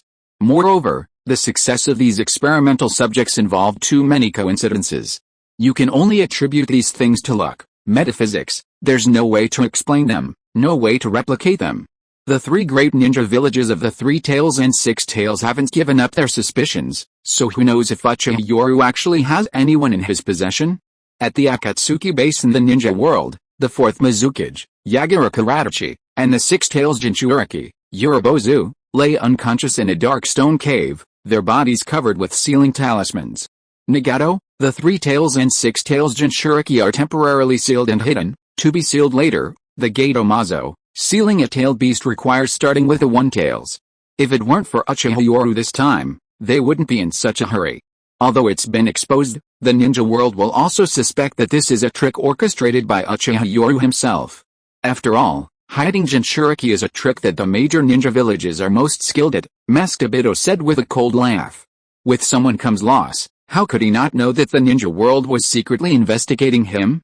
Pain coldly stared at the two Jinchuriki with his Rinnegan, and said in a chilling voice, Akatsuki's manpower is still insufficient, and now your identity has been exposed. Master Bito naturally understood Pain's meaning. This time, he made no attempt to hide his identity, and directly said in a deep voice, Fine, I will join Akatsuki as a member of Konoha Root's human experimentation program. In the original story, Bito had always remained hidden in the shadows, but now, with his exposure, it was clear he could no longer remain hidden, so he chose to join Akatsuki under a different identity. After all, he possessed wood release and the Sharingan, making this identity both reasonable and logical. The organization currently has members, Sasori of the Red Sand, Kokuzu of the North Star, Konan of the White Tiger, and Zetsu of the Black Tortoise. Including myself, there are only 5 people, half the planned 10, Pain coldly stated the organization's current members, further pointing out that it was half the original 10. Masked Bito was speechless upon hearing this. The members he initially targeted, Kisame and Juzo of the Loquat, had both become Yoru Uchihas, and Itachi and Shisui were also promising talents. What a pity. Pain and Konan will be in one group, I'll be in another for now, and I already have information on the remaining 2 groups. Hidden from Yugakure has a secret technique that can form an immortal duo with Kokuzu. Deidara from Iwagakure can team up with Sasori. Masked Bito handed over the information on both of them at the same time.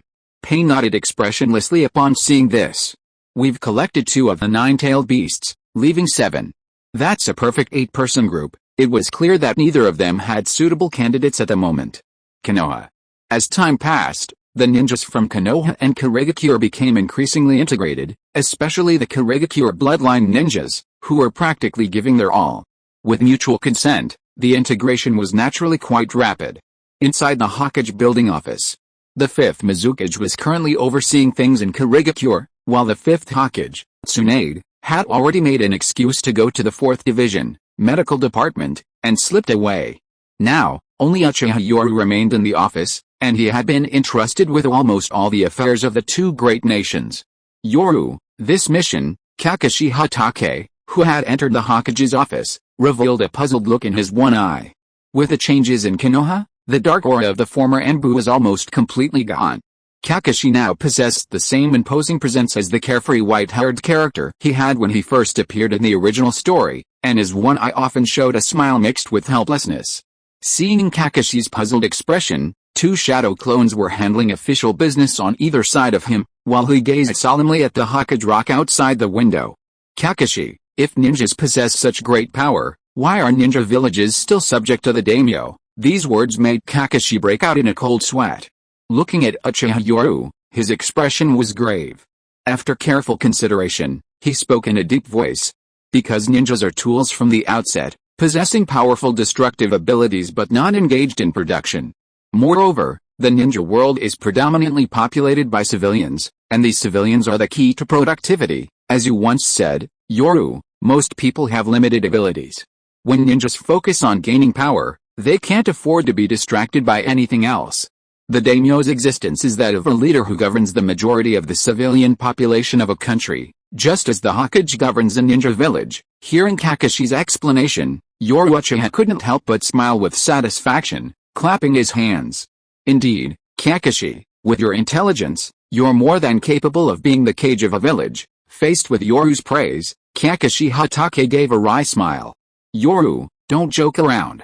Although the daimyo of the Land of Fire and the Land of Water have been plotting recently, mishandling it could cause turmoil. Faced with Kakashi's concern, Yoru's lips curled into a smile, instead posing a question that left Kakashi speechless and unable to explain. So, if ninjas possess such powerful and high-ranking authority, why are they subject to the daimyo? The daimyo is merely a ruler of the common people, like a cage ruling a ninja village. Why then does the daimyo gather on Miyagi, samurai, and even professional ninja forces around him? Faced with this question, Hatake Kakashi remained silent for a long time before raising his head and saying softly, Yoru, the ninja monks of the Fire Temple are scattered throughout the Land of Fire, and there are also samurai trained by the daimyo's household. They are formidable force. Yes, they are formidable force, Uchiha Yoru agreed, then suddenly asked, 1 country, 2 voices? What kind of Kakashi is this? Can you tell me? Kakashi didn't know how to answer, and he remained silent, while Uchiha Yoru's face gradually revealed anger. He slammed his hand heavily on the table and said in a deep voice, this is division. Some readers said it's almost finished, and I want to say, it should be considered finished. The completion time is probably around August. Some readers also said I should write more, at least 2 or 3 million words, if not 5 million. I'd like to, but if I did that, this book would have been a good start. But what about the next one? You'd all see it and think, oh dear, it's that same mediocre author again, and just stop reading. There's no way around it. I'm a full-time writer, so I can't sacrifice the future for temporary gains. I need to build a good reputation and work harder on the next book. Honestly, if I were to write it myself, I could easily write 2 million words, but it would be a bit padded. I hope you guys can understand. Chapter 267 Jiraiya, Naruto has a problem. Konoha, Hokage's office. A land of fire, with 2 voices. The daimyo and the Hokage, but if they disagree and argue, Kakashi, do you know what that is? That's division. Uchiha Yoru's face was full of anger when this topic was brought up. A powerless daimyo, merely a figurehead passed down for millennia, has led the world to believe that the daimyo is a supreme being, even superior to the ninja villages. This is nothing but a deception. A daimyo, an ordinary person, wields the power befitting a cage, even fooling the common people, making them regard him as the offspring of a god. At this point, Uchiha Yoru coldly rose, gazing at the sky outside the window, and said in a deep voice, "The throne in the heavens only needs one. Peace cannot tolerate division. Regarding reforms, we need to consider the opinions of many, so I always convene you to discuss government decrees before making decisions. But what about the daimyo? Do you really think I can't see your recent clandestine actions? Or do you think I'll tolerate it like the Third Hokage, Kakashi? Take a look. This is a plan secretly planned by the daimyo's mansion in the land of water and the land of fire." A scroll was tossed over. Hatake Kakashi opened it, and anger flashed in his eyes. This is actually intelligence about budget cuts. Just like in the land of wind, the daimyo's government is cutting its budget. Doesn't the daimyo's government need the protection of the ninja villages? Of course it does, but if the ninja villages disappoint it, the daimyo's government will invest more resources in its own defense. As for the ninja villages, that depends on their own performance. The Sand Village, due to budget cuts and the treaty imposed after its defeat in the Third Shinobi World War, has weakened to the point where it has to act according to the daimyo's wishes. Kakashi, I acknowledge the daimyo's existence. After all, ninjas wield immense power. They can protect their homes, they can fight powerful enemies, but how many are truly capable of governing a region? The Hidden Mist and Konoha combined have tens of thousands of ninjas, but how many possess that talent? Uchiha Yoru shook his head and sighed. Kakashi, I understand the principle of specialization and expertise, and I hope you understand it too. The consequences of dissent within a nation, and the daimyo's government, which deceives the world without any real power, is nothing but a bunch of charlatans. Yet, their positions are crucial. Governing the world requires such people. I don't want to turn against the daimyo, but I also don't want the daimyo to treat the ninja villages as mere tools. Ninjas are not tools. The strong do not accept humiliation. I think you've seen the recent internal strife mission in the Land of Snow. Faced with Yoru's sudden mention of this mission, Hatake Kakashi was somewhat puzzled. Yoru, what do you mean? Kazahana Nudo of the Land of Snow has succeeded as daimyo, and we will not interfere in this matter. However, for the sake of peace, I hope you can bring back Kazahana Koyuki, the daughter of the former daimyo of the Land of Snow. Bring her back. Kakashi frowned, seemingly realizing something, but unable to quite grasp the key point. Uchiha Yoru then smiled. That's right, Kakashi. Kazahana Koyuki represents the former daimyo of the Land of Snow. He naturally has a group of talented people under his command who govern the common people, as well as a relatively weak force. I hope you can reach a cooperation agreement with Kazahana Nudo, the daimyo of the Land of Snow. We are all for peace. Konoha will protect Kazahana Koyuki and these people, and will not allow them to interfere with the current rule of the Land of Snow. Instantly, Kakashi realized something, and a look of shock appeared on his face. Yoru, you want to completely control the power of Kazika Koyuki's faction, making it your own force, akin to the daimyo's government governing the common people. Sure enough, as expected of Kakashi, he immediately grasped the situation. Uchiha Yoru didn't hide anything, smiling knowingly. Since the daimyo wants to use ninjas as tools for enslavement, what will happen when they realize they've lost their most relied upon and controlling means against the ninjas? Kakashi, we are ninjas. I despise the idea that ninjas are tools, therefore, we are for the sake of ninjas. I plan to form the 13 divisions, the first division being the Zero Division, responsible for leading and managing the team, a leading division gathering various elites, naturally including a management team like the daimyo's government capable of governing the common people. Uchiha Yoru intends to replace the daimyo's government's value, and now he has a suitable candidate. Kazika Koyuki has a group of former daimyo confidants who have fallen from power. Isn't this perfect power for him? The situation in the Land of Snow is now quite clear. Fuuka Nudo is now a daimyo, while Fuuka Koyuki is a loser, barely clinging to life. As for those who have lost power, some are furious and yearn to regain it, while others are disheartened. But if Uchiha Yoru were to extend an olive branch now, it would simply be a change of location, yet it would allow them to regain their power. People only realize the value of power when they lose it, especially since Fuuka Nudo is clearly not a wise ruler, but a tyrant. Whether he would allow them to live is another matter. With their lives in danger, Uchiha Yoru is almost quite satisfied with this situation. Isn't this a gift from heaven? The more ruthless and cruel you are, the more these people will fear and worry about their lives.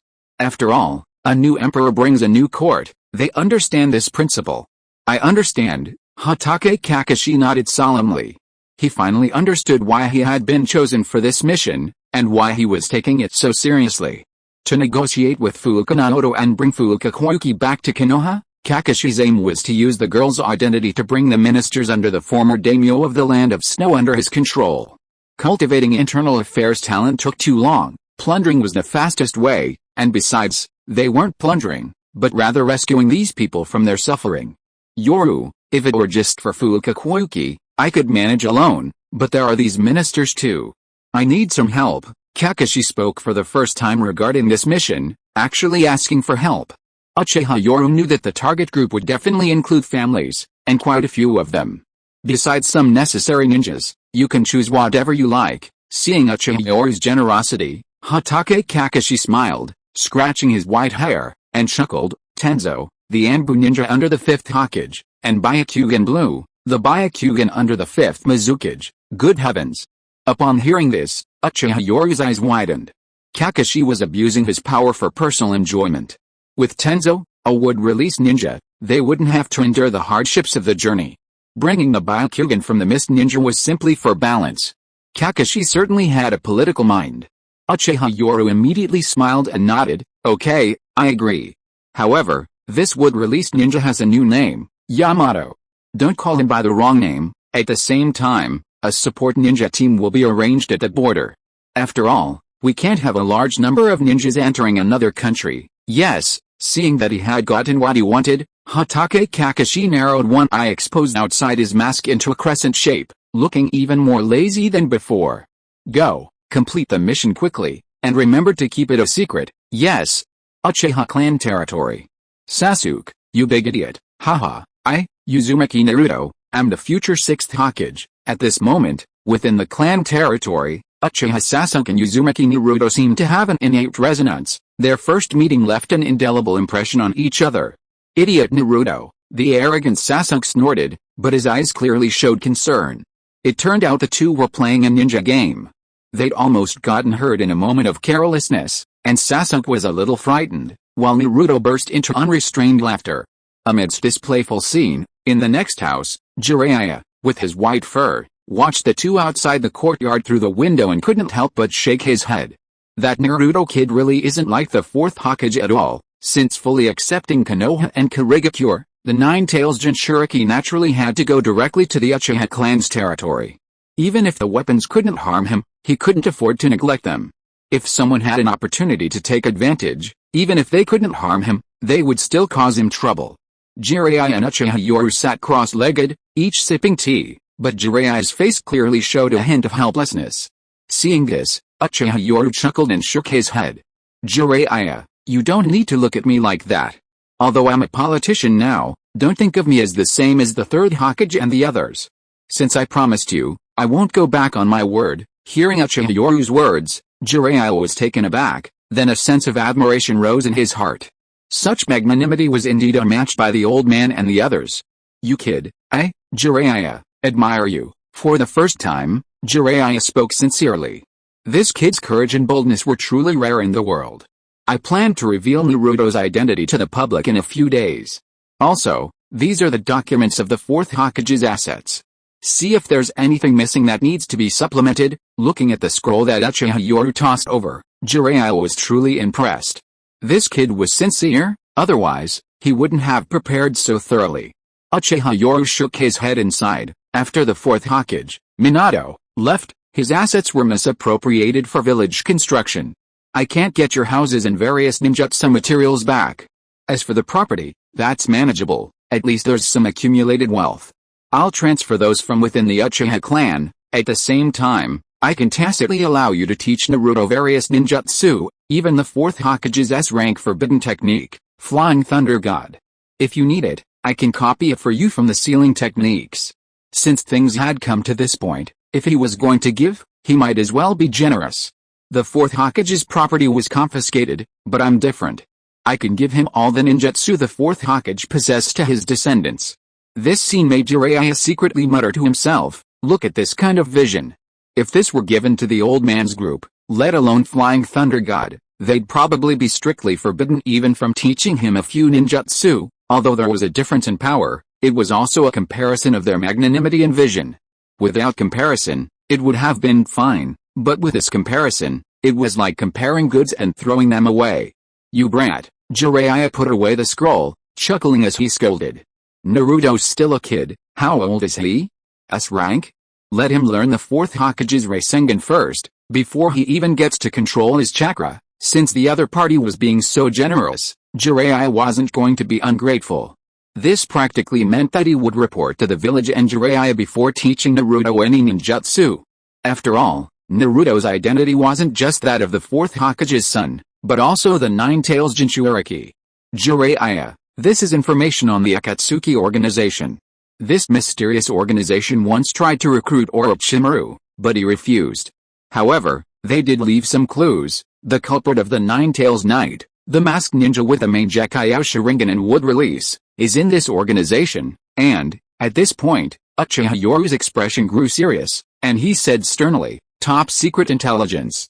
This organization possesses the Rinnegan. The leader is called Zero Burial Pain, also a Rinnegan user.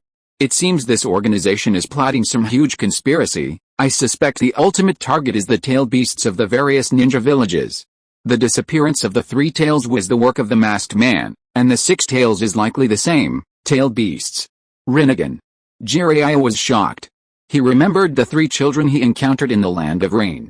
But the Rinnegan was now in the eyes of some pain. So, were those three children murdered, and their eyes fell into the eyes of this so-called pain? Just as Jiraiya's mind was buzzing, Uchiha Yoru's next words completely stunned him, making him question his very existence. "Jiraiya, I hope you're careful of Naruto. There's something wrong with Naruto." "No. How could there be something wrong with Naruto?" Jiraiya was utterly shocked. The Rinnegan had already thrown him into a state of utter confusion. How could Naruto have problems now? The blonde brat outside the window was perfectly fine. Looking at Jiraiya, Uchiha Yoru's expression was grave, his eyes incredibly deep. After a long while, he finally said quietly, "Jiraiya, haven't you really noticed? Naruto has mental issues. These are the intelligence reports on Uzumaki Naruto over the years. Under such circumstances, this brat hasn't harbored even the slightest resentment. Don't rush to refute him, everyone has emotions and desires. Of course, there's also the Third Hokage's method of trying to control Naruto." Can you honestly say there wasn't? One sentence left Jiraiya speechless. The Third Hokage would naturally use some methods, otherwise, how could he control the Nine-Tails Jinchuriki? That was inevitable. A powerful Jinchuriki naturally has to be used by the village. At first, I also thought that Naruto's eccentricities and hot-blooded, idiotic personality were all part of the Third Hokage's methods. After all, a Jinchuriki full of hope for the village, that's indeed the Third Hokage's doing. But after careful observation, I discovered the problem. The Third Hokage didn't have that ability. Or rather, even you and I don't. Uchiha Yoru solemnly dropped a bombshell, leaving Jiraiya's head buzzing. Dude, is Naruto mentally unstable? This book, Shisui and I taught Naruto word for word. You should know about the Third Hokage's methods, and my methods as well. But I found that Naruto's soul seemed to be under a genjutsu. I even secretly tested him. Seeing Jiraiya's grim face, Uchiha Yoru lowered his voice and whispered warily, "Shisui's Kido Matsukami had very little effect on Naruto. All the negative effects would even be gone by the next day. The problem here, besides the problem with his soul, I can't think of any other reason. Who would make a child so determined that peace cannot exist without love? That mutual understanding is peace. Jiraiya, this is reality.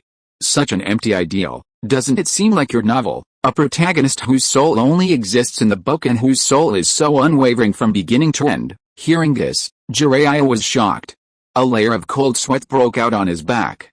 It seemed Naruto really did have a problem. What 8-year-old child had such a firm belief? Illusions that can manipulate even cage-level powerhouses don't work here. Requesting monthly votes. Chapter 268. Jiraiya is startled. Despite it being the height of summer, Jiraiya was pale and drenched in cold sweat. Damn it. Naruto's got a problem. What kind of kid has such unwavering willpower?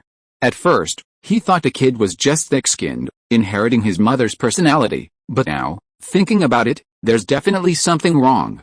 Meanwhile, Uchiha Yoru, standing nearby, smirked and shook his head. The reincarnation of Ashura and Indra, it would be a miracle if there weren't problems. Damn it, generation after generation, Ashura's personality seems to be the same every time. You say there aren't problems? Nonsense. He never lied. Naruto's soul definitely contained a surest power, the noblest bloodline in the ninja world. Jiraiya, if you investigate further, you'll find something, even the slightest clue. The seed has been planted, it's just waiting for Jiraiya to discover the problem. Uchiha Yoru's main reason for doing all this was genuinely troubled by Naruto. He wasn't a fake. This Naruto really has a problem. His brainwashing methods, including having Shisui test him secretly, simply didn't work. Otherwise, with Naruto and Sasuke as two trump cards, he could control the future of the ninja world. Unfortunately, Naruto has issues, so he absolutely needs to kick this problematic person out of the game first. He'll have Jiraiya take Naruto outside, so he doesn't interfere with his village's rule. After all, he's already having trouble with talk no jutsu, he can't just kill this brat, can he? What if the Sage of Six Paths appears and kills him? It's hard to say. He even suspects that the Sage of Six Paths is lurking in the shadows. After all, Naruto Uzumaki should have died several times. The most typical example is when his heart stopped beating in Tanabata, and Kurama closed its eyes and waited to die, but he survived. There might be some hidden tricks from the Sage of Six Paths. He doesn't want this generation's Ashura to fall. So he can't take action against Naruto, leaving only one possibility. Jiraiya, haha, these are just my guesses. Seeing Uchiha Yoru seemingly trying to comfort him, Jiraiya, whose face was grim, waved his hand and said, "Don't try to comfort me. If there really is someone in the shadows, then there truly is an unseen hand manipulating something in the ninja world. How could Jiraiya not be wary of such manipulation of souls?" Seeing his goal achieved, Uchiha Yoru smiled inwardly. Naruto's talk no jutsu is powerful, his influence is strong, but when everyone has doubts about you, no one believes you. What's the point of all that? Of course, this doubt doesn't mean he'll do anything to him. At least when you're spouting those hot-blooded, idiotic slogans every day, people won't be easily fooled. He didn't want to have worked so hard to build such a large force, only to have Shisui and his group side with Naruto because of the protagonist's talk no jutsu. Then everyone would shout to him, "Mutual understanding is true peace." Bullshit. Uchiha Yoru sneered. He believed that when Naruto used his talk no jutsu again, at least his own people would be wary. Here it comes. Here it comes.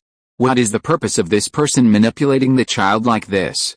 Naruto, eh? Jiraiya's face darkened.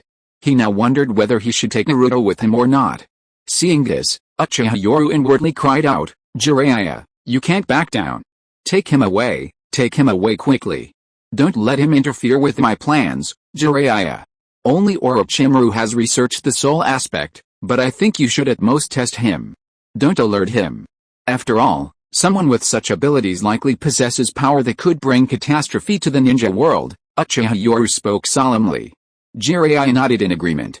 Even this brat was so wary, the mastermind behind him must be making him sweat profusely.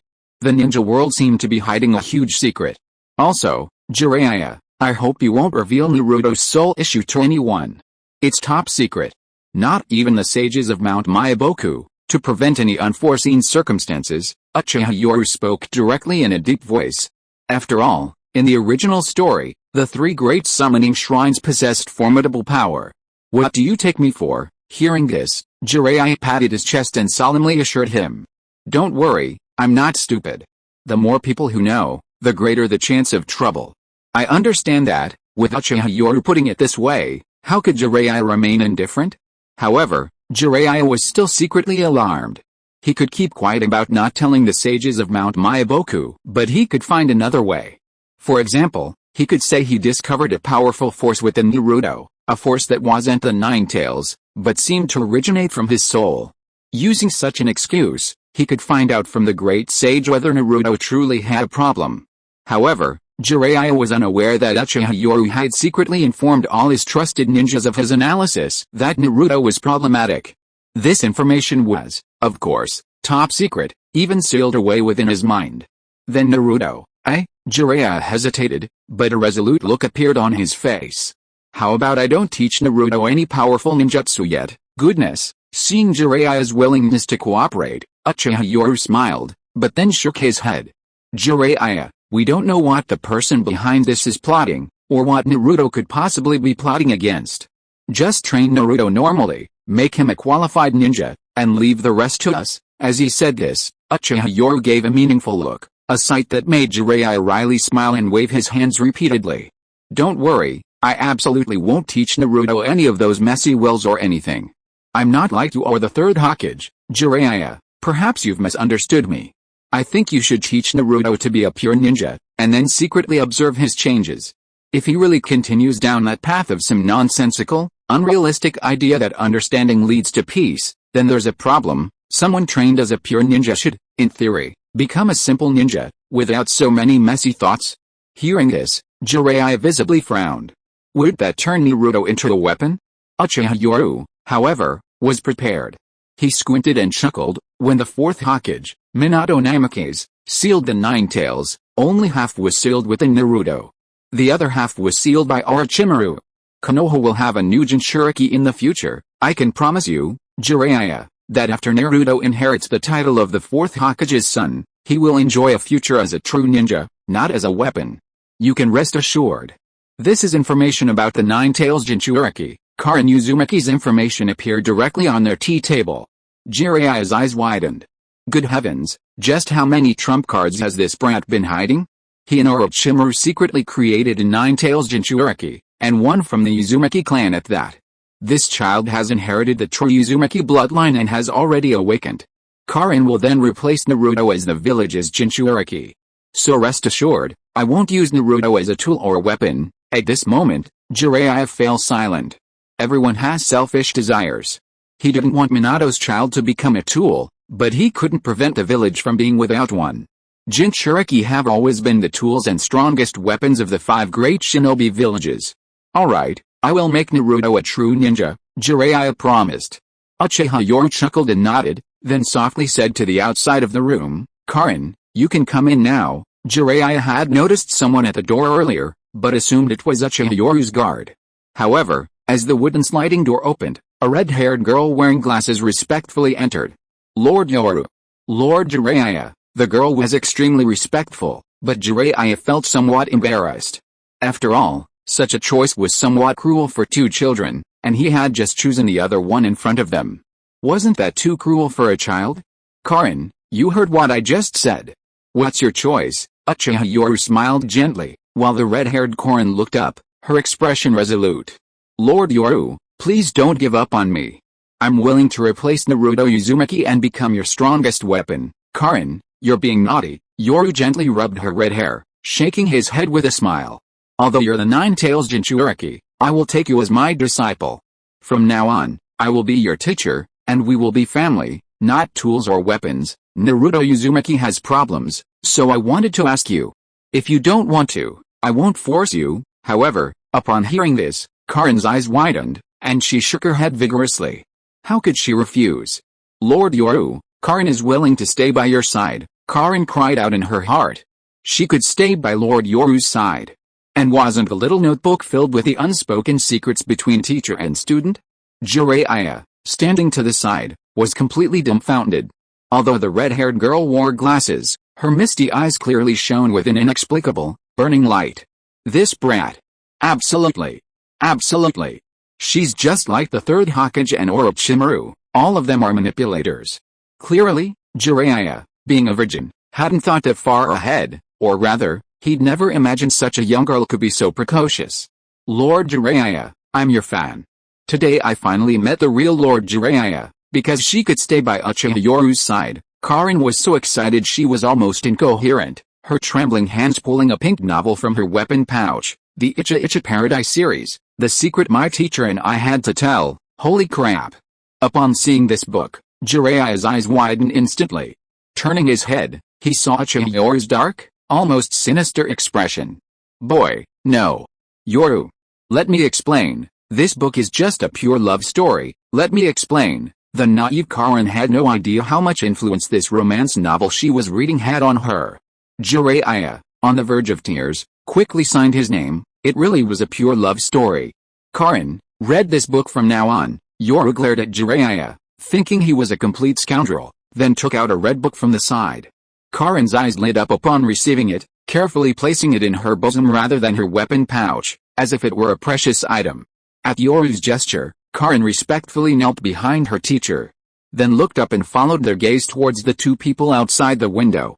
In her heart, Karin thought smugly, I really have to thank you too, otherwise how could I be by Yoru-sama's side? Haha, don't worry, I'll be back when Naruto graduates. After all, he still has to take the ninja graduation exam. While Uchiha Yoru and Jiraiya were chatting, Karin's gaze behind them grew increasingly distorted. Such warm, sweet chakra. Yoru-sama, no. Yoru-sensei's chakra is so terrifyingly powerful. Under the influence of his ninja senses, Uchiha Yoru is speechless. The girls in the ninja world were truly precocious. Fifth Hokage, I'm on a mission and need your and assistance. Hatake Kakashi arrived at the hospital and saw the fifth Hokage, Tsunade, comfortably leaning back in her chair, enjoying an afternoon drink. This scene made Kakashi's lips twitch. Tsunade had completely dumped the responsibility on Yoru. Yo, it's Kakashi. Let me see the mission. Tsunade looked quite pleased with herself. Kakashi clearly recognized the three girls in the medical room. One was a determined-looking girl from the Yamanaka clan, another was a somewhat shy girl from the Hyuga main branch, and the last one seemed to be a girl from Kirigakure, whom he didn't recognize. I see. So you need the Byakugan from Kirigakure to go on this mission with you. I was planning to have Tenzou leave the Anbu and become a Jonin of Konoha as Yamato. Consider this mission the first step. Tsunade laughed heartily and left her chakra mark, along with a coded signature, on the scroll. Kakashi only needed to take the mission scroll to the two girls, and they would naturally come. The Byakugan from Kirigakure was someone Madarumi had specifically left in Konoha to handle affairs. After all, the Byakugan's abilities were undeniable. Lady Tsunade, I must take my leave. Kakashi Hatake respectfully withdrew, leaving only three little girls in the medical room, their foreheads beaded with sweat as they frantically used their crude medical ninjutsu to treat the fish on the operating table. I know, here you go. A soft, sweet voice came from behind. Yamanaka Aino, who had lost her parents, was more mature and resolute than in the original story. She turned and saw Hinata's shy expression, carefully placing two candies on the table. Aino was mature, but her thin frame clearly showed signs of malnutrition, indicating that she hadn't had a good life in the Yamanaka clan. After all, ninja training consumes a lot of chakra, and a certain amount of nutrition is essential. After all, no one is a protagonist or a Jinchuuriki. Thank you. Aino felt a warmth in her heart towards her shy classmate, Hinata Hyuga. She knew her body was weak, and prolonged chakra release made her dizzy, a result of malnutrition. Hinata, ever the thoughtful and gentle one, clearly noticed this and carefully handed Aino the prepared candy during class. Looking at the sweet candy, Aino smiled. Tsunade, who was slacking off, witnessed the friendship between the three and nodded in approval. She knew Aino well, but that was the ninja world. However, Aino directed her hatred towards the Nara and Akimachi clans, believing they abandoned her father, leading to the final outcome. Tsunade shook her head at this. She could see Aino's loyalty to Konoha and knew she wouldn't betray them, so she never harbored resentment towards the Third Hokage and Uchiha Yoru from their past conflicts. But why should she worry about that? The future of the ninja world, and the sprat schemes, the village's internal strife would likely shift to external threats, requesting monthly votes. Chapter 269 Karin Uzumaki, the Nine Tails Jinchuuriki. Konoha, its iconic gate. Two Hyuga Chunin guarded the gate, their faces filled with respect upon seeing the newcomer. Brother Yoru, I'm leaving, bye-bye. Naruto Uzumaki waved excitedly, carrying a huge suitcase. Yesterday felt like a dream.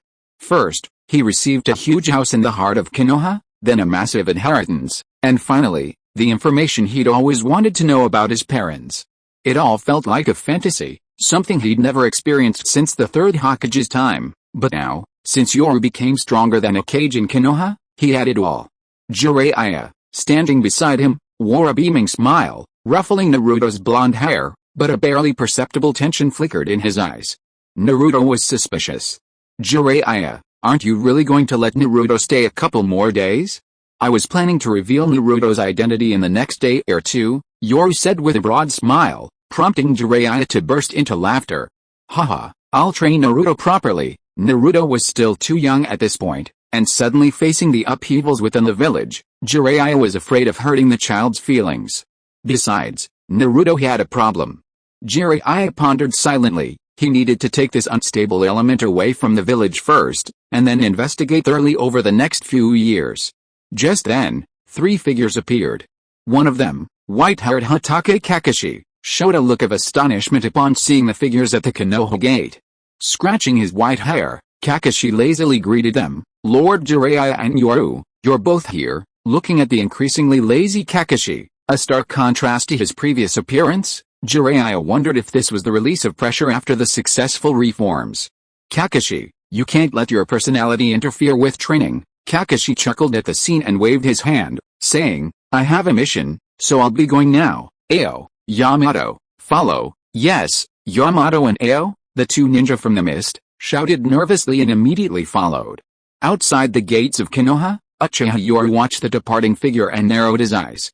Uzumaki Naruto, as expected of the protagonist, is still so young and his worldview is already twisted. Obviously, there's something wrong here, at least a Sharingan reincarnation or chakra is influencing him. Moreover, he can't act recklessly. If he really alerts that old man, the 6 paths, he'll just be a slightly stronger ant in his eyes. However, Sasuke is different. Uchiha Yoru's lips curled into a confident smile. He'll have to train Sasuke well these next few years. Throughout the original work, Indra realized that only power could make everything possible. Later, due to the injustice of the 6 paths and Black Zetsu's instigation, Indra and Ashura turned against each other. From this, we can see that Indra's thinking is normal. In addition, having inherited the sage's eyes, the stronger the Sharingan, the more obsessive his personality becomes. Moreover, Black Zetsu had once manipulated him, which gave him his confidence. Another reason is that he even suspected that Black Zetsu discovered that Indra was unaffected. In the original work, wasn't Sasuke also stubborn and rebellious later on? This at least proves that the Sage of 6 Paths did not control Ashura, perhaps because he inherited the Sage's eyes. However, all of this is irrelevant to him now. Hokage's office. Tsunade, lately, the daimyo's mansion in the Land of Fire has been anything but quiet. Uchiha Yoru handed over the intelligence scroll with amusement. Tsunade glanced at it and gave a cold snort of annoyance. "Back when my grandfather and great-grandfather were alive, the daimyo's mansion in the Land of Fire was completely subservient to the Hokage. They dared not voice any dissent. Now, clearly, Tsunade also harbored some resentment towards the daimyo's mansion. After all, one is influenced by one's company. The rule of the first and second Hokage was vastly different from that of the third, and a slight resentment had been brewing within her, though it hadn't surfaced. However, under the influence of Uchiha Yoru's policies and ideas, that resentment was directly stirred up. Uchiha Yoru smiled upon seeing this, tapping his fingers on the table, and 3 masked Anbu figures appeared. Uchiha Itachi, Yamanakafu, and Aburame Torun appeared respectfully. Hokage-sama, Yoru-sama. Uchiha Itachi needed no introduction. Aburame Torun, abandoned by Root, had long been groomed into Uchiha Yoru's confidant and Itachi's comrade. Yamanakafu, on the other hand, was a capable lieutenant acquired after Root was incorporated into the organization. Looking at the 3, Uchiha Yoru narrowed his eyes and slowly tossed an intelligence scroll to them. "Itachi, this time you'll be the team leader, with Yamanakafu and Aburame Torun as your teammates. Don't make too much of a commotion. Eliminate those old fogies at the Fire Temple who firmly believe all power should be ruled by the daimyo." "Yes." Uchiha Yoru immediately revealed his killing intent. This was a warning. He intended to slowly erode everything the so-called daimyo relied on, like boiling a frog in lukewarm water. When he was in a good mood, the daimyo would be nothing more than a mascot. When he was in a bad mood, he could simply kick him aside. Tsunade, seeing this, didn't say anything. After all, with their current strength, the daimyo had become an obstacle. By the way, the reward for this mission, Uchiha Yoru smiled at the 3 as he said this. The 3 wanted to shake their heads and say something about Konoha, but he seemed to have thought of something. "Oh, right, I've thought of the reward for this mission. Doesn't the Fire Temple have a inherited Sage Mode training method? Let's consider that as our reward. The 3 of you are my trusted confidants, and Yamanakafu, you. I hope that in the future you and Aburame Torun can uphold the Root clan. This Sage Mode training method will serve as the foundation for improving your strength." Uchiha Yoru's actions cost him nothing, yet he got them to perform the mission and made them incredibly excited. This was, after all, a Sage Mode training method. Looking at the 5 great ninja villages, without special reasons or extraordinary achievements, you couldn't even dream of mastering such an S-rank forbidden technique. Yamanakafu, in particular, was brimming with excitement. If they completed this mission flawlessly, they would directly catch Uchiha Yoru's eye. Yes! We guaranteed to complete the mission, the three shouted excitedly, while Uchiha Yoru, as if nothing had happened, turned and smiled at Tsunade. Tsunade, next, please announce that Naruto Uzumaki is the son of the fourth Hokage, and also tell everyone that Naruto has been taken as a disciple by Jiraiya, one of the legendary Sannin. Aburame Torun and Yamanaka Fu listened respectfully to Yoru Uchiha's actions, while Itachi Uchiha's eyes showed a hint of worry. Naruto's identity being exposed meant the Nine-Tails Jinchuriki's identity was also exposed. TCH, you're really worrying. Tsunade's face was full of disdain, but her eyes shone with arrogance. See? This is my man. The tragedy caused by the previous generation has been generously resolved. By the way, also spread the news that Karin Uzumaki has become the Nine-Tails Jinchuriki, and remember to mention that this generation's Nine-Tails Jinchuriki is our disciple, Karin Uzumaki. Hearing this name, Itachi Uchiha was stunned for a moment, then calmed down. Yoru-sama was trying to confuse the public and hide the true Nine-Tails Jinchuriki. You and Orochimaru are incredibly audacious. Even Tsunade couldn't help but admire the two of them when this was mentioned. They dared to take advantage of the Shinigami and even created a second Nine-Tails Jinchuriki. Karin revealed the Nine-Tails Jinchuriki to protect Naruto, as being the son of the fourth Hokage warranted such an act. It also made everyone aware that this generation's Nine-Tails Jinchuriki had been taken in as a disciple by the fifth Hokage, Tsunade, and Uchiha Yoru, thus deterring some from harboring hatred. After all, she didn't want Karin to suffer the same fate as Naruto in the original story. Afterwards, Konoha issued a notice revealing that Naruto is the son of the fourth Hokage, not the Nine-Tails. The Konoha ninja were immediately shocked and in an uproar. The fourth Hokage had a child? They had protected the village's fourth Hokage's child all these years. Then, news spread that Jiraiya, one of the three legendary Sannin, had taken Naruto as a disciple and was now training with him. Just as everyone was marveling at this, another piece of news broke. The Nine-Tails Jinchuriki was Uzumaki Karin, a child they had never heard of or seen before, and apparently a girl. This child was then taken in as a disciple by the current Hokage, Tsunade, and Uchiha Yoru. Akatsuki Base. Pain, his Rinnegan revealed, looked at the intelligence report from Konoha and said in a deep voice, Madara, Konoha's Nine-Tails Jinchuriki has changed. Mask Madara Obito sneered, just a pointless trick. Back then, Konoha had an incident involving a Nine-Tails Jinchuriki experimental subject. This Uzumaki Karin is probably just a pawn they've cultivated. The real Nine-Tails Jinchuriki is still Uzumaki Naruto. Uchiha Yoru's actions are just an attempt to use the fourth Hokage to win over hearts and minds. A pointless trick, Mask Obito, with an air of complete understanding, sneered, don't worry about this so-called Uzumaki Karin.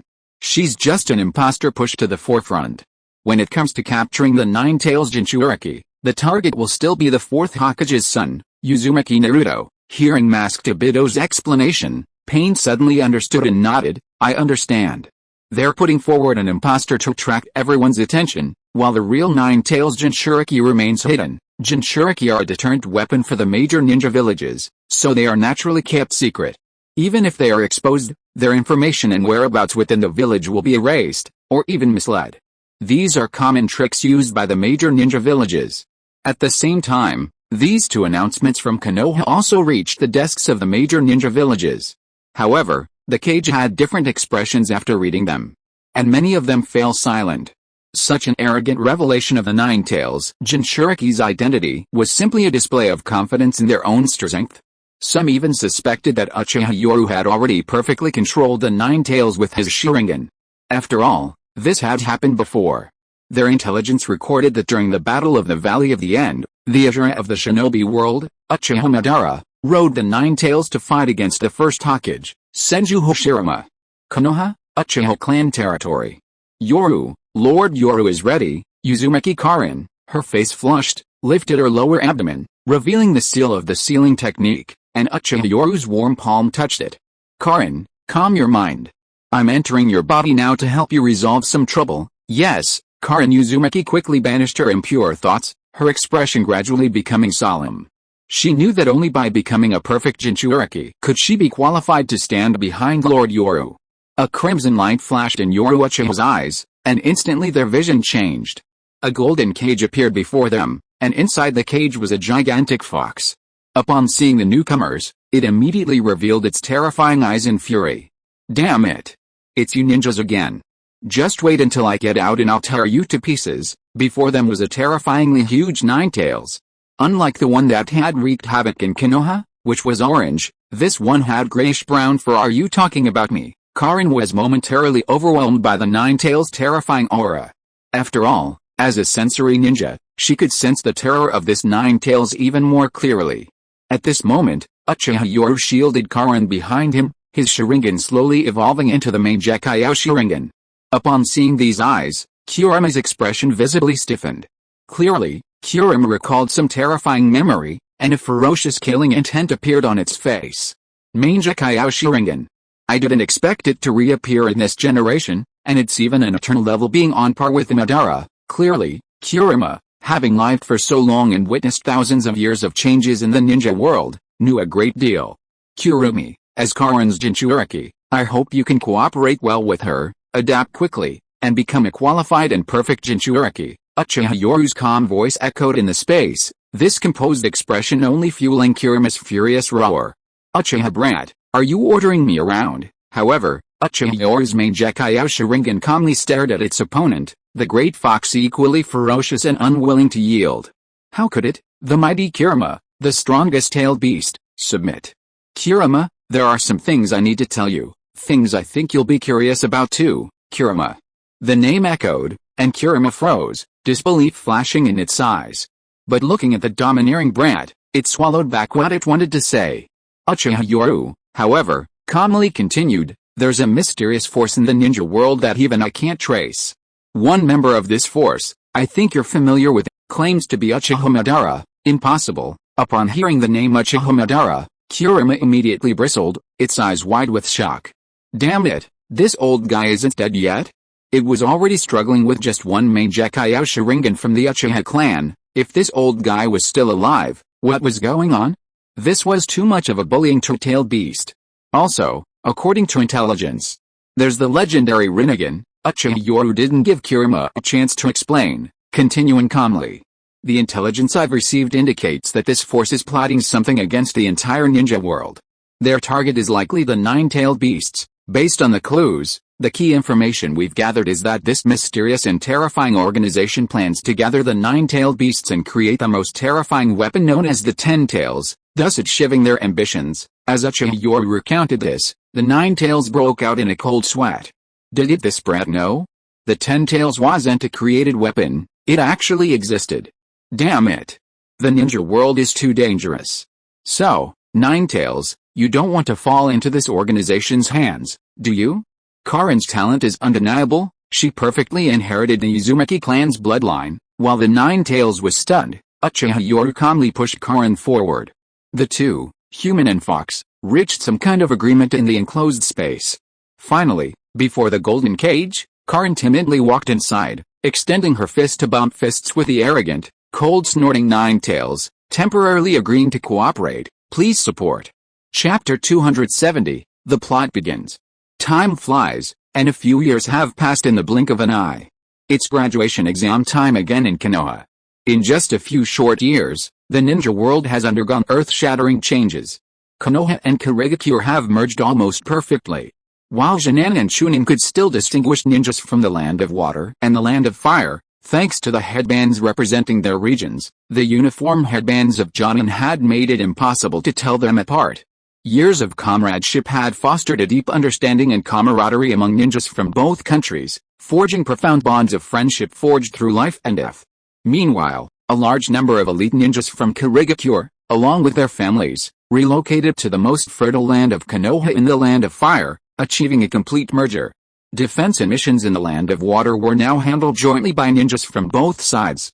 And throughout Konoha, the architecture and industries reflecting the fusion of the two nations were evident everywhere. The iconic fire character in the Konoha Hokage building was now relegated to one side, while the water character stood to the other. A slightly higher central position displayed the god character. Inside the office, a secure barrier was in place.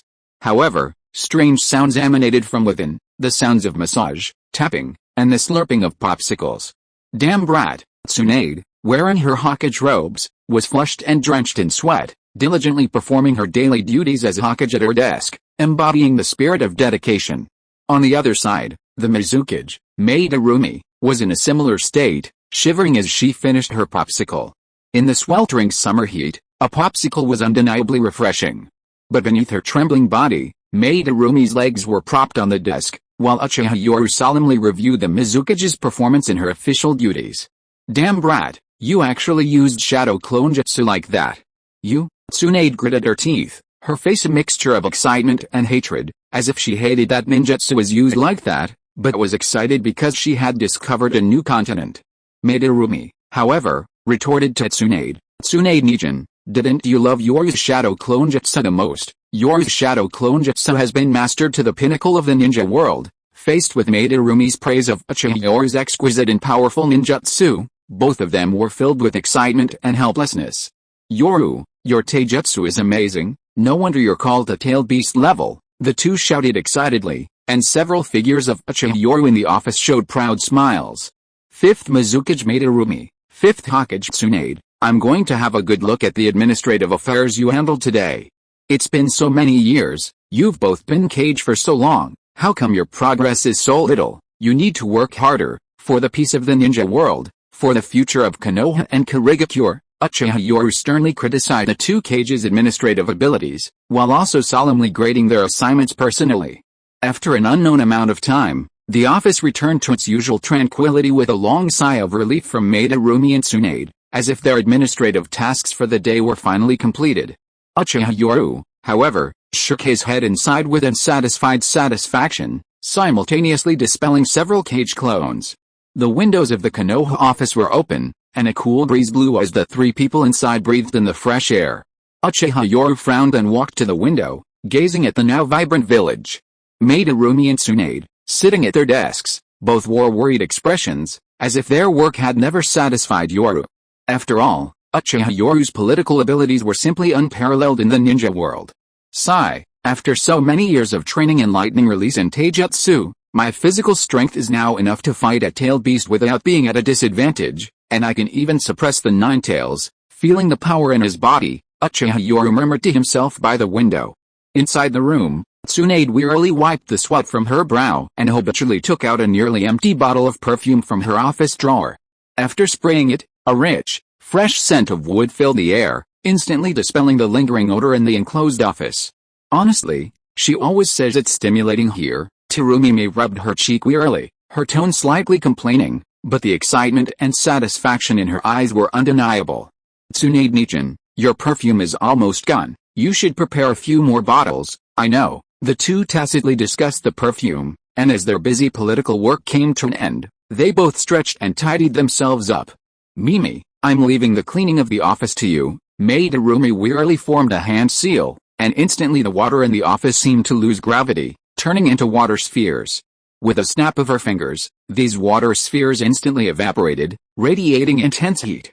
"Yoru, May and I will go back and rest for a bit." Tsunade and Madarumi stood up to leave, their legs clearly numb from sitting for so long.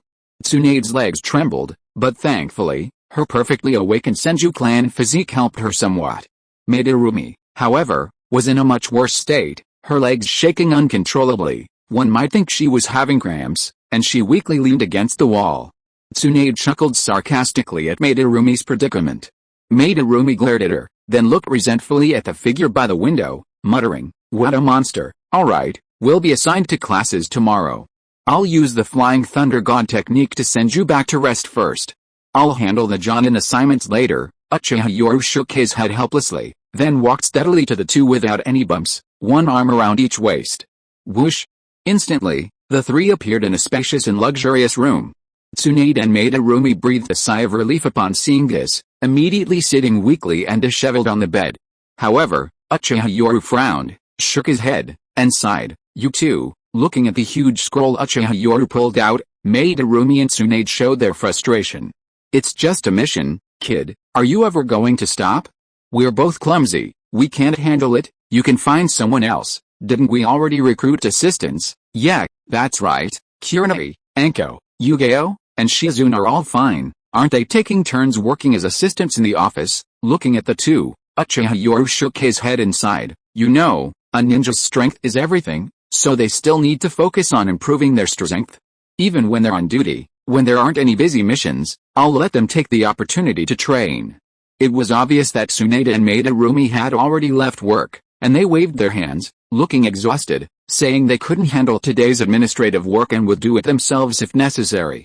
Lady Tsunade. Just then, the sliding door was pushed open, and Shizune looked at the returning lady in surprise, but then a look of realization appeared on her face, followed by some embarrassment. Shizune, don't go. As your teacher, I need to see how well you've been training lately. Let's begin, right here. I'll supervise you personally. Shizune was about to leave when Tsunade stopped her. Shizune immediately lowered her head in embarrassment, her face full of shame. Her professional skills were almost the worst. HMPH, Uchiha Yoru snorted coldly, criticizing Terumi Mei and Tsunade. I need to check Shizune's training results, but your training over the years has left me very dissatisfied, with your hands. With your feet. I don't care what method you use, even if you hold the pen in your mouth, you must finish your official duties today. Faced with Uchiha Yoru's criticism, Tsunade immediately showed a defiant look, glaring at him. Little puppy. You've really given me face. You wait. Finally, after a flurry of activity, more than 2 hours later, the three of them, working together, managed to barely hand in their assignments. Seeing that the task on the giant scroll was barely completed, Uchiha Yoru put it away with satisfaction and nodded, saying, You all rest well. I'll go to my office to continue handling official business. On the luxurious, enormous bed, Tsunade, Madarumi, and Shizune lay exhausted, panting heavily, their eyes barely open. Shizune's weak lips were red, still bearing the residue of the milk tea she had drunk earlier when her mouth was dry. Lady Tsunade, I've disappointed you. Tsunade, lying weakly on the bed, didn't move, equally weak, saying, It's not that you disappointed me, it's that this bread is too strong. You're a perfectly normal ninja, and instead of practicing ninjutsu, you practice taijutsu, pure physical taijutsu at that. Damn it. This monster's taijutsu. In the messy room, the three of them drifted off into a sweet dream with satisfied smiles on their weak faces, as if the smiles were from the completion of their mission. Meanwhile, the room was also messy, with torn stockings of various colors, high heels, and all sorts of strange and mismatched clothes scattered everywhere. Three people returned from shopping, trying on all the clothes in turn, only to be dissatisfied and angrily throwing them all over the floor, even tearing some to shreds in frustration. Finally, after a busy day of shopping, the three fell asleep. In the evening, in the Hokage's office, one by one, the now famous Jonin of the ninja world entered, all showing fervent admiration as they looked at Uchiha Yoru sitting alone at his desk. Seeing the assembled Jonin, Uchiha Yoru smiled and nodded in satisfaction. This is the Ninja Academy graduation season. You all know your mission to become Jonin leaders, so I won't waste any more time on this. The other ninjas' class assignments have been arranged, but Class A, which is the class with the best talent and potential, I think needs no further explanation. Here are the class assignments, take a look yourselves. Today's assistant, Uchiha Izumi, respectfully distributed the materials to the Jonin. Among the Jonin, Sarutobi Asuma sported a full beard. Appearing more mature and composed than before, but also more reserved and taciturn. After all, the Sarutobi clan's current situation was exactly the same as the Uchiha clans had been. It was a miracle they hadn't been driven mad. The difference was that this time, Uchiha Yoru possessed overwhelming power, suppressing everything. No matter how resentful the Sarutobi clan felt, they dared not utter a single thought of a coup. However, upon seeing the Jonin team assignments, Sarutobi Asuma smiled. As expected, he had cultivated relationships with the Ino Shikacho clan early on, and these three children still followed him. The Ino Shikacho clan faced the same predicament as the Sarutobi clan. Yoru-sama, is this team assignment for real? Uzumaki Naruto, at this moment, the most charismatic Jonin among them, Hatake Kakashi, looked puzzled, while Uchiha Yoru smiled and nodded. Of course it's serious. Jiraiya and Naruto Uzumaki just happened to be taking the Sharingan graduation exams this afternoon and passed perfectly, so naturally they ran the class placement. However, Kakashi Hatake fell silent after hearing this, as if he had something difficult to say.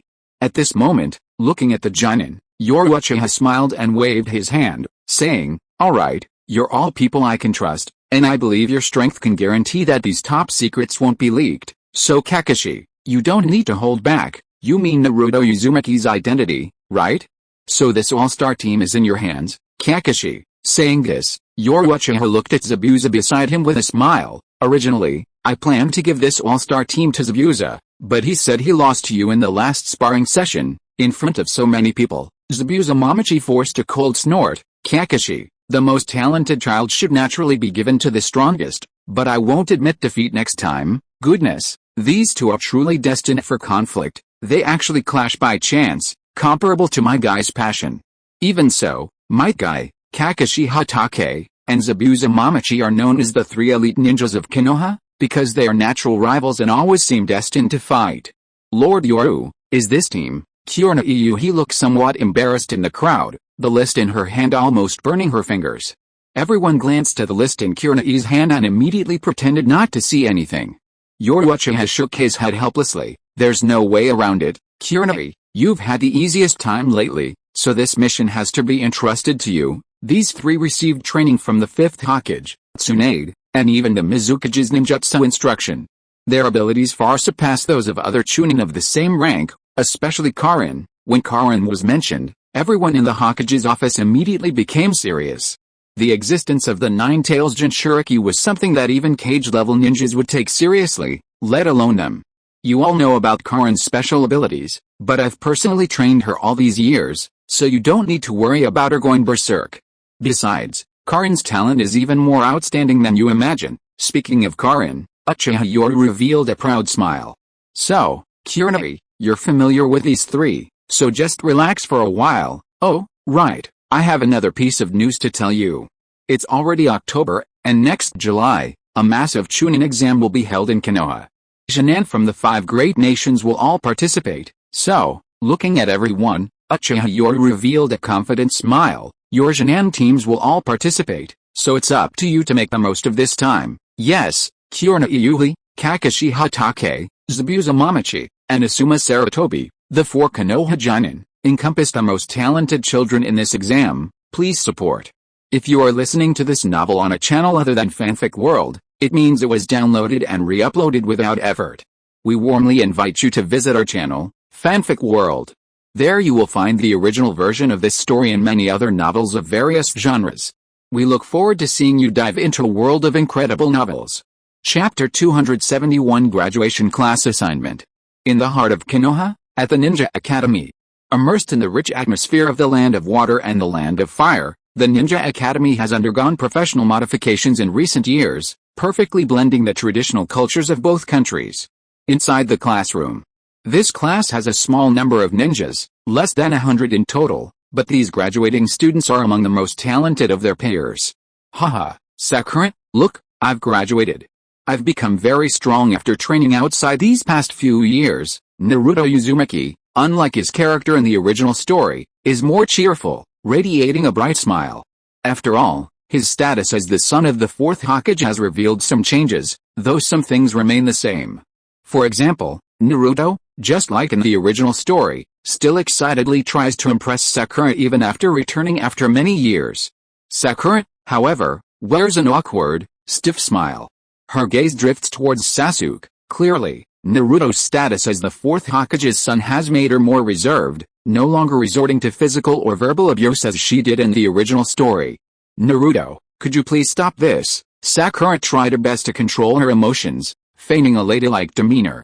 However, Naruto's eyes widened, thinking Sakura liked him, and he became even more enthusiastic. Meanwhile, Sasuke Uchiha, sitting in the front row, looked arrogant and scoffed at the scene, calling him an idiot. Women are such a hassle. Yoru-sensei was right, Sasuke thought to himself, frowning slightly. He even started considering the suggestion Yoru-sensei had once jokingly made to him. The Kirigakure master has a granddaughter. While her talent isn't as good as yours, she's a perfect wife and mother. If you find her troublesome, this girl is actually quite nice. For a moment, Sasuke thought of his mother, and a flicker of interest appeared on his face. It seemed that finding a girl like that would make things much less troublesome. Naruto. A moment later, Sakura's roar echoed in the classroom. Sure enough, old habits die hard. Enraged, Sakura roared, startling Naruto, who awkwardly shook his head. This only fueled Sakura's arrogance. She had already regretted her outburst. But seeing Naruto's sycophantic behavior and the astonished looks from her classmates, her vanity took hold. It was as if she were saying, "Look at me, Sakura. Even though I don't have your privileged background, the Fourth Hokage is my devoted follower, and during my abuse without complaint." Instantly, Sakura snorted, her haughty expression revealing her arrogance. "Naruto, we're about to be assigned to different classes, so shut up." Sakura was somewhat restrained at this point, while Naruto interpreted it as Sakura's concern for him, his face instantly lighting up with happiness. "Sakura, goodness, this display of sycophancy and manipulative behavior was truly eye-opening." Just then, the classroom door opened, and Iruka walked in with the class assignment files, drawing the attention of all the students. The former students, now all wearing headbands symbolizing their ninjahood, brought tears to Iruka's eyes. "I now declare you officially ninjas. From now on, your assigned Jonin will guide you to become true ninjas." Iruka, filled with pride, looked at his graduating students, tears welling in his eyes as he excitedly delivered his final lesson. The classroom displayed both Mist Ninja headbands and Konoha headbands. These distinctive headbands had become symbols of their respective regions, and upon becoming Jonin, they would receive a standardized headband. Furthermore, ninjas were not restricted from wearing decorations featuring clan crests, regional markings, or even tattoos. The Ninja Academy's classes were clearly divided. The top-ranking Class A each year would graduate with Jonin-level instructors from both Konoha and Mist Ninja. The top-ranking Class B students would receive special Jonin-level instructors. The remaining classes were all Chunin-level instructors. Third class, follow me. Fifth class, one by one, the students left, leaving only an empty classroom. Iruka's resolute eyes revealed deep reluctance, and they were even a little red. "Haha, I knew it, Iruka, you'd cry." Just then, Mizuki suddenly opened the classroom door, pointing at Iruka's red eyes and laughing loudly. "Mitsuki. You?" Caught in his embarrassing state, Iruka's eyes widened, glaring angrily at his friend. Under Uchiha Yoru's rule, Mizuki's life changed. Knowing his talent was limited, he married early and devoted himself to training students at the Ninja Academy. However, his heart, yearning for power, was settling on his future children.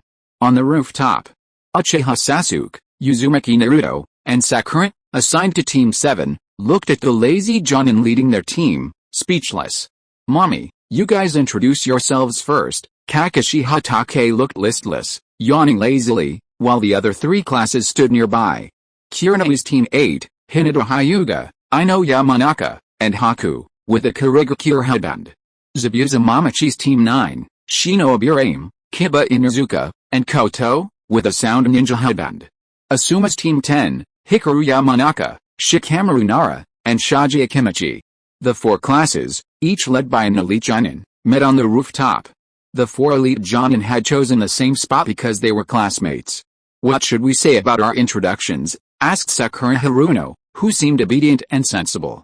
Kakashi waved his hand lazily. "Just what we like, what we dislike, our future dreams, and our interests, that's about it. I think it'd be better if you, teacher, introduced yourself first," Naruto Uzumaki said casually, pointing at Kakashi.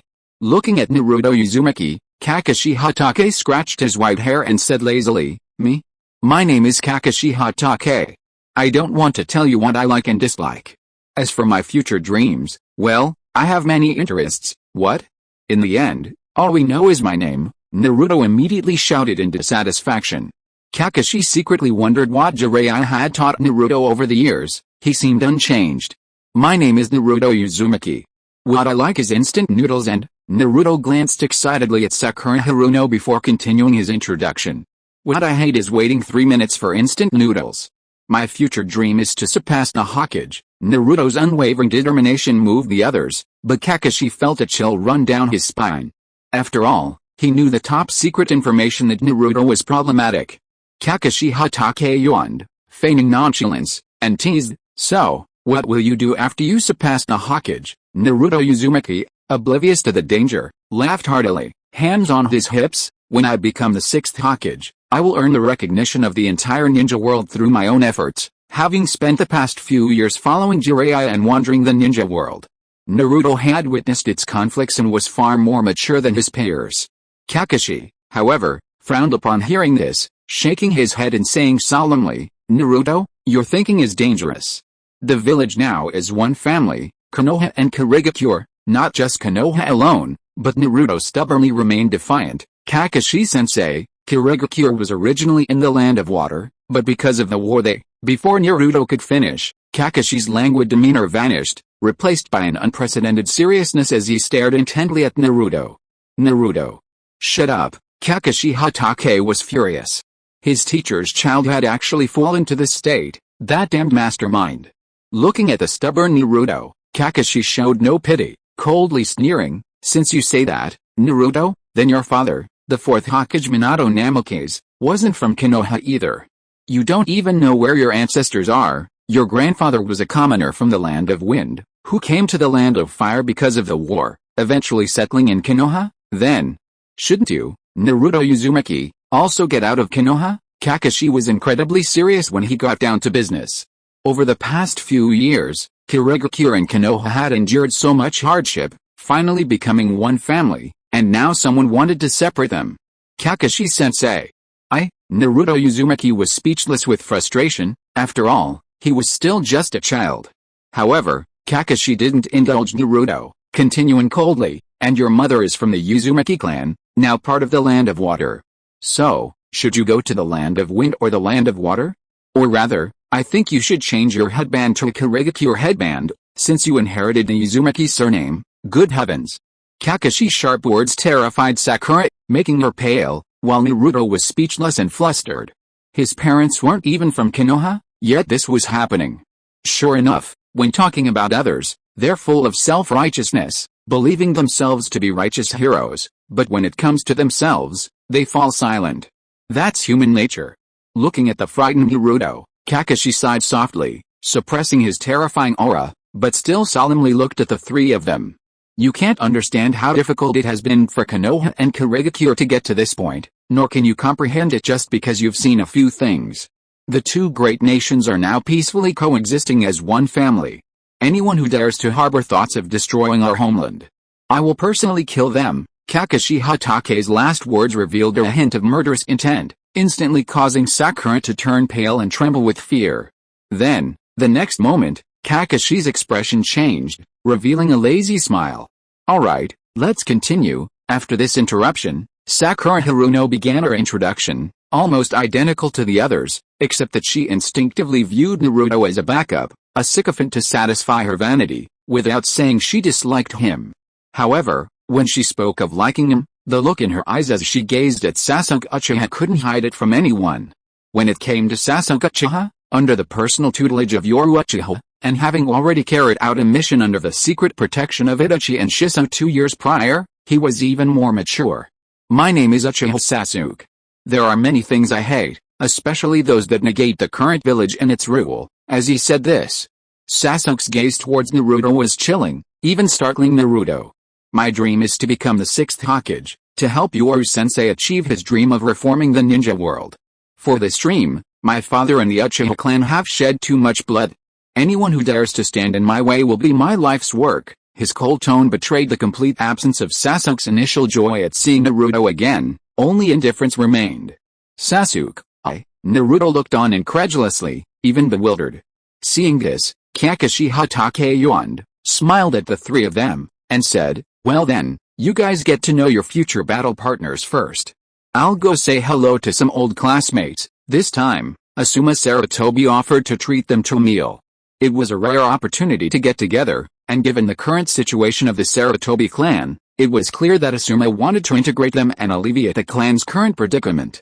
Everyone naturally understood this purpose, but Kakashi didn't refuse. Instead, he smiled, as he naturally hoped for peace.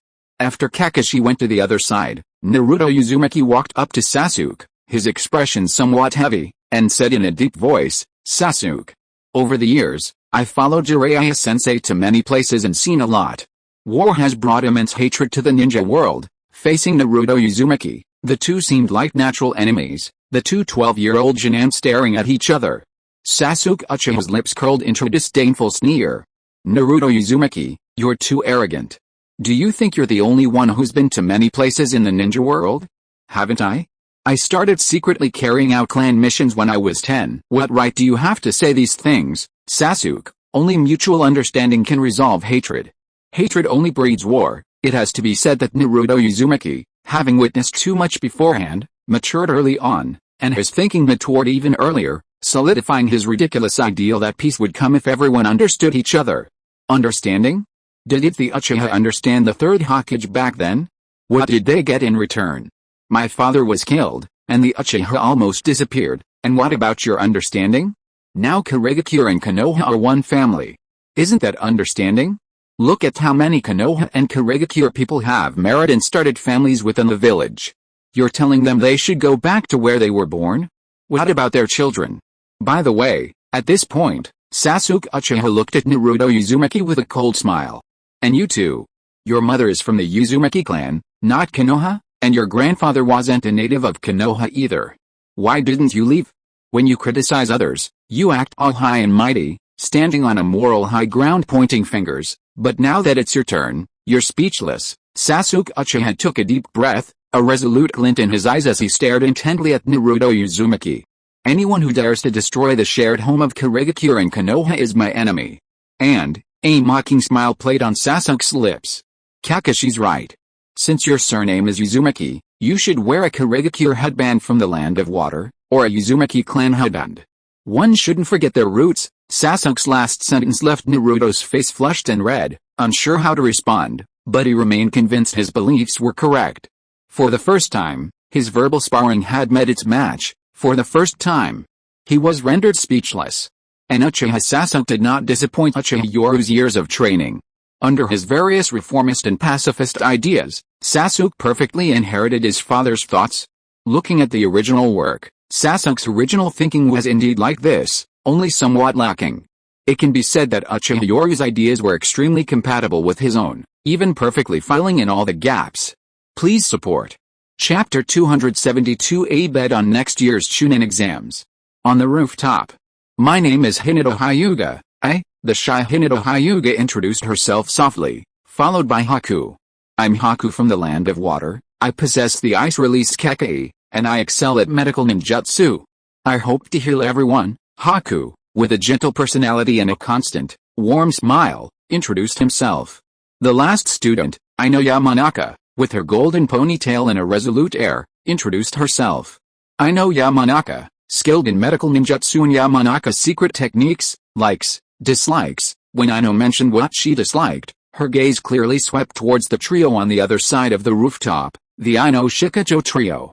After all four classes had introduced themselves, Asuma Sarutobi, the Ino Shikacho team's leader, smiled at the three with a cigarette dangling from his lips.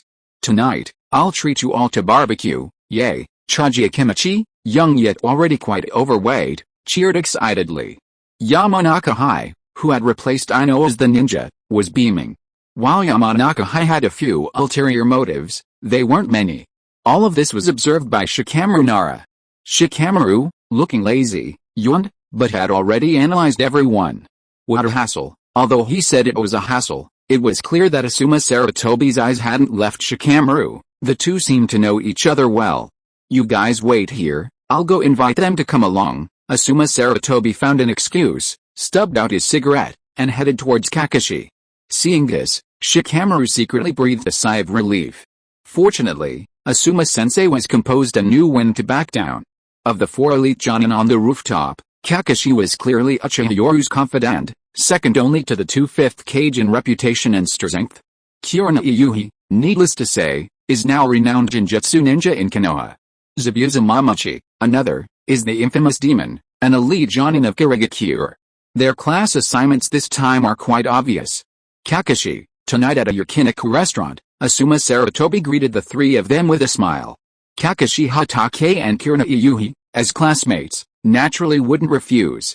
Zabuza Mamachi, seeing Kakashi was going, naturally went too, since someone else was treating. At the yakiniku restaurant queue, in a luxurious private room at dusk, four jonin sat alone at a small, elegant table, while their students sat at a large table. Having just graduated from the Ninja Academy, they didn't understand these things, or rather, even with some experience in missions, they didn't understand the political implications.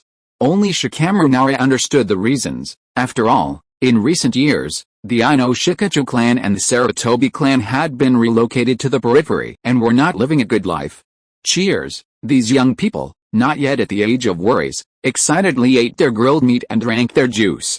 But there was also a scene that seemed out of place, like Yamanaka Aino's disdainful sneer at Narashikamaru and Akimachi Chaji. "Fat pig, even though it's your teacher treating, please maintain some manners." His parents sacrificed their lives for the family, but he was ultimately abandoned. Yamanaka Aino's personality was more independent. Among them, he was arguably the most mature. Watching Akimachi Chaji wolf down his meat without any manners, Yamanaka Aino wasn't going to tolerate such bad habits. After her sharp retort, Akimachi Chaji's face turned bright red, his eyes flashing with anger. "The world of children is so simple. You call me a fat pig, I get angry."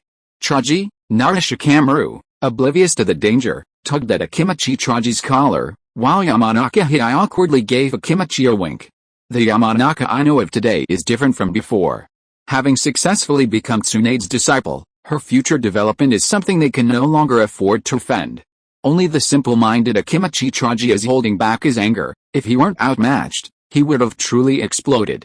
Seeing this, Yamanaka Aino gave a disdainful sneer, gracefully placing several slices of meat into Haku's and Hinata's bowls, while a considerable amount of meat continued to grill over the charcoal. "Clearly, so many classmates are going to eat, it's not like you're eating alone. What kind of person only cares about eating and doesn't leave anything for others?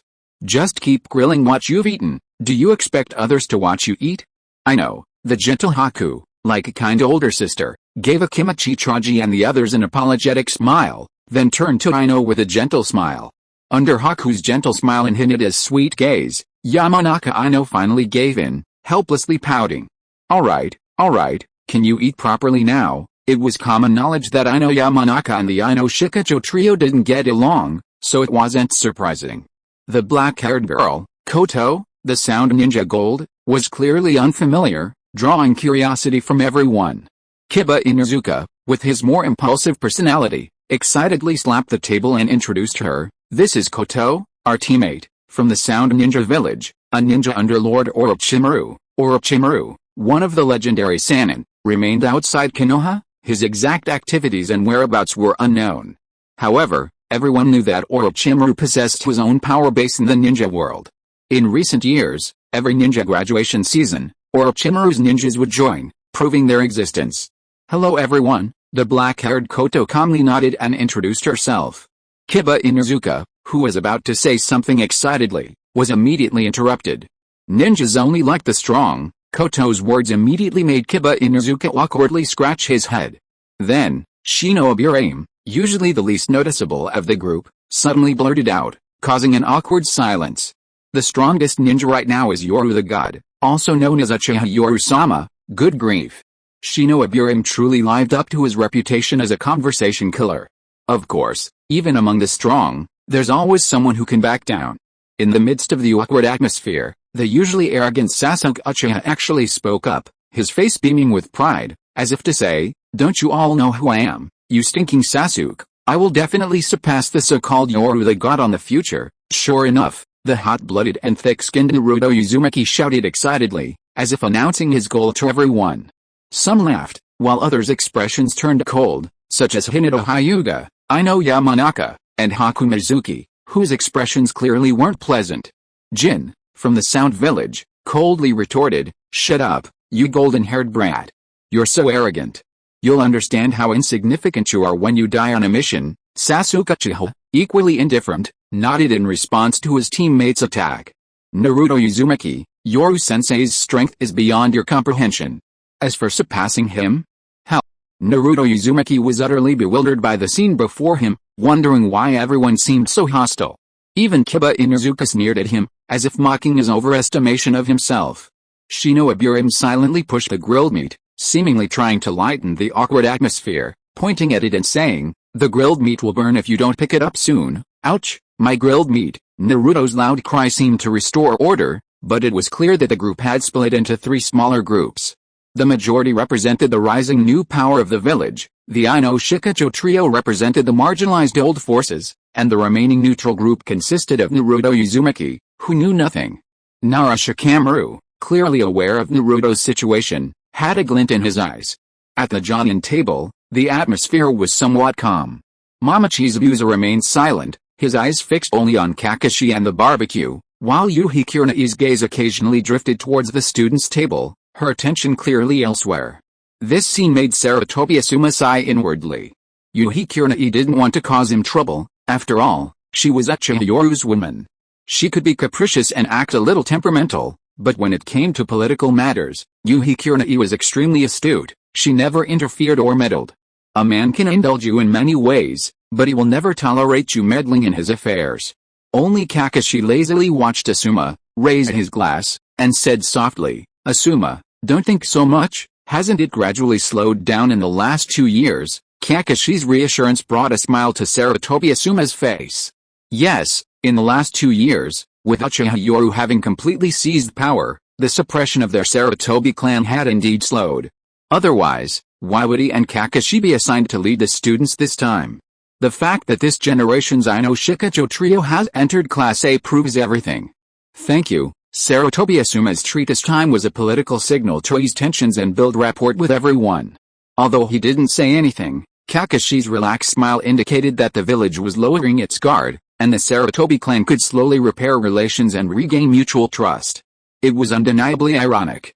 The Uchiha clan, once marginalized, only received increasing wariness and distrust from the village when trying to repair relations.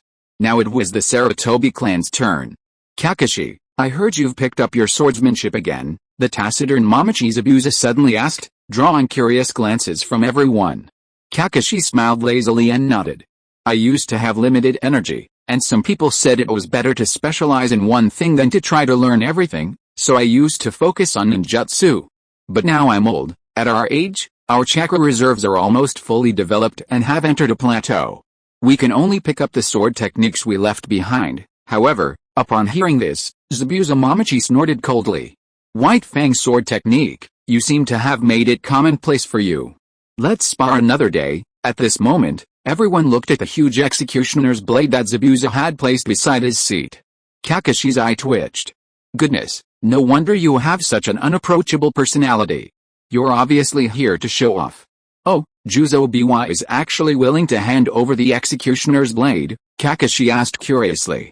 However, Zabuza Momochi, who usually had a deadpan expression, revealed a barely perceptible smile. "I heard that a while ago, Juzo Biwa sparred with Karin, using the executioner's blade to split a tailed beast ball. The fifth Mizukage, Maeda Rumi, was furious and gave him a dressing down. Now he's the owner of the exploding blade spray." A hint of schadenfreude flashed in Zabuza Momochi's eyes, and everyone fell silent. Kakashi Hatake, in particular, was speechless, his lips twitching beneath his mask.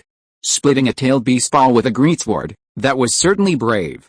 "It seems the 7 ninja of the mist are about to reappear." Kakashi, unusually curious, looked at Zabuza and asked, "Could you tell me who the owners of these 7 swords are?" Seeing Kakashi's curiosity piqued, Zabuza Momochi's bandaged lips curled into a cold snort. "It's a secret.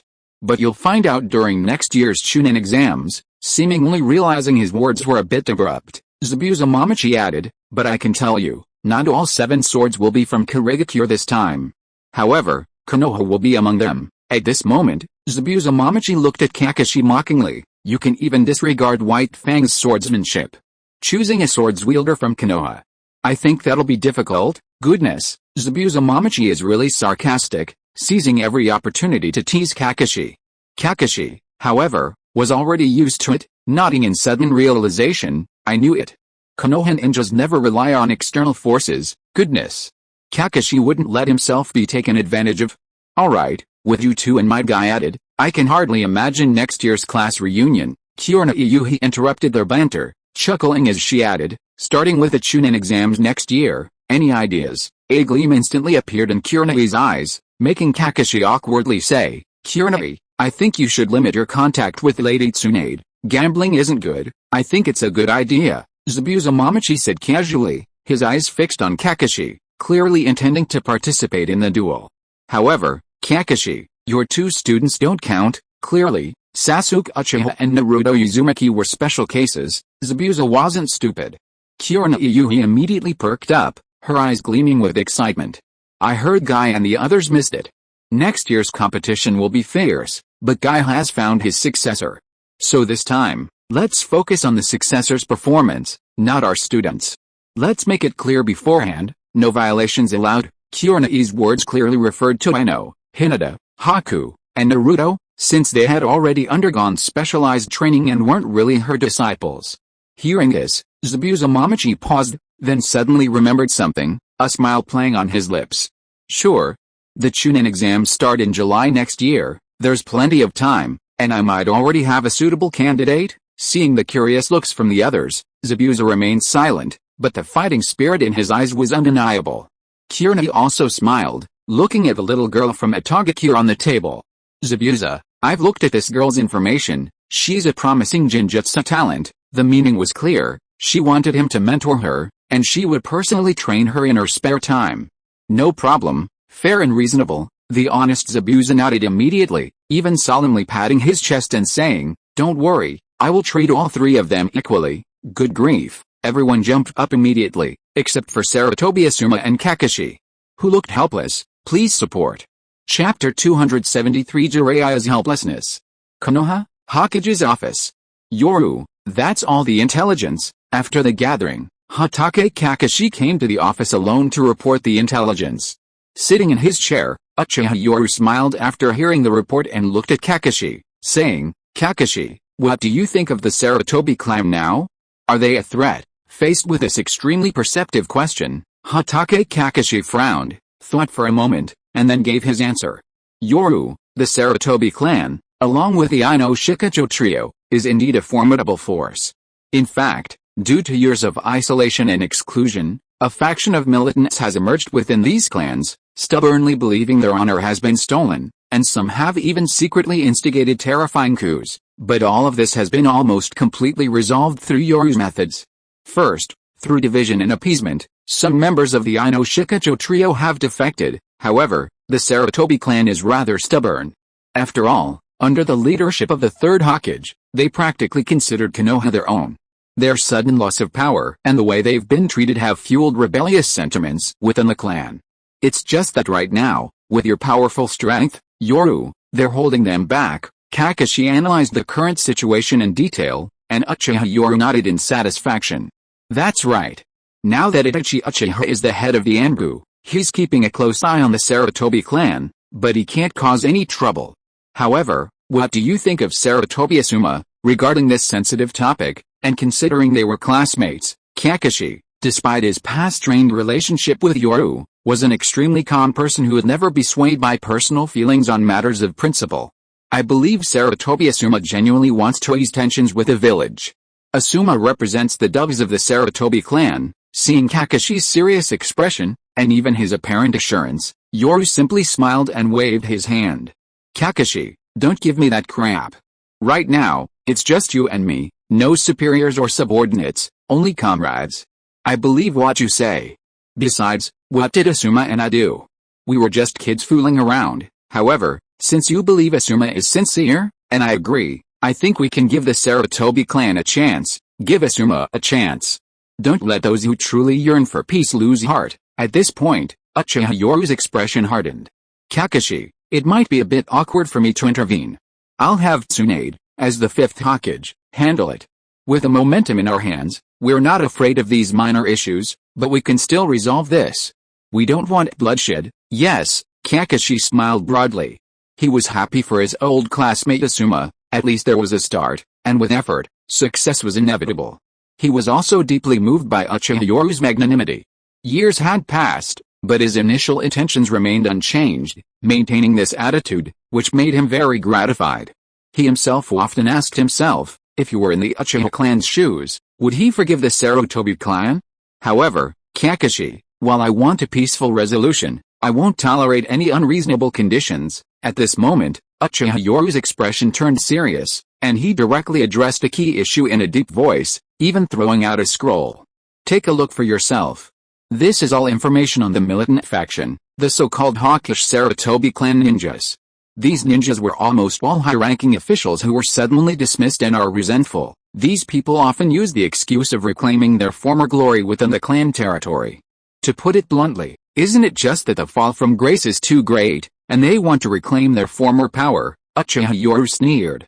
These Sarutobi clan ninjas have come to regard Konoha as their own backyard, and have even forgotten that Konoha was founded by the Uchiha and Senju. The master was gone for a few days, and the monkeys thought they were the masters of this house. When the master returned and saw themselves locked in cages, these monkeys became angry and manic, believing that someone had taken everything from them. Kakashi looked at the intelligence from the Anbu, and he was secretly alarmed. Yoru, I believe Asuma will handle this. In the end, Kakashi still didn't want a bloodbath to break out. Internal strife would always be the one who suffers. Uchiha Yoru nodded slightly and said in a deep voice, "Alright, I believe you too. So, keep in touch with Asuma often. We need to maintain good relations with the Sarutobi clan ninjas who love peace and know themselves. As for those fools who don't know themselves and are still living in the past world, as long as they don't betray the village, I can turn a blind eye." Hearing this, Kakashi secretly breathed a sigh of relief and looked at Uchiha Yoru with admiration. This magnanimity truly befitted someone who could lead Konoha to rise again. In just a few years, Kirigakure and Konoha merged to become the strongest force in the ninja world, demonstrating their confidence. Especially in personnel matters, they showed great boldness. For example, the two heads of the Anbu were Uchiha Itachi and Hoshigaki Kisame. The heads of Root, Aburame Torun and Yamanakafu, were directly led by Uchiha Yoru. Considering all factors, Hatake Kakashi was the most suitable candidate for the Jonin squad leader. The head of the intelligence department is even more remarkable, with Hyuga Hisashi, Byakugan Blue, and Hyuga Hayashi each overseeing intelligence gathering in their respective areas. It's fair to say there's internal competition within the intelligence department. In this three-way power struggle, whoever wants to rise in rank has to win over the Byakugan Blues, making them highly sought after. Next is the police department, which is no longer the private force of the Uchiha clan but has become a public entity, another directly managed department of Uchiha Yoru. The current heads of the police department are Uchiha Shisui and Biwa Juzo, and it boasts a large number of elite ninjas from various clans and ordinary ninjas.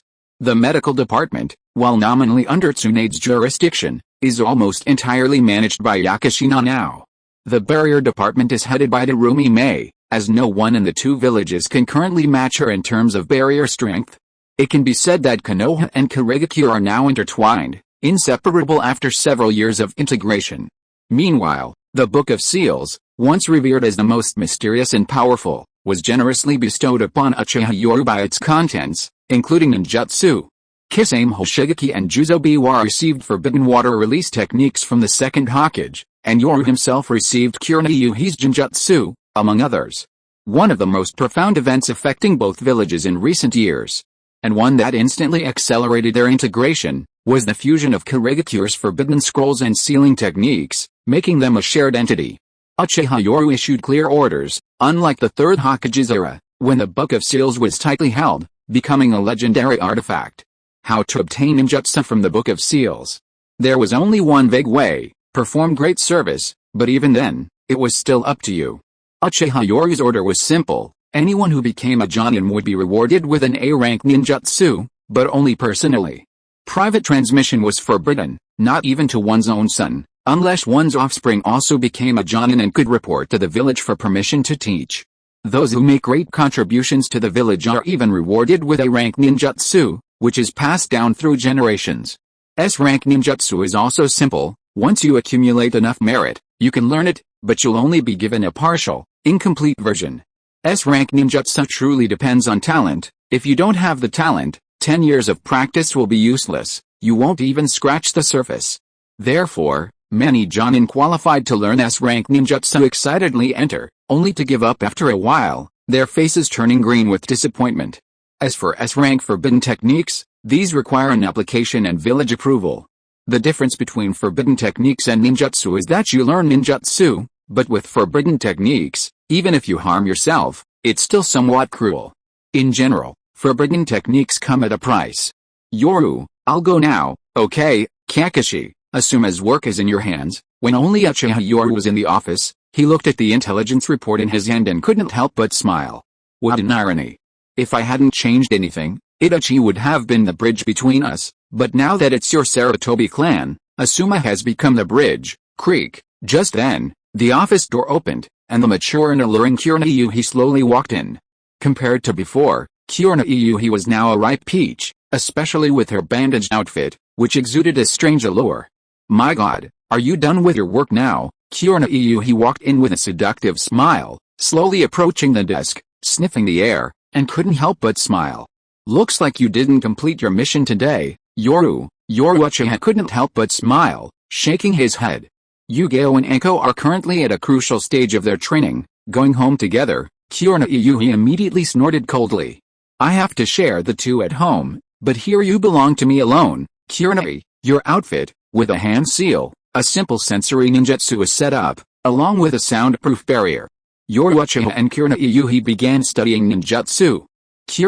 Your skin was so white here, how did it turn red now? Under the office desk, like a hidden kitten, secretly took a large popsicle from Uchiha Yoru's pocket.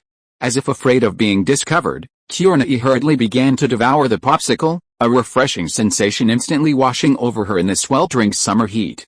Uchiha Yoru looked exasperated. Why are you sneaking food, with a body more terrifying than a tailed beast? Who can handle you? Without some tricks, how am I supposed to face my students tomorrow? Shadow clone technique. While Kurenai was secretly eating her popsicle under the desk, another Kurenai slowly sat down at the desk, revealing her alluring bandaged attire. Yoru, slow down, this ninjutsu is so, despite being a novice and still fond of playing around, Uchiha Yoru coldly snorted without any mercy. Kurenai, you should know the consequences of the shadow clone technique. All your senses will be transmitted to you. Less than an hour later, in the office, Yuhi had already dispelled the shadow clone technique, panting and slumped over the table. Yoru, this ninjutsu is too difficult. Let's go home and practice more. Her legs trembled, her face flushed with weakness, her eyes brimming with tears. It was clear she had only warmed up, he was already exhausted. Quick, use the flying thunder god technique. Let's go home first. When we get home, I'll ask Mei Nichin and Sune Nichin to teach us together. That night, someone couldn't sleep. In a luxurious, perpetually empty house in the heart of Konoha, Naruto Uzumaki looked at the unfamiliar room, his mood momentarily low. Perverted sage, why can't people understand each other? Jiraiya, alone by the window sipping wine, looked at Naruto, who seemed listless since returning, and paused slightly upon hearing this. Then Jiraiya revealed an expression he had already anticipated, shaking his head and sighing. Naruto, your ideals are indeed correct, even the purest and most beautiful, but there's one thing you're really wrong about. Wrong, Naruto muttered to himself, looking bewildered, while Jiraiya sighed. Why do you impose your own ideas on others? It's like you like ramen, but some people don't, they like fish. Isn't that normal? This. How can that be the same?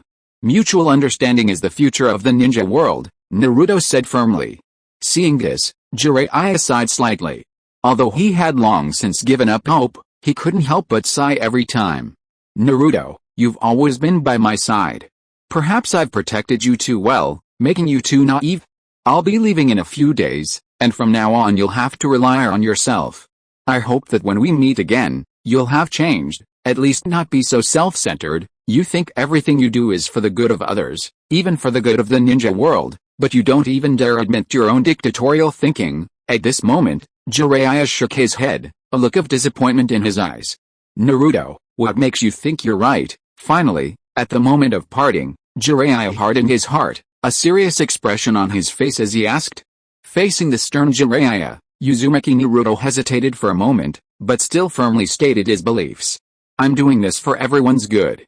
Only when people understand each other will there be no war. No, alright, Naruto? Jiraiya raised his hand to stop Naruto's long-winded explanation. You think you're right, but have you put it into practice? Seeing that Naruto still wanted to argue, Jiraiya, who had seen this scene many times before, didn't give Naruto a chance to speak and continued to ask. Don't bring up those few kids or people you met outside.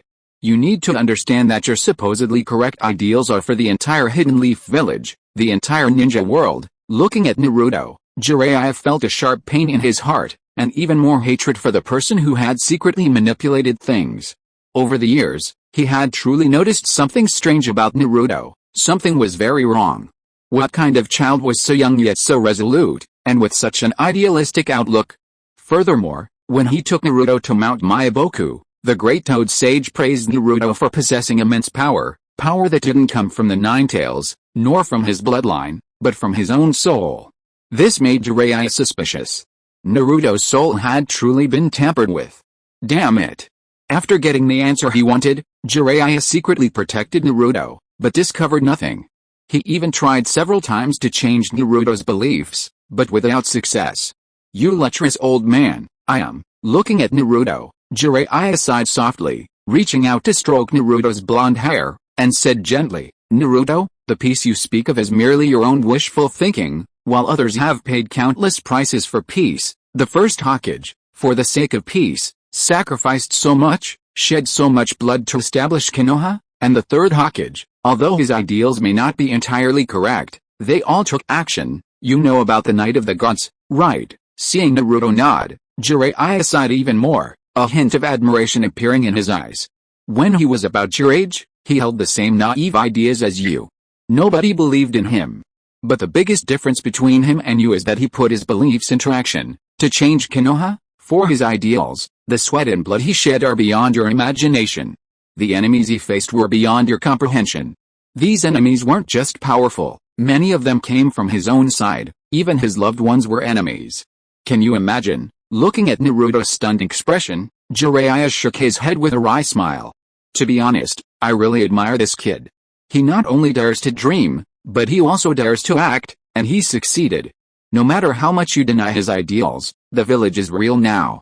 The ninjas of Kirigakure and Konoha, who were once enemies, are now a harmonious family. These things are real, Naruto. Stop constantly spouting your ideals. What's the point?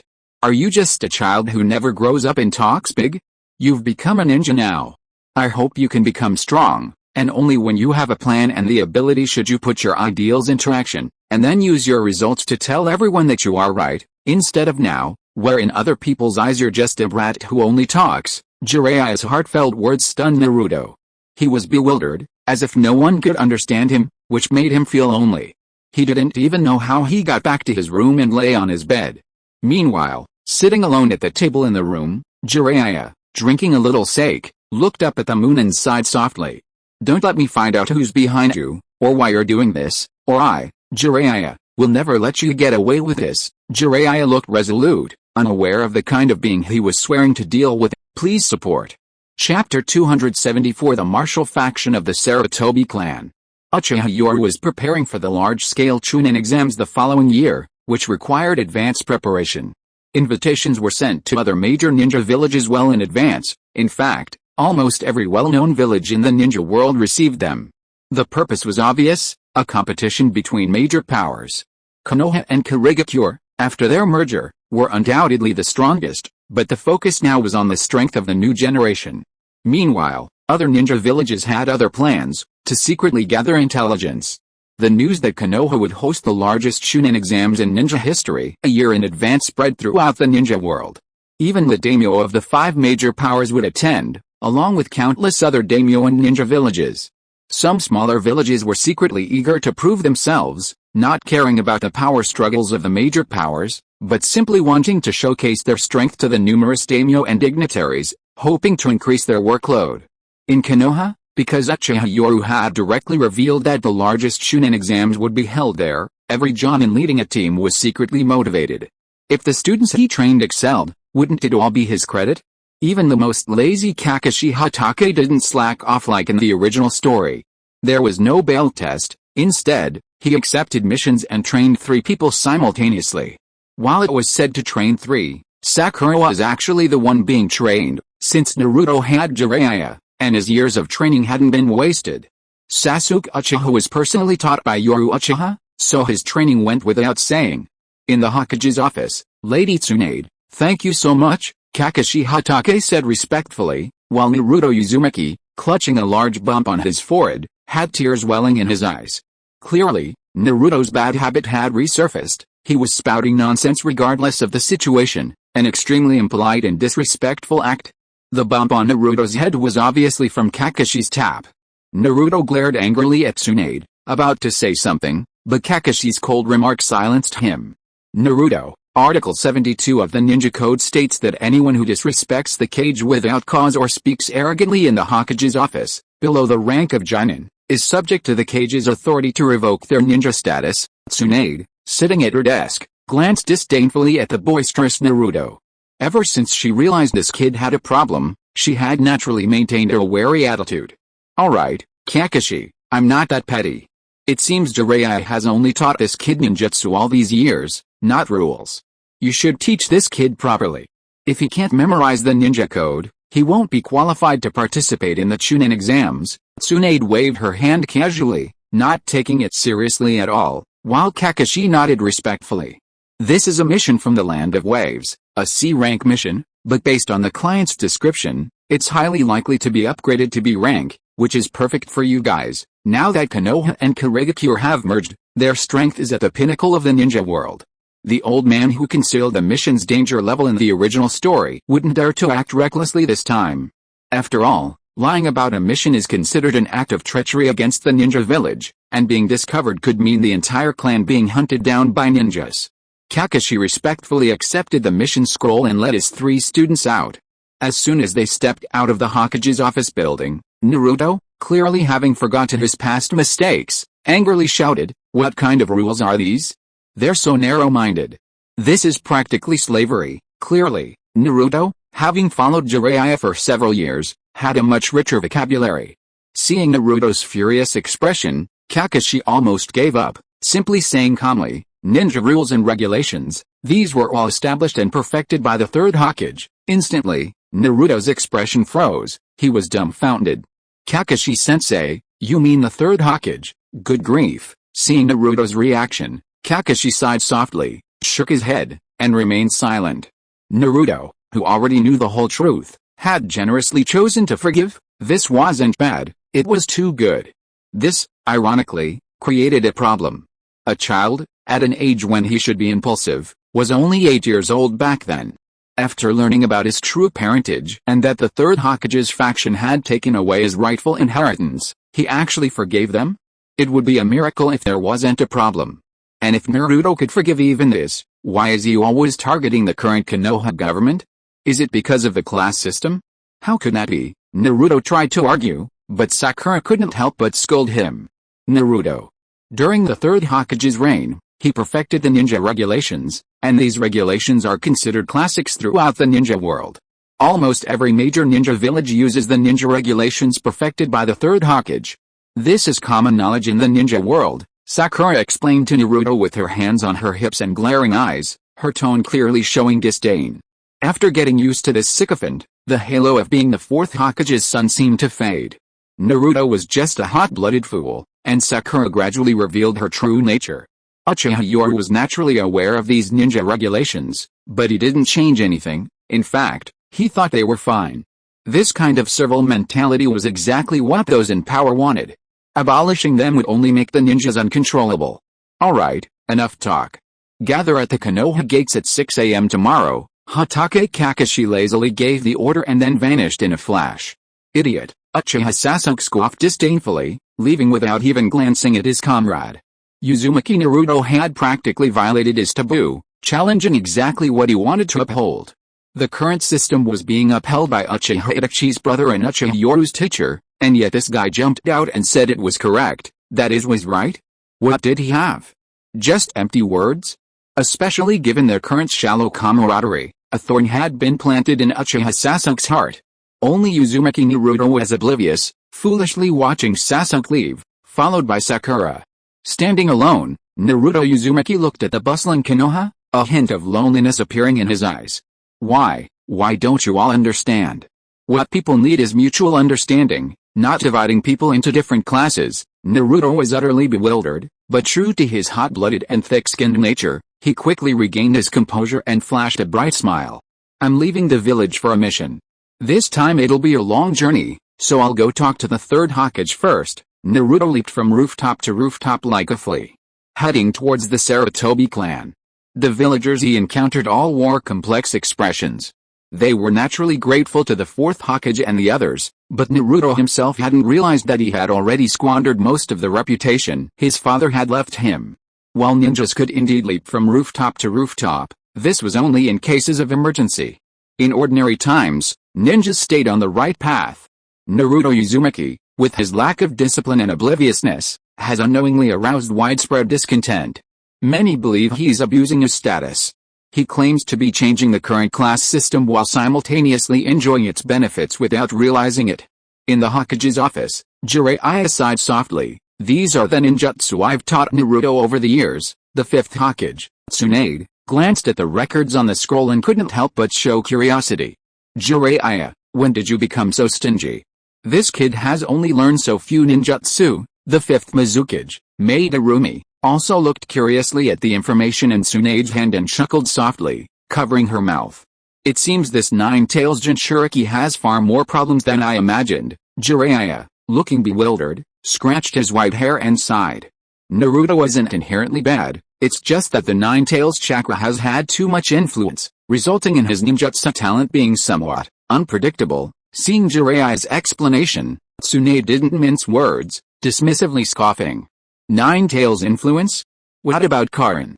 She learns everything perfectly, and in medical ninjutsu, she's the most talented of my 3 disciples so far. How can that be compared?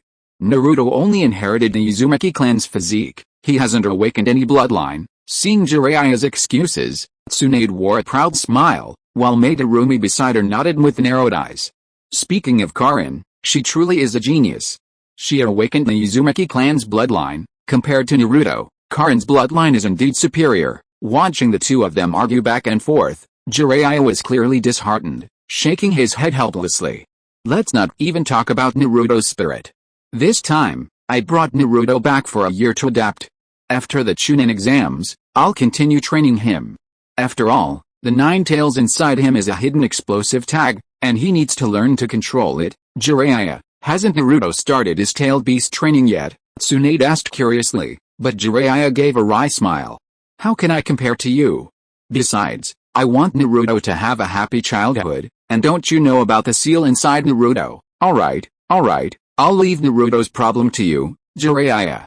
Don't let him affect the village now. Tsunade waved her hands impatiently, while Madarumi's eyes flashed with a chill. Lord Jiraiya, we've finally become one family. I don't want to bring it up again because of someone. They had worked so hard these past few years to get to where they were today, and Naruto's unrestrained words had clearly offended the Mizukage. Jiraiya waved his hand repeatedly, offering an awkward smile. Don't worry, I've already warned Naruto, and this will definitely not happen again. Tsunade's expression was also somewhat unpleasant. Jiraiya, you should know that Kurigakure and Konoha are now one family. If something really happens, it will truly be a civil war. Understood? Jiraiya was incredibly embarrassed, as if he hadn't taught Naruto well. But he really had tried his best.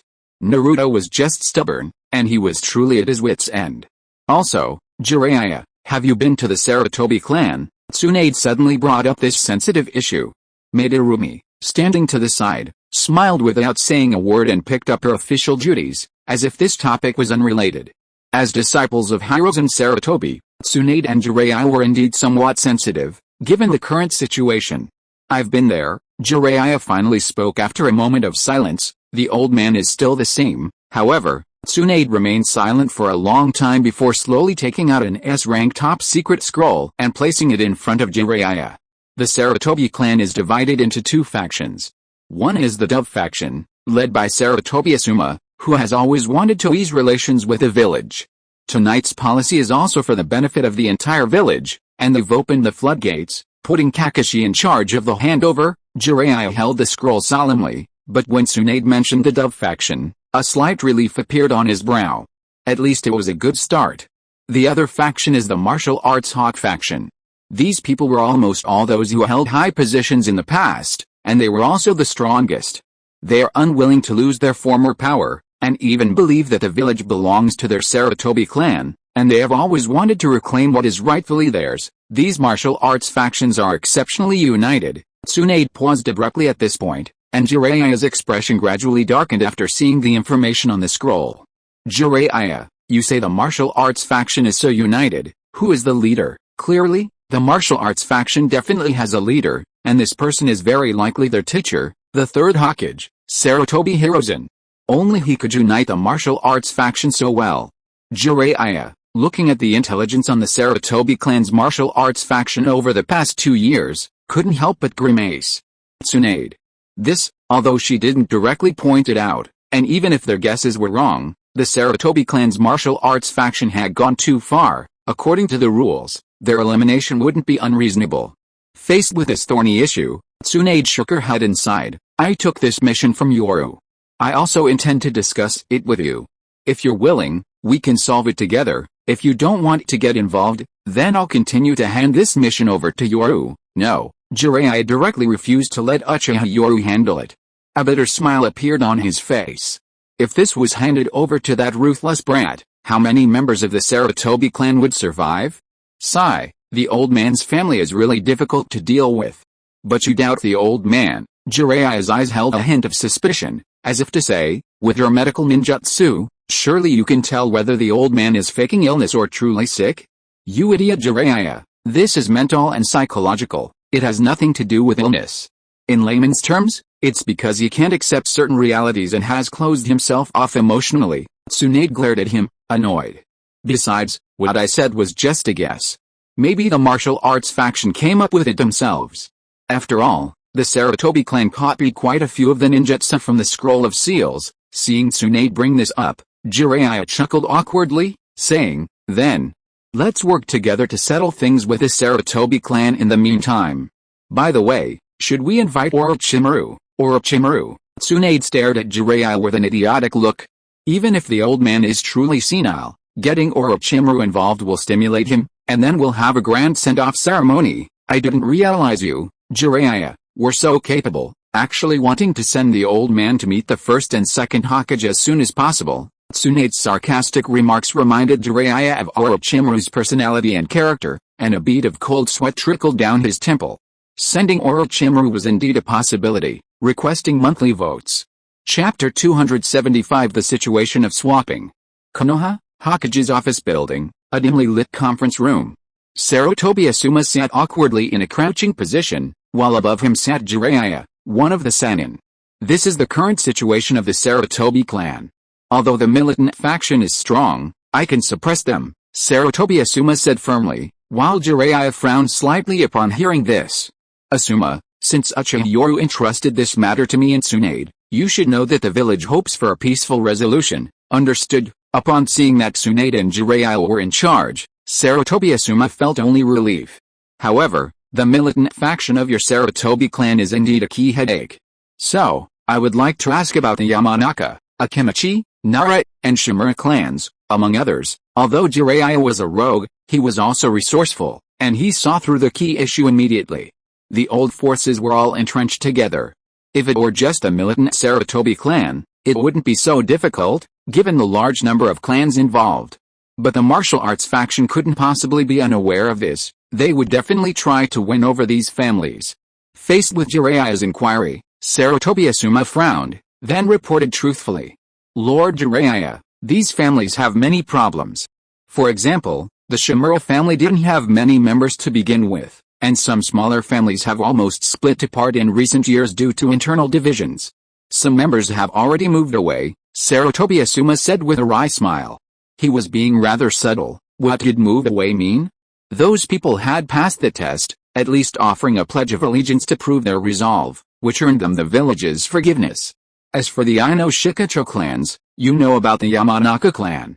Because of what happened with Yamanaka Inochi, some members have already left. The Akimichi clan has always looked to the Nara clan, and the Nara clan, under Shikoku's rule, is very low-key, rarely involved in anything. Listening to Sarutobi Asuma's report, Jiraiya frowned and said in a deep voice, Asuma, I don't want to get into whether the Ino Shikacho trio joined your ranks this generation because of self-interest or something else. I just want to know what the Nara clan is thinking, and who is the leader of the Sarutobi clan's martial arts faction. At this point, Jiraiya's expression turned serious.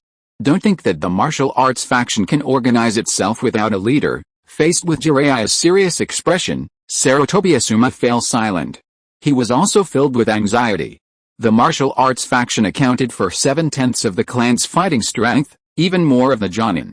It could only be said that some members of this martial arts faction were abnormally obsessive, while others were relatively calm. This was practically the Sarutobi clan's last trump card. Once it was revealed, the Sarutobi clan would be nothing more than a naked whore in the village's eyes, completely at the village's mercy. Seeing Sarutobi Asuma's silent expression, Jiraiya knew exactly what was going on and immediately sneered. Asuma, I've come to question you personally to resolve this issue. If you remain obstinate, and Tsunade and I can't handle it, handing it over to Uchiha Yoru, you should know the consequences. Back then, the old man and Danzo secretly plotted to wipe out the Uchiha clan. Now that they've turned the tables, it's perfectly reasonable for them to make the Sarutobi clan disappear. And do you really think you were being so secretive? Jiraiya glared at him with exasperation and threw a scroll at him impatiently. Your Sarutobi clan has been acquiring war supplies and stockpiling large quantities of ninja tools and explosive tags in the ninja world's black market for the past 2 years, all right under Uchiha Yoru's nose. If it weren't for Tsunade intervening, the Sarutobi clan would have been wiped out of Konoha long ago. When the biggest threat was exposed, Sarutobi Asuma's face turned pale. He was now the head of the Sarutobi clan, its pillar. This intelligence could easily be used as grounds for betraying the village, staging a coup, and then wiping out their clan. At this moment, Sarutobi Asuma finally understood. If it weren't for Tsunade and Jiraiya, their Sarutobi clan would probably be gone. Lord Jiraiya, they did all this behind my back. I only found out half a year ago, but it was too late. They had already stockpiled a considerable amount. Sarutobi Asuma's face was extremely grim, even showing a hint of pleading. Lord Jiraiya, you must save the Sarutobi clan. We are all Konoha ninjas. Stop talking nonsense. Tell me the leader of the fighting faction. At this moment, Sarutobi Asuma gritted his teeth, deciding to abandon these people. Although it would be a heavy loss, it was better than leading his clan to destruction. Lord Jiraiya, the leaders of the fighting faction are Sarutobi. Sarutobi Asuma stammered out 5 names. Jiraiya gasped upon hearing this, his face turning furious.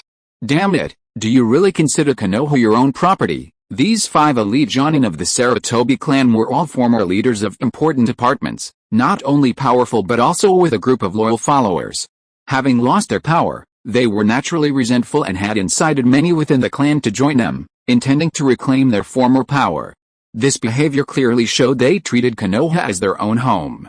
Even Jiraiya, listening to the intelligence, felt these blindly loyal Sarutobi clan ninjas believed Uchiha Yoru had stolen everything from them, and they were simply reclaiming what was rightfully theirs. Damn it, Jiraiya was furious. Sarutobi Asuma, not to be outdone, continued, his face grim. Every month the clan holds a meeting, and almost every time it's these militant factions passionately recounting their past glories, trying to incite more people to join. Damn it. Jiraiya was practically bursting with rage. This was practically a coup, a rebellion, right under their noses.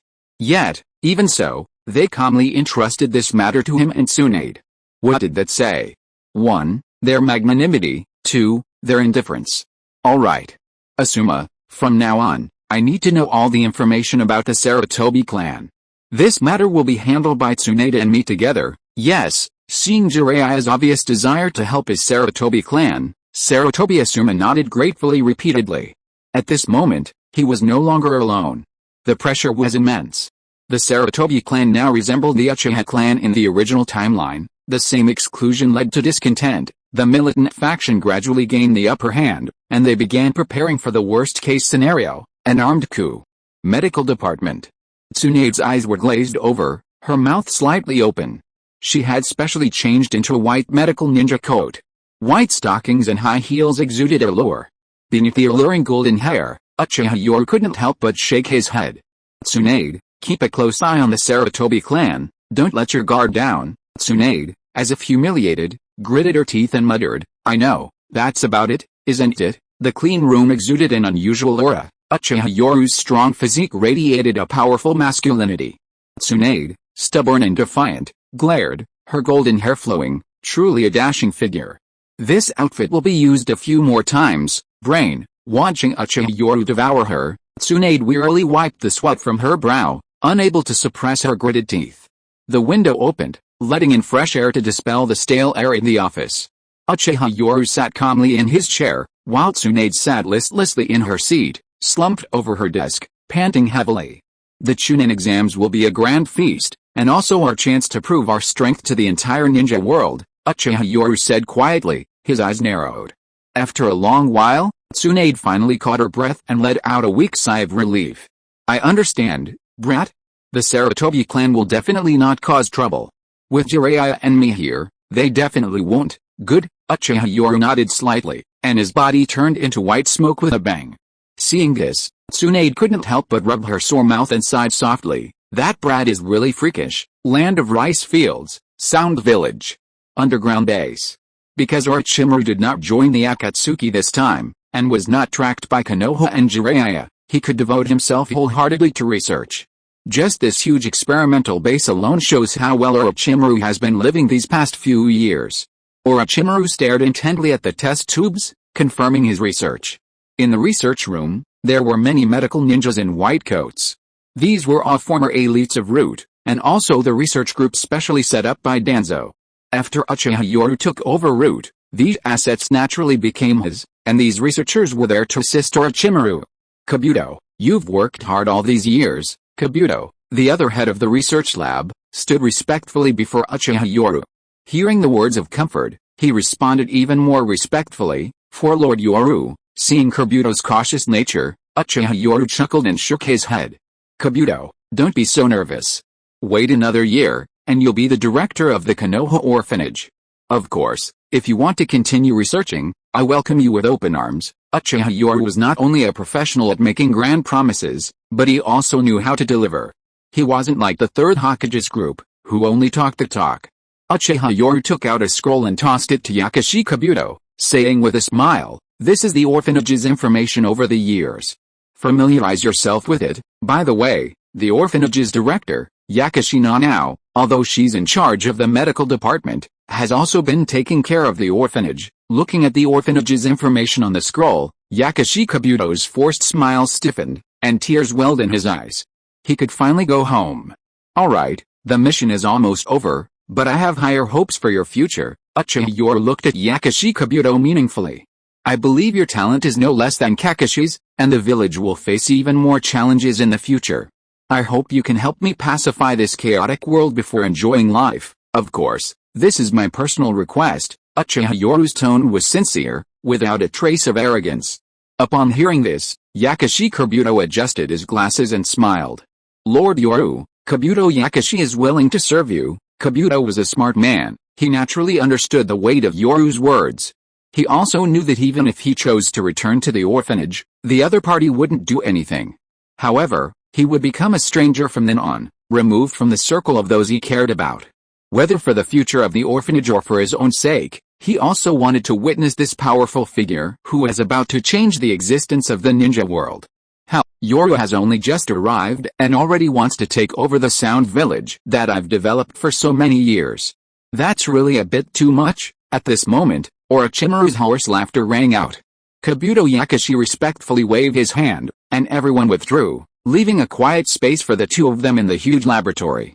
Seeing Orochimaru's sinister smile, Uchiha Yoru shrugged indifferently and chuckled. "Orochimaru-sensei, don't put it so harshly.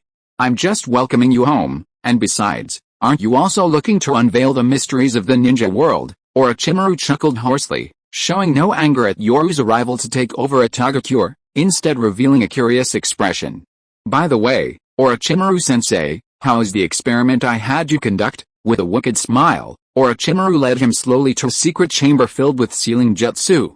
Inside was a massive glass experimental vessel, comparable in size to the Manda summoning beast. The spectacular sight left Uchiha Yoru speechless with a hint of shock. "Knight, your prediction was indeed correct. This is indeed an ancient creature. I extracted some secrets from it, and even the creature you mentioned is a perfect combination of plant and organism. It's also an astonishing combination of energy and genetic factors.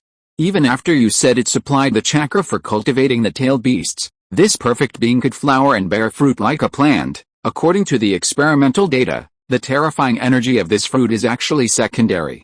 The real treasure is that by consuming this fruit, we can continuously evolve, allowing this race to evolve continuously." Orochimaru seemed possessed, his face showing a madness as he excitedly spoke of this great invention. "Knight, do you know what this is? Theoretically, we can achieve immortality through this great being, creating a race of immortal gods." Goodness! Seeing Orochimaru once again in a state of scientific frenzy, Uchiha Knight nodded awkwardly. However, he truly had to admire Orochimaru. Indeed, professional matters should be left to professionals. The enormous creature before him was the husk of the Ten Tails, the Gato Mazo, but it was cultivated. The Star Village's star, the Akatsuki of the Rain Country back then, and Danzo's root all participated in the project. Although they ultimately suffered a crushing defeat, they still managed to bring back some scraps of the Gato Mazo. Thanks to Orochimaru's method of cultivating the eight-tailed single horn, now without external interference and with the financial and human support of two major nations, Orochimaru's experiments are progressing by leaps and bounds. Orochimaru-sensei, you said there must be limitations to this, right? For example, while the Cursed Seal is powerful, ordinary ninjas' physiques simply can't adapt to it. Faced with Uchiha Yoru's question, Orochimaru, like a lecturer, excitedly and incessantly recounted his research findings. How, Knight, do you know this is the evolution of life, and naturally it has limitations. For example, to adapt to this energy, which comes from genetic evolution, one must reach the limits of the human body. Orochimaru sneered as he said this. For example, the so-called cage level is actually just reaching the limits of the human body in a certain aspect, but these are merely thresholds. Moreover, through the cultivation of the nine-tailed beast's chakra collected over the years, and then through the feeding like nourishment, terrifying power always comes at a price. To control this power, one not only needs a sage body and sage eyes, but also a strong will. Orochimaru seemed to have discovered some secret, revealing an excited smile. However, this is merely personal strength. I'm talking about the ability to create a godlike race, you know. The Cursed Seal I created, combined with the forbidden technique Onigiri you created, will perfectly overcome the limitations. This combination will allow powerful genetic cells to be perfectly transmitted to ninjas through a carrier, thus completing the creation of a godlike race. You and I will then be the creators of gods, good heavens. Listening to Orochimaru's frenzied research, Uchiha Yoru was filled with shock. It had actually reached this point. No. That's not right. Even if Orochimaru's plan is realized, there are still limitations.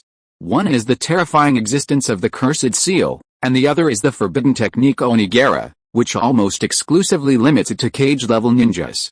Simply put, if Orochimaru's plan is completed, Uchiha Yoru, through the perfect reversion to his ancestral form using the forbidden technique Onigiri, will become an Otsutsuki, and then use the Cursed Seal to pass on his weakened genes to other ninjas. This ninja then used the forbidden technique, Onigiri, to achieve a perfect fusion with the Otsutsuki genes, thus becoming the weakest Otsutsuki. He lacked immense power, but the Otsutsuki clan's unique ability to grant immortality was enough to drive anyone mad. It must be said, Orochimaru was truly a genius. Please support. End of this chapter. Thank you so much for reading until the end. Don't forget to give it a like. Looking for more exclusive content and immediate access?